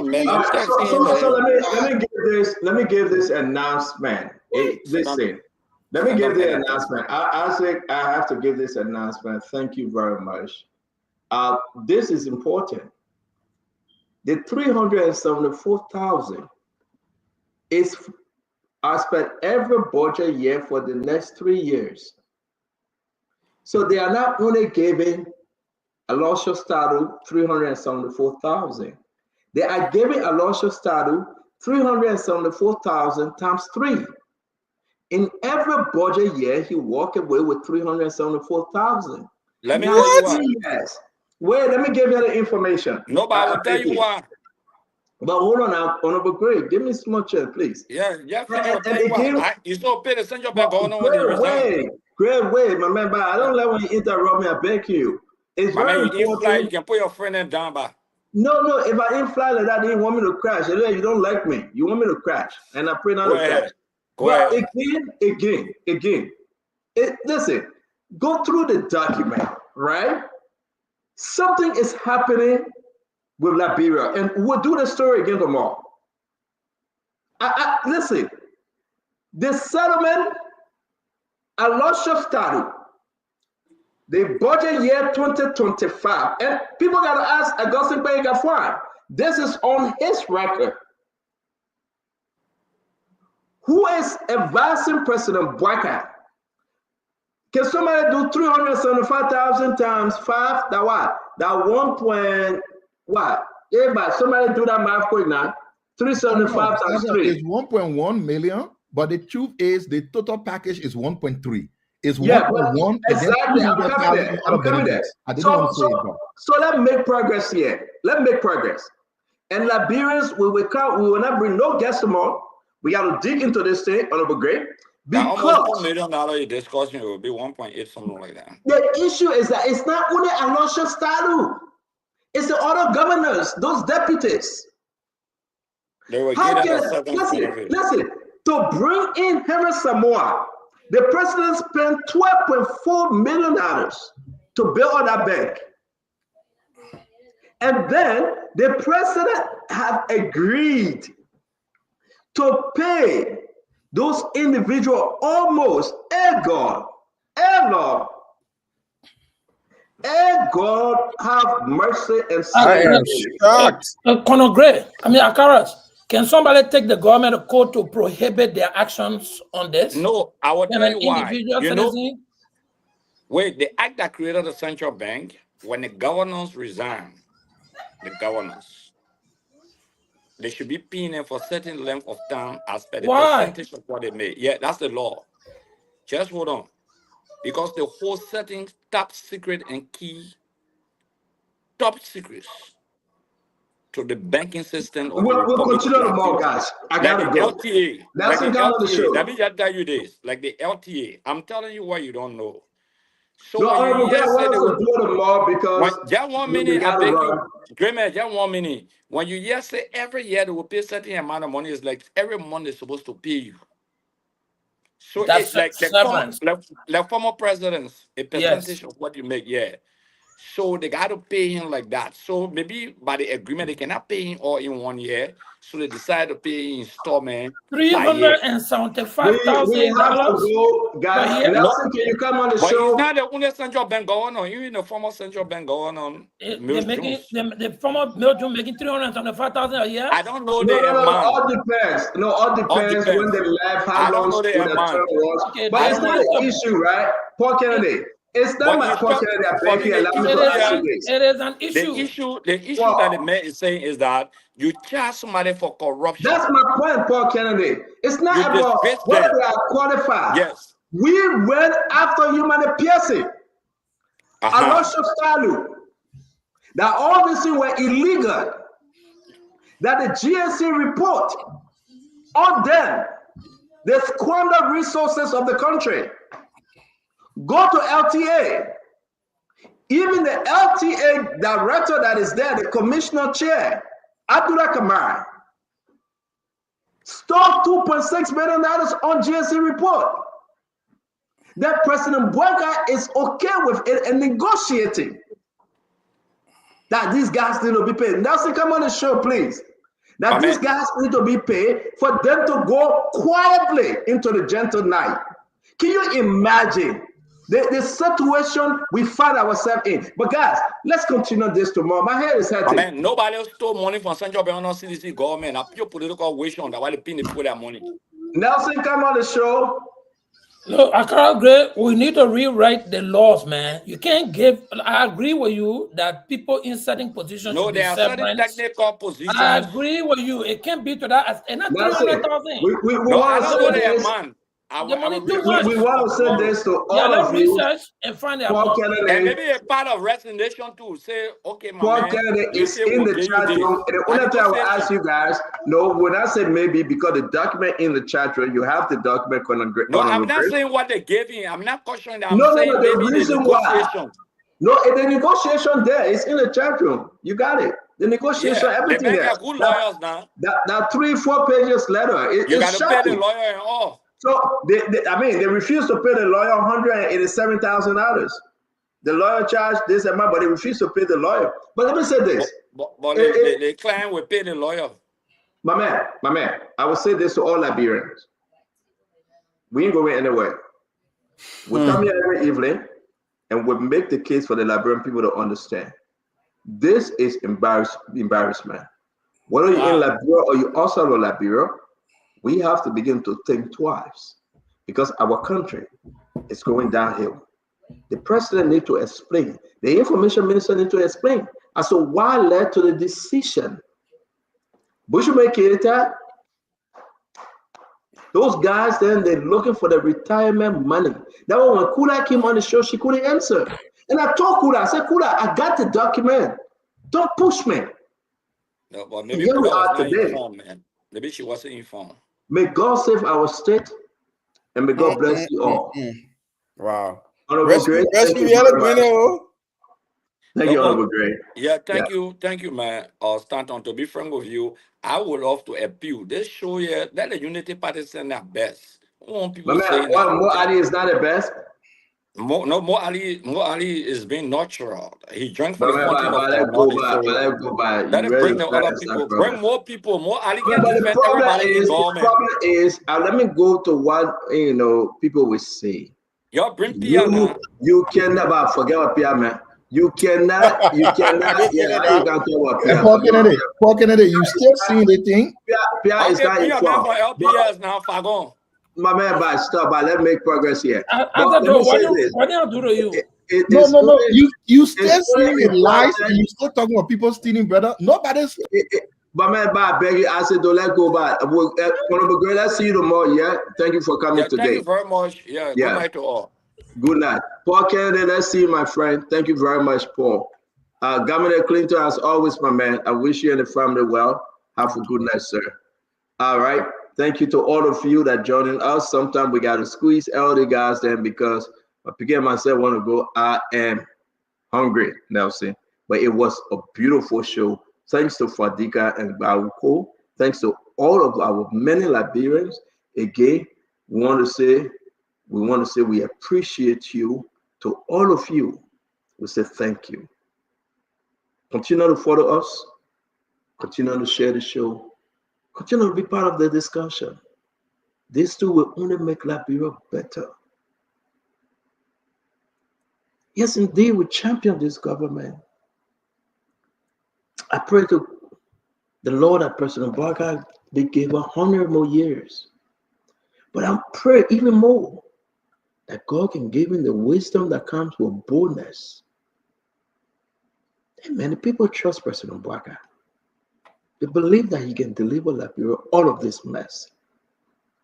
I really pray that the president can put aside friendship and family relationship and do the Liberian people work.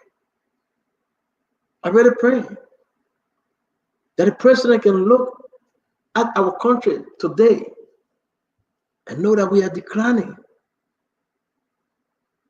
And know that we are declining. Few things happening, Nelson. You know the president is not informed. The president is informed and care less. You know the president is not informed. This our president is informed and care less. It's a trouble time for Liberia. It's a trouble time for our nation. May God save our state. And may God bless you as you go to bed tonight. Some of you going to bed hungry. Some of you going to bed frustrated. And some of you going to bed in a disturbed state of mind. But be hopeful. Be hopeful. Better days ahead. And we'll gather together. Have a good night. That's a good night. Yes, and thank you for coming in to relieve Sylvester Chidoplay. He couldn't wait for you to get there. Thank you. Okay. I'll see you at the center tomorrow morning. Be safe, okay? Yes, sir. Okay. Bye. Okay. Well, folks, thanks for being here tonight. We appreciate you for joining us on this edition of Spoon Talk. Thanks for always making your contribution on the program. We appreciate the thousands of you who join us via radio, whether on Spoon FM 107.5, on Fabric Radio 101.1, Super FM, and a host of other radio stations across Liberia. Trust FM in Bomi County, Premier FM in Bonk, Trend Radio in Grand Crew, Radio Yalaman in Seklipi, Nimba County, and all the other radio stations that always relay the program. We appreciate you.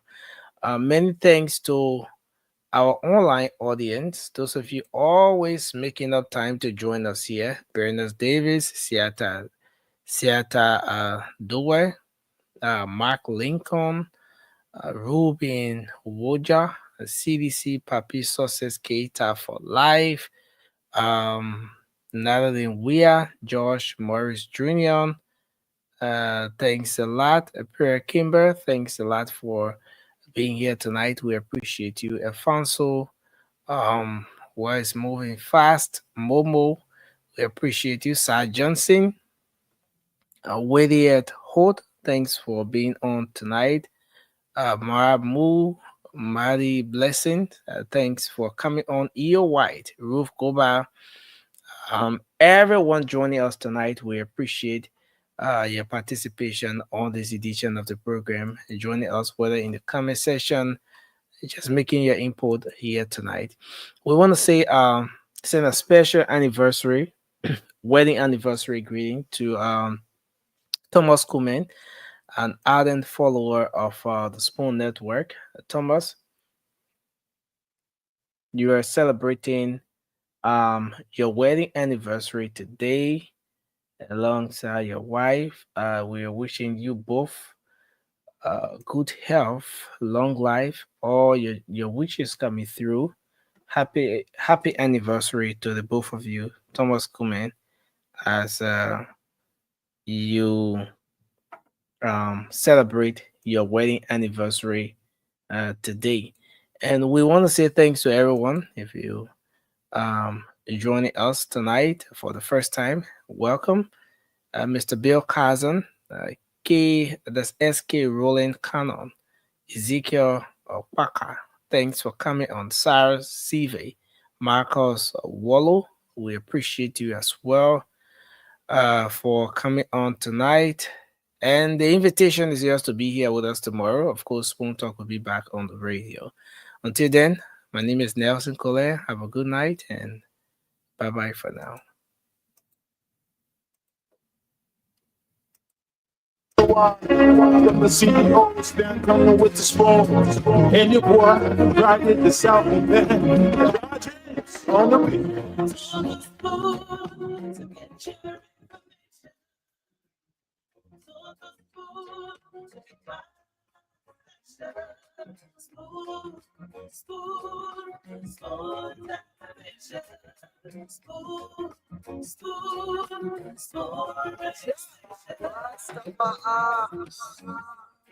Spoon gonna tell you what is happening in Liberia.